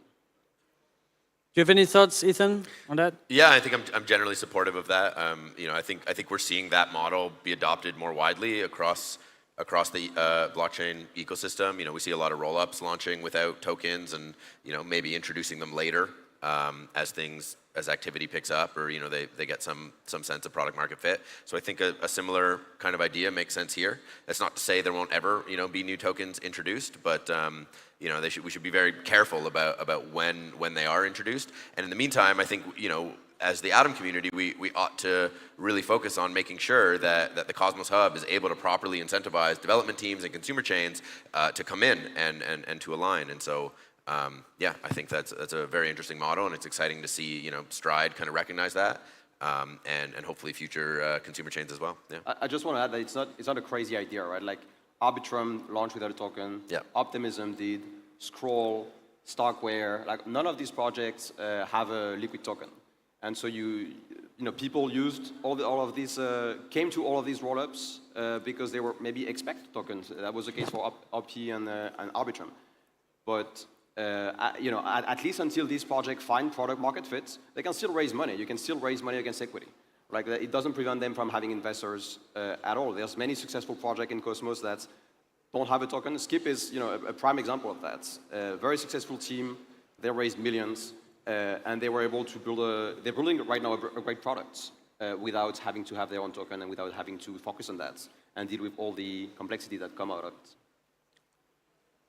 How much risk do you guys feel like there is in the immaturity of Cosmos governance in terms of being able to execute things like this? Yeah, it's a great question, and honestly, I think this is something that we really want to fix, even independent of this. But the Gov module is really great; it works really well, but it's lacking a lot of pretty key functionality. Like a clear example of this: people note veto all the time. Note veto has just become an extra dislike this, despite what it should be, which is this is spam. And there's all sorts of things that you can't do, like ranked choice voting or vote for 4 options. Yeah. So I think we should overhaul hub governance, maybe do some way to make it more scalable. One potential option we're thinking about, but this doesn't have to be the way this goes, but would be you stake your Atom, you can vote on the Cosmos Hub, but if you want to, you can also stake your tokens to either Neutron or Stride or other consumer chains, and then you can vote only on that chain. So for example, you stake with Stride, you can vote on Hub and Stride votes, but not Neutron votes. But then you can also choose to stake with Neutron, you can vote on Hub and Neutron votes. I'm not saying this has to be how it is, but this is one potential change we could imagine. Yeah, so I think to wrap it up, maybe Vishal, can you talk about the next steps? There's a proposal going live right now on the forum, is that right? Yeah, so Informal and Stride have worked together on a post that kind of outlines part of this vision and what this might look like. That's going to go up on the forum shortly later, maybe in the next hour or so. And then we'd love to hear your feedback, both in person here, on the forum for more like official feedback, and then on Twitter too, which is where a lot of the Cosmos governance actually takes place. We'll probably have Twitter spaces over the next few weeks to talk about this. Love to hear your threads, tag us. We want this to be pretty organic and really do want to hear your honest thoughts. If you're excited, if you're nervous, if you're concerned, if there are any changes you might want to see, if you're like, oh, we should actually do Stride and this other chain. Let us know your thoughts. Yeah, I think that's really in the Cosmos spirit, that this is not an announcement, but this is actually a proposal, an idea for all of you to provide feedback and provide your input. I think this is very unique in Cosmos, that it's a very bottom-up and inclusive ecosystem. So my final question, Zaki and Ethan, last year we had a similar panel in Medellin, Colombia, where we talked about Atom 2.0. Today the title of the panel is Stride, Handshake, Cosmos Hub. What's the title for our panel next year? Atom 3.0. Atom 3.0? No. I don't know. Where do you think the hub is standing? So like, okay. I guess my vision and my hope would be that actually hub governance gets to the point where like you don't need us to like shepherd a big decision, right? Yeah. Like that's the weakness of hub governance is that like there is no clear representative of the Cosmos hub, and so like you have like me and Ethan and various other people kind of step in and be like, okay, we will be the main character for like another season of Cosmos drama, and like this is the problem, right? And like what we need is like a forcing function to get beyond like the like simplistic governance that Sunny wrote and that we've been like living with since the hub launch, to like a governance that can like actually create like a committee of people who would be like responsible for figuring something like this out. Yeah. And I can confirm, like as an organizer for Cosmoverse, it was really hard to get Zaki on stage this year. So, but yeah, any final words? I was going to suggest for next year Cosmos Hub, Handshake, Ethereum. Yeah, there we go. Okay, so thank you so much. Thanks everybody. We will actually now start with the official closing ceremony. So we already have our jury set up. We have now the live pitching competition finals, and then we have an award show that you shouldn't miss. So yeah, just stick in for an hour, and then I'll see you at the after party later tonight.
Hello?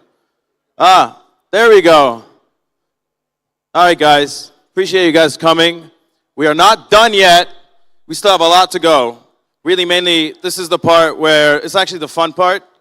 This is where we're going to be doing an award show. There's going to be a competition where we're going to be giving out the results of the creative track, as well as Cosmos Millions giveaway. And mainly here is the pitching competition. So to start off with the pitching competition, we have 3 finalists. I'm going to introduce Safar-chan, who's going to lead the way and introduce the teams. Safar-chan, please, go ahead. Thank you. Hello, cosmonauts. Are you all hyped up? We're gonna have the final of the pitching competition. Many people applied, many people presented in the first round already. We had 10 projects who presented, and 2 of them are now gonna be here on stage and gonna present in front of you all, and gonna use this opportunity. Furthermore, we have 1 more finalist who got qualified from the Shark Tank Interchain Shark Tank pitching competition. So we are really glad that so many people are here and so many projects and builders are still working in Cosmos, even though we are still in the deepest bear market. So that makes me actually super bullish on Cosmos. Furthermore, I want to introduce the jury. We have a high-baller jury here. We have Noam Cohen from Binary Buildings.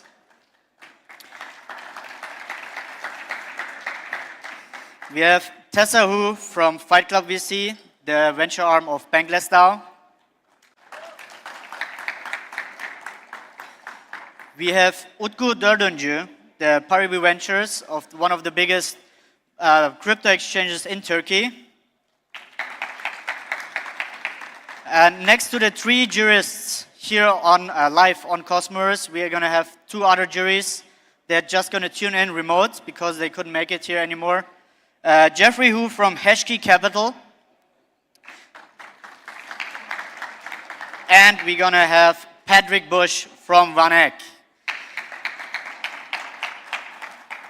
The requirements are clear and the pitching rules are also really easy. 7-minute pitch, 3 minutes Q&A. I want to introduce you to the first project. It's Electron with CKMash, the co-founder Garvit Goal. Please come on stage. Good luck.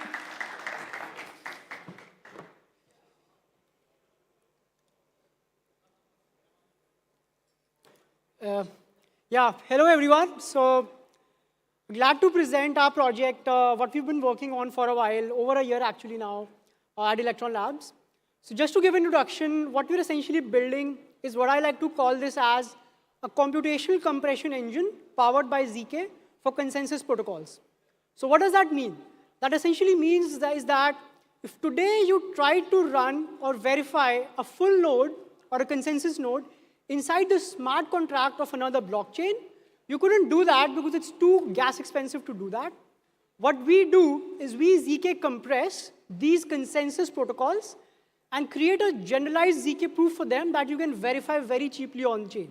So imagine trying to verify the Tendermint consensus inside Ethereum smart contract and the other way around. So that's essentially what we do at a high level. So talking a bit about the company, so we've been around for over a year, almost 2 years now, and we've secured multiple partnerships across Cosmos and other ecosystems, where we are powering ZK Light Client-based security solutions for these products. And we are actually live on mainnet between Ethereum and a BFT chain near, follows a very similar consensus algorithm as Cosmos. And we have actually done quite a few core innovations in ZK technology, which have actually been referred to by research papers as well. We are live for Cosmos, Near, and Ethereum consensus. This is just the light clients, not the full consensus for now, but that's kind of our roadmap. Today, I'm here to talk about a product that we've been working on for a while. I'm quite excited to present this. This is actually very interesting for the Cosmos ecosystem. And so we've all heard about ZK IBC lately, and I think a lot of companies have been making presentations as well. But a question I often think about, to be honest, is what are the applications of decentralized bridging? What is it that a centralized bridge cannot do that a trust minimized bridge like IBC can actually do? On a centralized bridge, you can only transfer assets and liquidity. But if you have a trust minimized bridge, you can also transfer security on top of this cross-chain solution. So you can actually use Ethereum and the restaking layer on Ethereum and provide security to Cosmos chains, and in return, these guys earn token rewards. When it comes to providing security, you can get security from your simple Ethereum holders, or you can actually directly integrate with EigenLayer as well, or other restaking layers that can actually enable you to access this security essentially with a single integration as opposed to having to build your own security supply over the long term. But as a chain, why should you rent security? What's the advantages of renting security? Yeah. So the biggest advantage, in fact, this is a common problem across Cosmos ecosystem, that the validators demand so much token rewards that the inflation for smaller chains tends to be very high. And we've seen this play out across multiple chains across Cosmos ecosystem. And this is in fact a feedback I've received from many smaller chains as well, that they have a hard time attracting validators. So our solution can actually enable existing Cosmos validators to receive delegations in the form of ETH from ETH restakers, and then they can pay them back in their native coin in the form of rewards. And this should actually increase your validator revenue, because unlike ICS, we actually don't require ETH restakers to actually run another Cosmos validator for this. ETH restakers can actually directly provide delegations to the Cosmos validator. So there's no new infrastructure that has to essentially run here. So what are some of the tokenomics benefits for this, right? So as I discussed that token emissions is actually how these chains actually bootstrap security. And bootstrapping security has been very expensive so far. However, since Ethereum is a slightly, you can say, more stable asset, a more recognized asset, Ethereum, and besides, Ethereum restakers don't really have a lot of options when it comes to yield. Like they can probably put assets in Lido maybe, but that's pretty much it. How do you earn additional yield, right? And they don't really have a lot of options around that. So this is kind of what we're opening up for Ethereum restakers. They can come in and start providing security and earn token rewards. And since Ethereum is a slightly premium asset, they expect lower yield on their security as opposed to what you might be required to pay to somebody who's taking their native token on a Cosmos app chain. So we believe this can actually reduce, if you're a Cosmos chain, this can actually reduce your token emissions significantly and make bootstrapping security a viable option for some of the smaller chains. And in fact, for some of the larger chains as well, they can continue to receive these delegations and actually increase validator profitability, in general. And of course, we see this across Cosmos ecosystem, that chains are actually trying to attract liquidity from Ethereum. And this actually solves for that as well to some extent. This is not completely, but to some extent, that when these rewards are actually being given to these restakers, they're actually given on your native chain. And Cosmos Ethereum restakers will actually be required to access these rewards on your chain. So it's kind of these users are kind of getting onboarded on your Cosmos chain. Talking a bit about us, we have built a solid team of ZK engineers in India. We've spent the better part of last year bringing people across Rust and ZK ecosystems and building a team based in Bangalore. I actually think that we are a small team, but I think we are the largest ZK team in India that is actually built in India. Talking a bit about our roadmap, so a lot of energy going forward that we're planning to spend is on actually improving the ZK infrastructure itself. In fact, one of the biggest challenges, even today with our product of the kind we're presenting here, is that the ZK tech itself that's powering the security layer behind this messaging between these two chains is actually quite primitive. And we are actually planning to spend a lot of energy on upgrading to better systems such as Starkey and Plonky 3 going forward that will enable us to actually provide this solution in a cost-effective manner. We're raising a $2.8 million round, $2.8 million size of the round at $28 million valuation. And we're planning to deploy this capital. A third of this will actually go to ZK engineering, actually improving our infrastructure. And a third of that will actually go to product development. The rest will actually go to marketing and BD, etc. We are live on mainnet. Our core tech is live on mainnet. This is not for ZK Mesh, but this is actually a bridge powered by our technology between Ethereum and Near. And yeah, you can actually go and test this out today. So yeah, so just to add here, this bridge has no you can say, multi-sig running behind this. This is completely powered by ZK provers. And so our prover is not super decentralized right now. Please wrap up your last sentence. Yeah. And yeah, so basically, this is powered by ZK provers. Going forward, this will have permissionless relayers as well. There's nothing really preventing us from having these real, except the fact that we haven't sort of audited the code yet, etc. But this is not powered by any third-party security right now. Thank you very much. We're going to start with the Q&A now.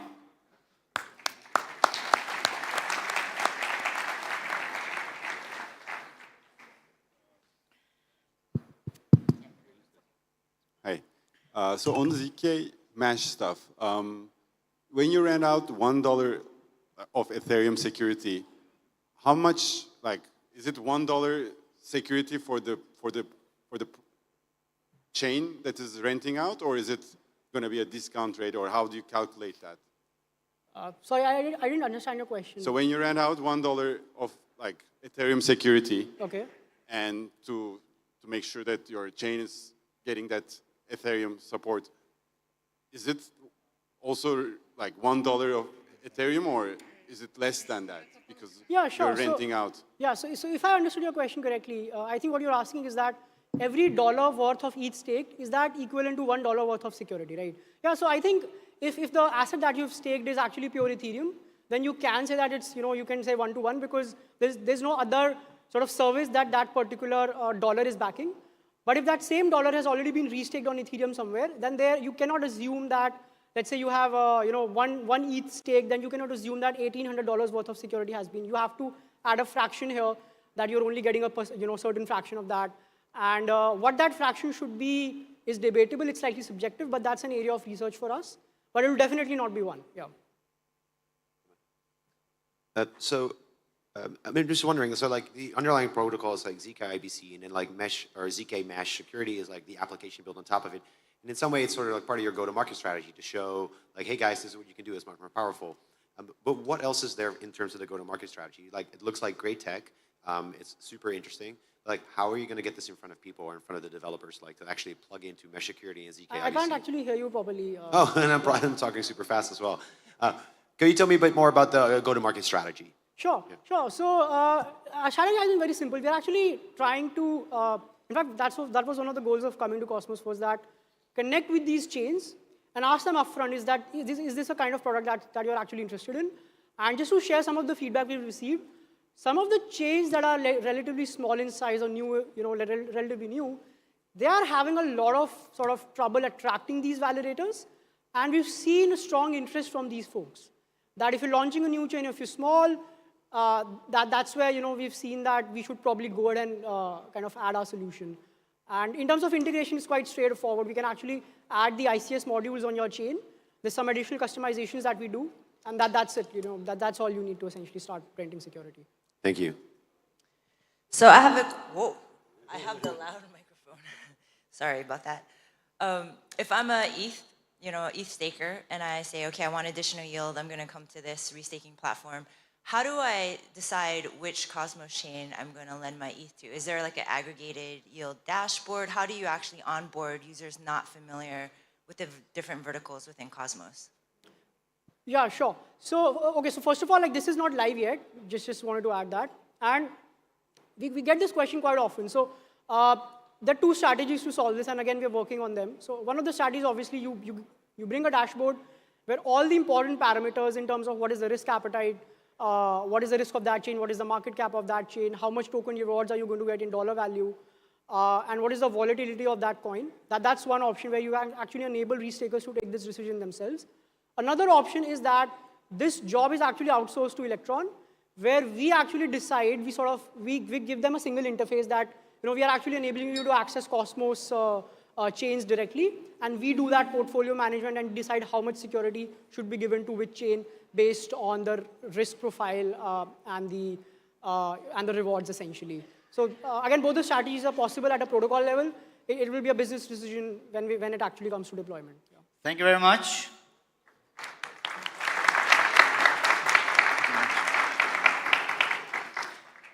Really interesting to hear the first project on the final. Next, we're going to have Cosmosm AI, a super early stage project. We're going to have on stage John Yu, founder and CEO. Please come on stage. Good luck.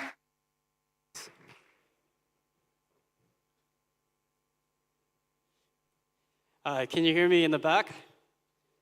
All right, let's get started. So I'm here to present Smart Contract AI. What we do is build AI tools to find and fix smart contract vulnerabilities. So the smart contract developer, they release a PR, they go to our website, put the GitHub repo in, and then a couple hours later, they get a full vulnerability report sent to their email.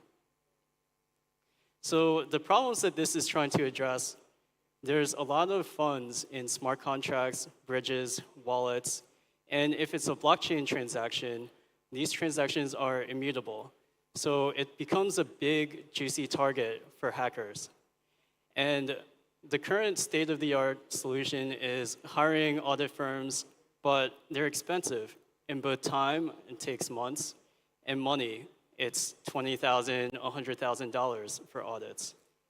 So using smart contract AI, it helps save the audit time charged, and also instead of months, vulnerability reports are given in hours.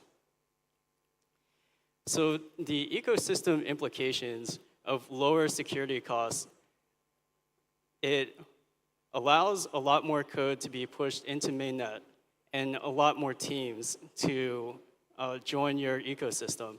So imagine you're a hackathon project and you don't have 20,000, 100,000 to get into mainnet. What do you do? So this might be a solution for you. So where are we at now? I started this project part-time 2 months ago, and today we have a fully working, minimum viable product. We talked to a lot of different types of users, so security auditors, full-time developers, part-time hackathon participants, L1 blockchains, wallet providers. And they all seem to be pretty interested. And we have one paying customer. So the go-to-market strategy is breaking down into 2 different user profiles. So young developers and people like me. So full-time developers, people who crank out code all the time. So the go-to-market strategy is focus on the Cosmos, I know CosmWasm well, and expand onto other ecosystems. So Aptos, Solana, Near, EVM. And to address these 2 different user types, focus on the young developers, on hackathons, Twitter, word of mouth, and the full-time developers, it's more like a B2B sale. So startups who just got funding, who just got audited, who just launched different products, and meeting them in conferences like Cosmoverse, and also partnership referrals like the Builders Program. So the business model is pretty simple. You build a good product, and then you charge for it. So hackathon developers, they're not really well funded, so charge them a one-off affordable price. Give them a taste of this model. And then for full-time developers, you can run PRs, audits on your PRs all the time, so it might be a monthly subscription.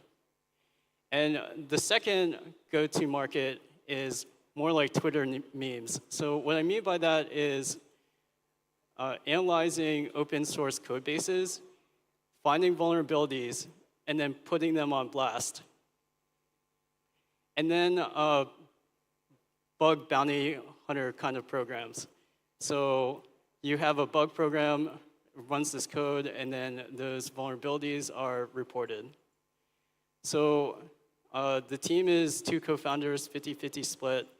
I did a lot of smart contract work on Stargaze, spoke at AwesomeWasm, and my previous background was in Web 2 development. So we have a few unique insights. Build a good product, charge for it. It should be more common in Web 3, but not really. And this is more like a Web 3 CI/CD tool. So a Web 2 analogy would be like you make a PR to a web app, and then you run the test suite, and then like the current audit system, it's basically like you see the results in months. So this is more like a Web3 CI/CD tool where you can see the results in weeks, and it's integrated into the development workflow. So a couple other key insights. Vulnerabilities in production are mostly already known. So in Ethereum, there's reentrancy, in Cosmoverse, access control, logic errors, math errors, and AI can find these patterns really well. So right now, you can't really replace the human auditors, but maybe in the future, with custom models, with fine-tuning, with a lot of data, 5 years from now, maybe auditors are completely replaced.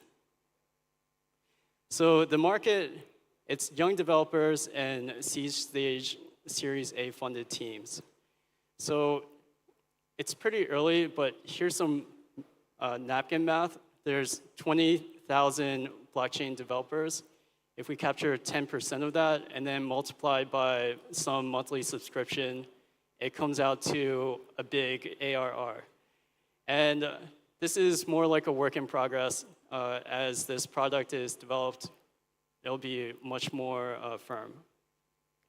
So what I'm looking for is active full-time developers on L1 dApps, infrastructure like wallet companies and insurance companies and ecosystem grants programs. And if any of you are interested, use this QR code, and then I'll accept all DM messages. I'll respond to you definitely. And yeah, that's it.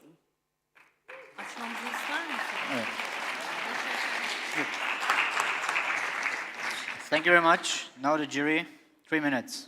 Thank you so much. How did you compare the output of your solution with the, I don't know, maybe like a proper audit firm? Did you do that, or what was the outcome from that? Yeah, so evaluation is an open research question in AI. So this weekend, I'm working on a project, man versus machine, to answer that question objectively. So right now, the baseline is about 50% accuracy. And with the latest prototype that my co-founder produced last week, I think it'll be closer to 70%. Of the major hacks that have occurred, would your tech have been able to prevent that? A lot of it is, multi-sig keys and phishing and spam things. Those are the ones for the bridges and the major expensive attacks. What percentage would your AI actually be able to capture? Yeah, that's a good question. So the multi-sigs, the bridges, the transaction-related hacks, like private keys being leaked. So that's more on the transaction layer. This is more on the contract and SDK layer. So I'm focused on the smart contract layer right now, but it could be expanded to transaction layer analysis.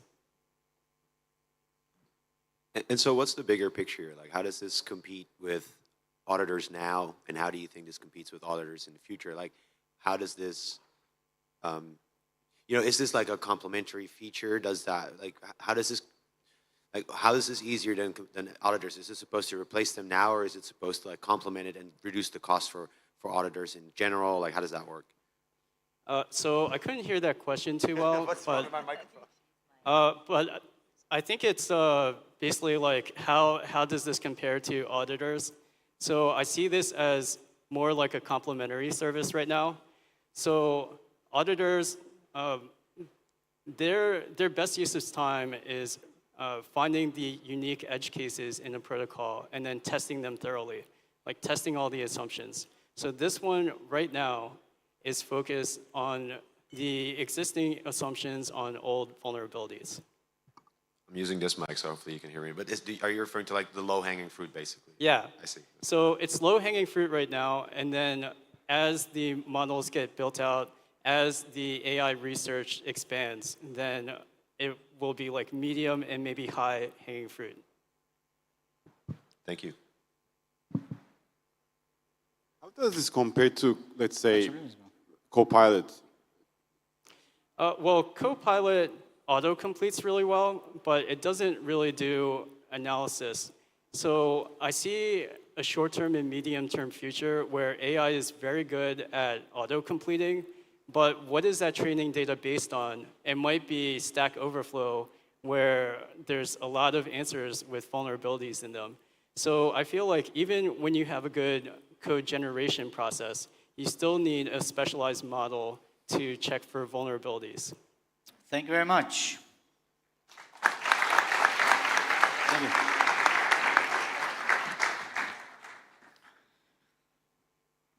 So next up is another finalist that qualified. The project aims to build front end to the interchain and is called 42. We're going to welcome the co-founder, Daniel Melchap. Good luck. Is this thing on? Yes.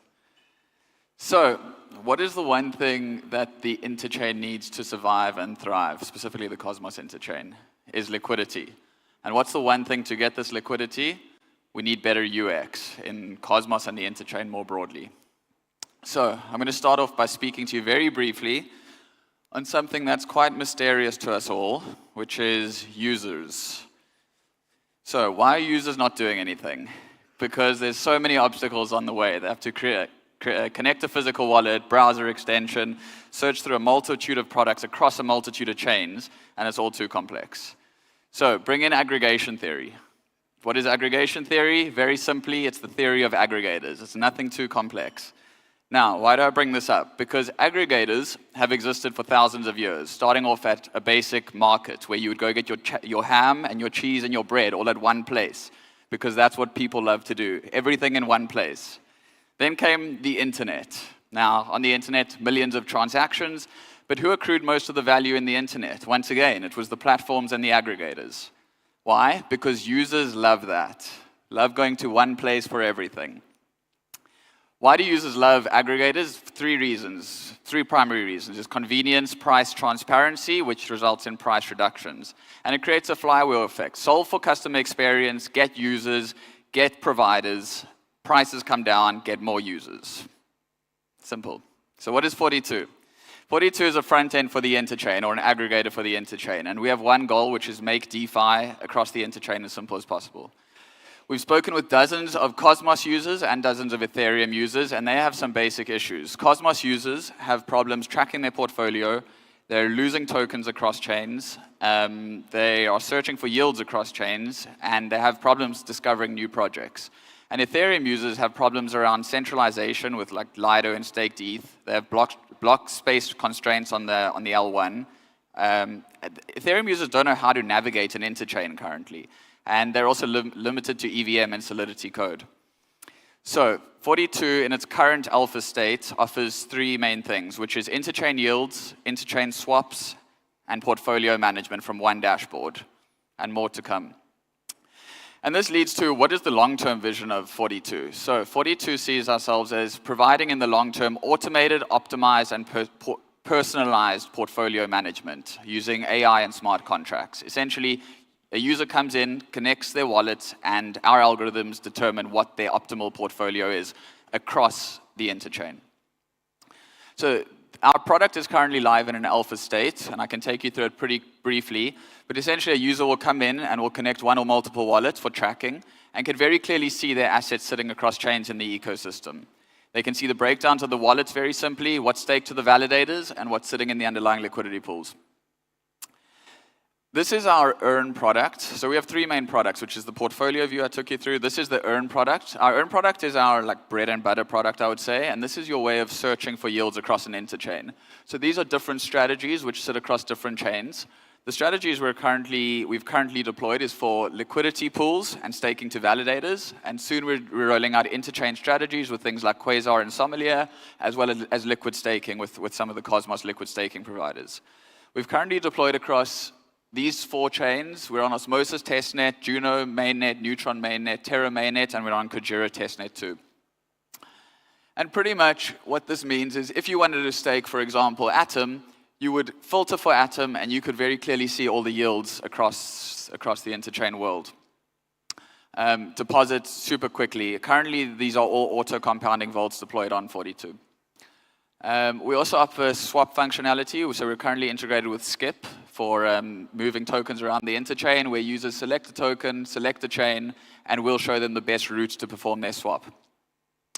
So we're not the only ones that think that the UX layer is super valuable. This was from the Delphi Digital 2023 report, where they put liquidity infrastructure such as Aave, Uniswap, etc., at the liquidity infrastructure layer. Then came some of the aggregators such as 1inch or Yearn, but right at the top, Zapper's Arian D-Bank, and where 42 is playing, is where we see a lot of value going to accrue in the long term. So this is some market size stuff. If we look at Ethereum, currently 6 billion or 12% of the total Ethereum TVL sits in yield optimizers, whereas in Cosmos, only 1% currently sits in yield optimizers. And if we look at DEX aggregators, currently in Ethereum, 13% or $12 billion goes through DEX aggregators, but in Cosmos, currently only 0.6%. And that, to a large degree, is because these don't exist on an interchain level. Also, if we look at the total asset management industry of the world, and I'm assuming we're all in crypto because we believe this is going to move on-chain at some point, that's $100 trillion. Our go-to-market, we're currently in our alpha phase. We've deployed some basic products. We're doing a lot of personalized user testing, getting in touch with our users, and we've got some really cool marketing stuff being deployed at the moment. We're then going into the beta phase, which is a Cosmos-wide launch. We're working on a lot of strategic partnerships within the ecosystem and outside, and we're targeting whales, which is what some of like a sommelier has been doing too. Then we're going to full deployment, which is interchain-wide launch, optimizing with our AI stuff and targeting ETH users. We hope to, in 6 months, to integrate across 7 chains, deploy our validator compounding and some of our partnerships, as well as get our a lot of the EVM and Celestia stuff going, and thereafter continuing to do like real-world assets, NFT aggregator, and AI-generated asset management. This is the team. So myself, I was at Binance Labs in their ventures team. I was also at Menlo Ventures before that, and I got an investment banking background and worked at Berkeley, studied at Berkeley. I've got an amazing engineering team who are sitting over here, Moritz and Alicio. They're Gs, so chat to them if you can. We're raising a pre-seed of 1 million at a $10 million valuation, which is a steal in my mind.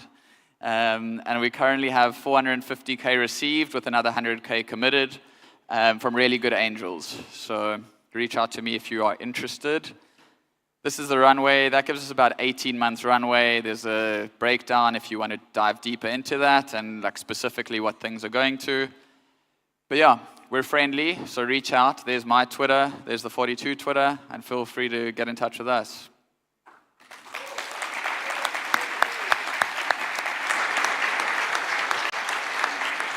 Thank you very much.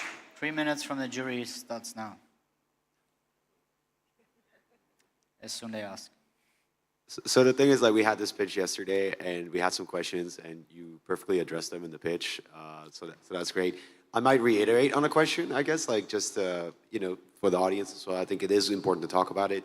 You know, the biggest problem in Cosmos is onboarding users where the money is, right? Ethereum world. And so, what's the path to like getting access to that liquidity? Could you specify that a little bit more? I think go-to-market in the Cosmos space is definitely something that you're capable of doing. But like, how does that translate to the EVM world? So the question is just how do we get liquidity? I probably used the wrong microphone. Are you hearing me now? Yeah. So like, how are you going to market to the EVM world where the actual money is, where the users are? How are you going to make sure that they're sort of like onboarding easily? Yeah, sure. So like there's the Y Combinator saying that do something that 100 users love. So that's why we're really doing this like personalized user testing now. We want Cosmos to love what we do. And then we see ourselves as like becoming a big player in the Cosmos ecosystem and leveraging that reputation into the Ethereum ecosystem thereafter. Also, as mentioned, a lot of strategic partnerships. Some of our angel investors are also like super well connected in the Ethereum ecosystem to whales and to corporates. So a lot of the liquidity we think will come from there in the long run. Are you targeting specifically retail users or aiming more for institutional? So initially we're doing retail just to refine the product, but the long run institutional is definitely where a lot of the liquidity sits. So definitely that. We'll go to where the money comes from. So.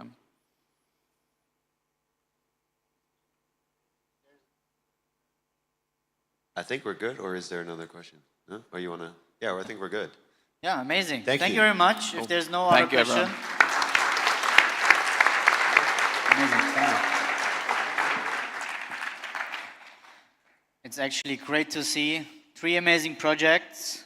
So the jury will now discuss together and evaluate the score. And the finalists will be announced after the award show. One thing I want to mention is all these projects gonna get a place or have a place already in the Builders program. So they're gonna be supported as well, and hopefully they will get big, they will grow, and they will succeed. This is our goal as well.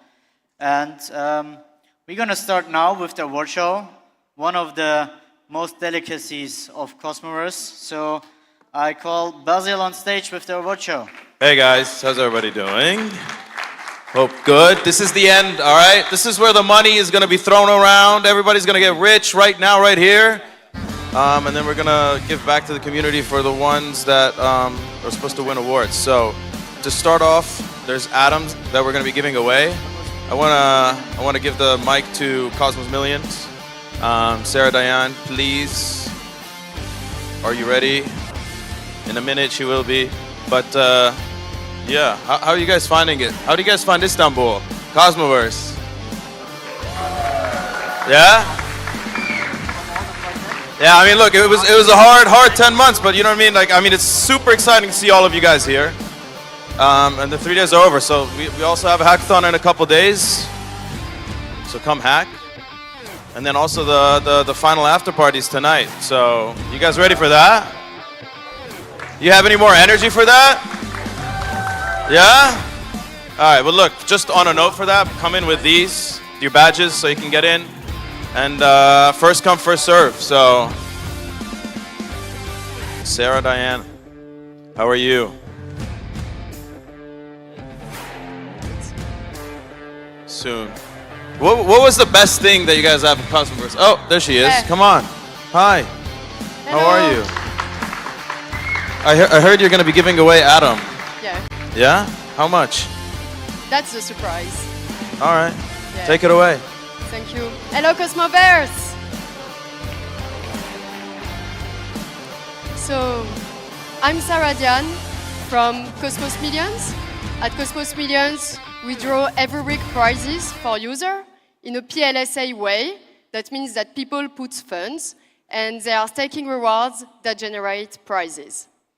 But this is for me one of the good parts of the Cosmoverse is the award, and we decided to make something light, something fun, where you already all participated.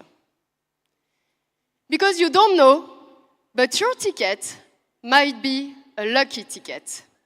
Maybe you already won something. What we did is that we took all the ticket ID numbers and we did an on-chain draw, online draw, during Cosmoverse. And one of you, maybe more, we get tonight some prizes. So please take some time already to check your ticket on your mail, because in a moment, we will announce the winners. So what are the prizes, right? Maybe tonight, we will have a millionaire. And I actually know that we will have a millionaire tonight. And for that, I'd like to call on stage one of our sponsors, Babylon. Fisher, come here, please.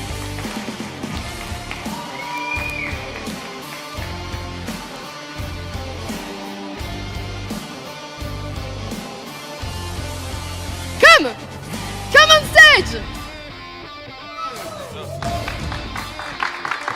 Yeah. Hi, Fisher. Hi, Sarah. So, Babylon, are you going to make one of the cosmonauts a millionaire tonight? Yes, millionaire. Millionaire. Yeah. Now is the time to bring the check here before announcing the winner. Let's bring the check. Yeah. So by millionaire, we literally mean it. It's a million of something. What's that? A million of what? Remind you, Polygon is doing Bitcoin security sharing with Cosmos. So we will give away 1 million Satoshi.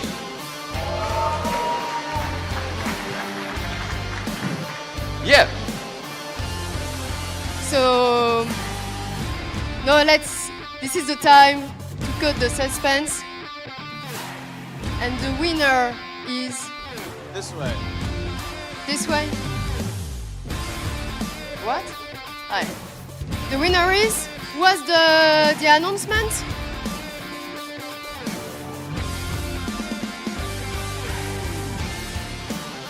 So remember that we just have the ticket ID, right?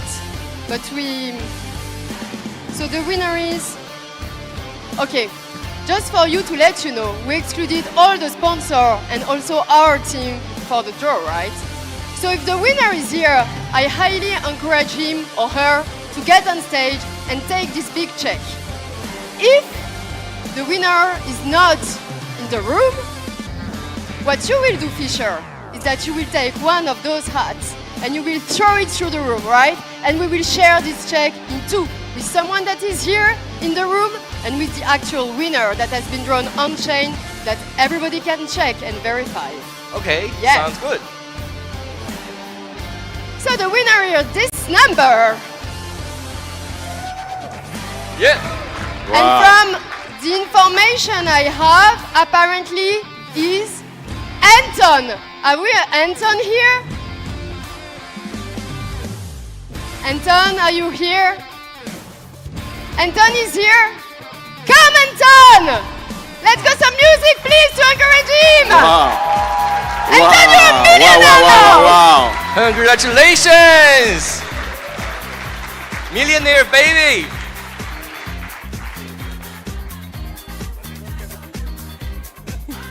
You've been drawn. Hey, nice to see you guys. I didn't know how much Satoshi up to this moment. You're a millionaire, that's all that counts. Yeah, Okay. Thank you so much. Thank you, Babylon. Thank you, Anton, for being here and for being lucky. We love lucky people here. Thank you. Okay. Thank you, guys. Thank you.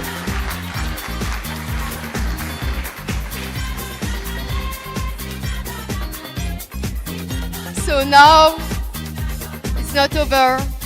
We have one more thing to announce. Because we have one second lucky winner.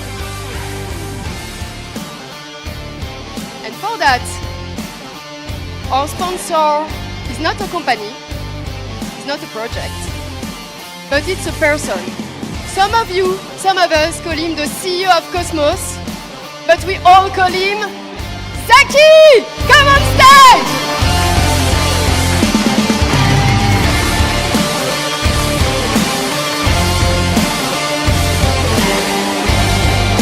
I was kind of hoping this was going to be the only time I was going to be on stage this Cosmoverse, but we'll see. The check, I already put the slide. So we have an amazing amount tonight. 500 atoms given by Zaki. Thank you so much, Zaki. And let's bring the check on stage.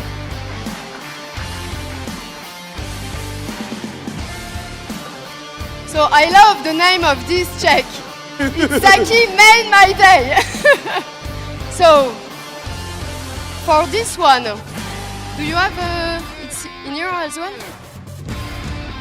So we will now reveal maybe the name. And I can tell you that to bring that in a plane is not easy. We were so afraid that it could break down. So the name of the second person. This is a genuine French check. Yeah, it's yeah. So the number, if you are in the room to receive this check, is, and I remind the rule, if the winner is not here, Zaki, you will have to throw a cap in the audience. I really don't want to do that. So the winner is this ticket number. And unfortunately, I don't have the name because it's a general attendee. And it's from Love D, Validator. Do we have someone here? Okay, okay. There is nobody. I remind the rule. If you're not here, you will still have the prize, but we will throw a cap, and someone here will have half of the prize. We had decided to do that, but no, in an Which operational validator way. was it? What was the validator? It's Love D. Love D. Love D validator. But this is the ticket ID. Okay, nobody I think knows we'll how go to to the do hat that. then. Who is independent way of thinking person should blind some eyes? I don't know. Zaki, maybe you should do it. No? It really should not be. Who should do it? Who should do it? Who wants to do it? Who Hey, I wants to think do it? You want to over do there it? can do it. Let's come here Nana, and come do on, it. let's go. So, I think you go Just from chuck there. it to my mom. My mom is sitting over there. You close your eyes, you make couple of rounds around Louis like that, and then, but you need still to throw it that way. If you throw to Zaki, it's not, maybe, I don't know if he wants to keep it, but. So you get the cap, you go on stage, and you get 250 atoms. Are you ready? Are you ready? What's your name? Nina? Nina? Nina? Come on, do it, do it. Go, go, go, go, go, go. Woohoo!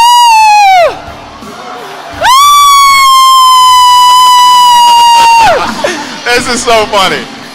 Max, buddy, how you doing? Come. How you doing? Get on stage. Get over there.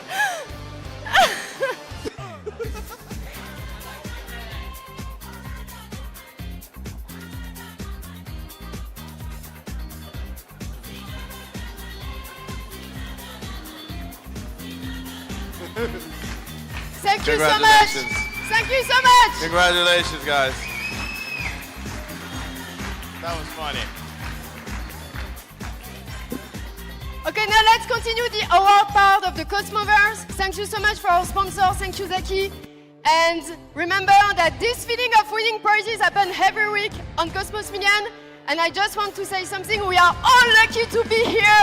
All lucky to be here in Istanbul for the Cosmoverse. And see you next year. Bye-bye. Round of applause. Thank you. Can we get the awards ready, please? All right, all right, all right. That was interesting. Mom, why didn't you catch it? Where is she? She's somewhere over there. Anyways, so I think we're going to start with the awards show. And then we're going to announce the winner for the pitching competition. But to start with the award show, what are we going to have here? Who's going to be first? Last year we had 5 different awards. Most represented community, most promising launch, most decentralized, and then best developer and most active users. So let's go down the list with the most represented community. Who are the nominees? Let's list out the nominees on the slides. No nominees, we're just gonna announce the winner then? All right, then we're just gonna announce the winner. The most represented community is Babylon. Where's Babylon? Fisher, come out. Well, you guys are winning everything today, let's go. Yeah. Hi! Thank you so much, guys. Yeah.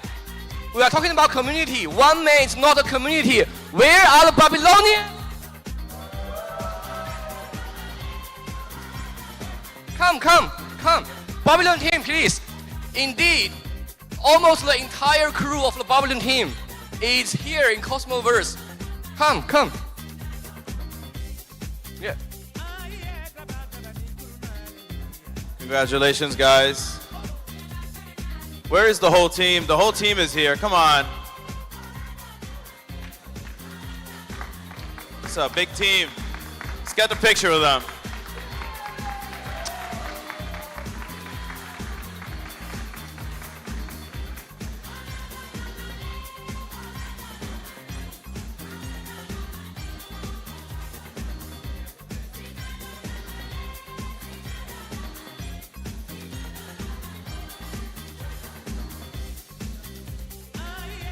Thank you, guys. That's great. That's great. I appreciate it. Thank you so much. Thank you guys. Wow, wow, wow, wow. So the community voted, and now we want to go on to the next one, which is most promising launch. A lot of interesting projects are coming out, to be honest with you guys.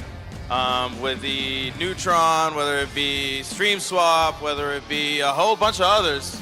But to be honest with you, one really took it and won it all. I really want to get you guys, the team is ready, but StreamSwap, congratulations, you guys won. You guys are the most promising launch.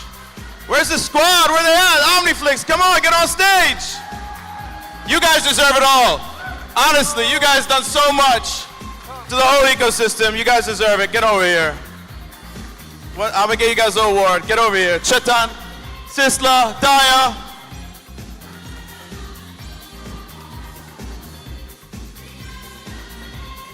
Wow. There we go.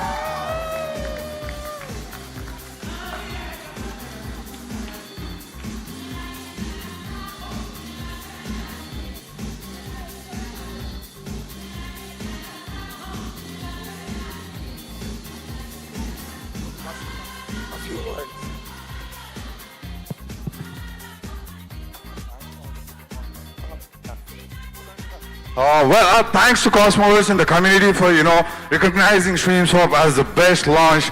Thank you. Wow, I love when you scream. Appreciate it, appreciate it.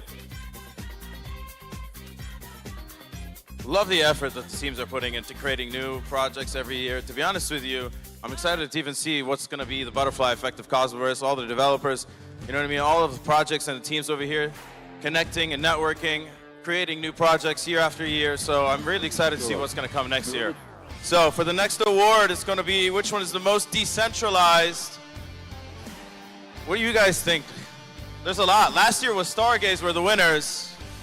This year, Terra V2. Where is the Terra team? I know Zion and all of them were here. Well, maybe they're not in the crowd right now.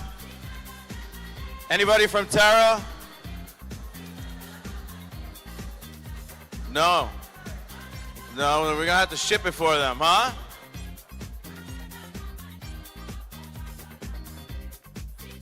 I guess not. We're gonna have to ship it to them though. I'll take a picture by myself later.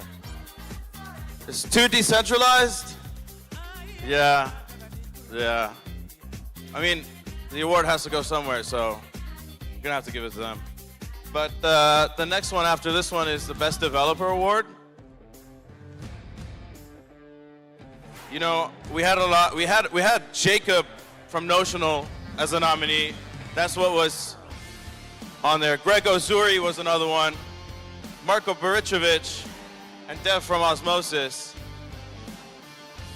The winner of the Best Developer for 2023, Greg Ozuri from Akash. Well deserved. I know you're watching at home. You got it. So if there's anybody from Akash here, I know you couldn't make it this time. But if Adam is here, there he is. Come over here. I know he's happy at home. Hi. How are you? There you guys are. Neither of us are Greg Osuri. I don't know if you can tell. But I got a picture of Greg. I don't know if you want to zoom in on it. This is who won. That's who won. That's Greg. So I'll talk on behalf of Greg. I'm just an NPC. So if I were Greg, I would say thank you and thank you guys. We'll take it home. Thank you. Get the box.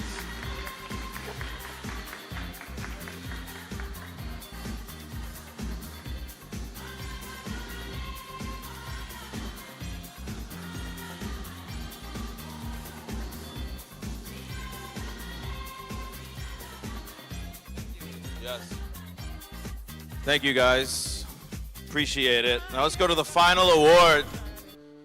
The most active users award. We had a bunch of nominees. Osmosis, Cosmos Hub, evmos, OKX, But the winner this year, 2023 most active users, is OKX.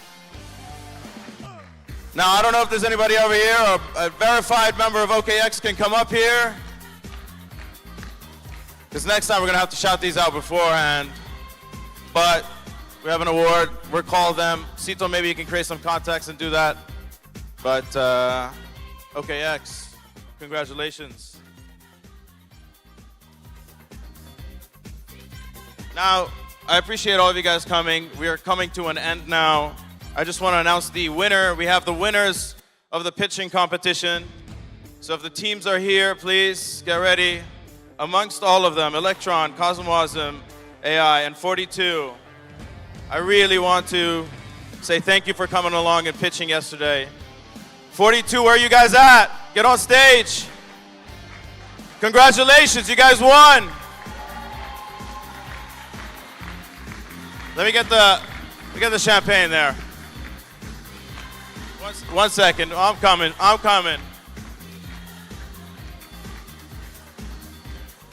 All right, I promise not to open it here, but congratulations, guys. Thank you for the support, everyone, and thanks for this amazing team I have here. Yeah, no worries. Thanks, everyone. And thanks, Cosmoverse. To the future. To the future, to the interchain. Guys, thank you so much for coming. It's been a long haul. We've made it this far. I wanna take this last few moments just to invite the team. This is it. Cosmoverse is over. It's been a long 10 months, like I keep saying. So I just want to take time to because this year was bigger than just the 4 or 5 of us that normally does this. This year it took a lot of effort. We collaborated with other teams like Design DAO. So if I can invite Design DAO, Cosmoverse team, can we get Michael? Can we get Zach? Can we get Fabi and Yuri? Lovis, Design DAO, Omniflix. Can I get the Omniflix team over here, please? The whole squad. I really want to say, this is what made Cosmoverse Istanbul 2023. And there's the Omniflix team, come down. It's a collaborative effort. Without these guys who brought this brand and took it to the next level, I really do appreciate these guys. These took the media and made it a whole nother level. So really appreciate it. I'm gonna give the mic to Mike and take it over. Yeah, thanks so much for being here. I said it on the panel. We went through a bear market year. I think everyone is exhausted and like we really deserve a bull run, but it didn't really feel like a bull run, like a bear market, sorry. Or did it feel like a bear market for you at Cosmoverse? What are you saying? No? Bullish? Are we bullish for next year? There we go. Istanbulish, yeah. Thanks for the team, like Basil said, the Flix crew, you guys are doing amazing.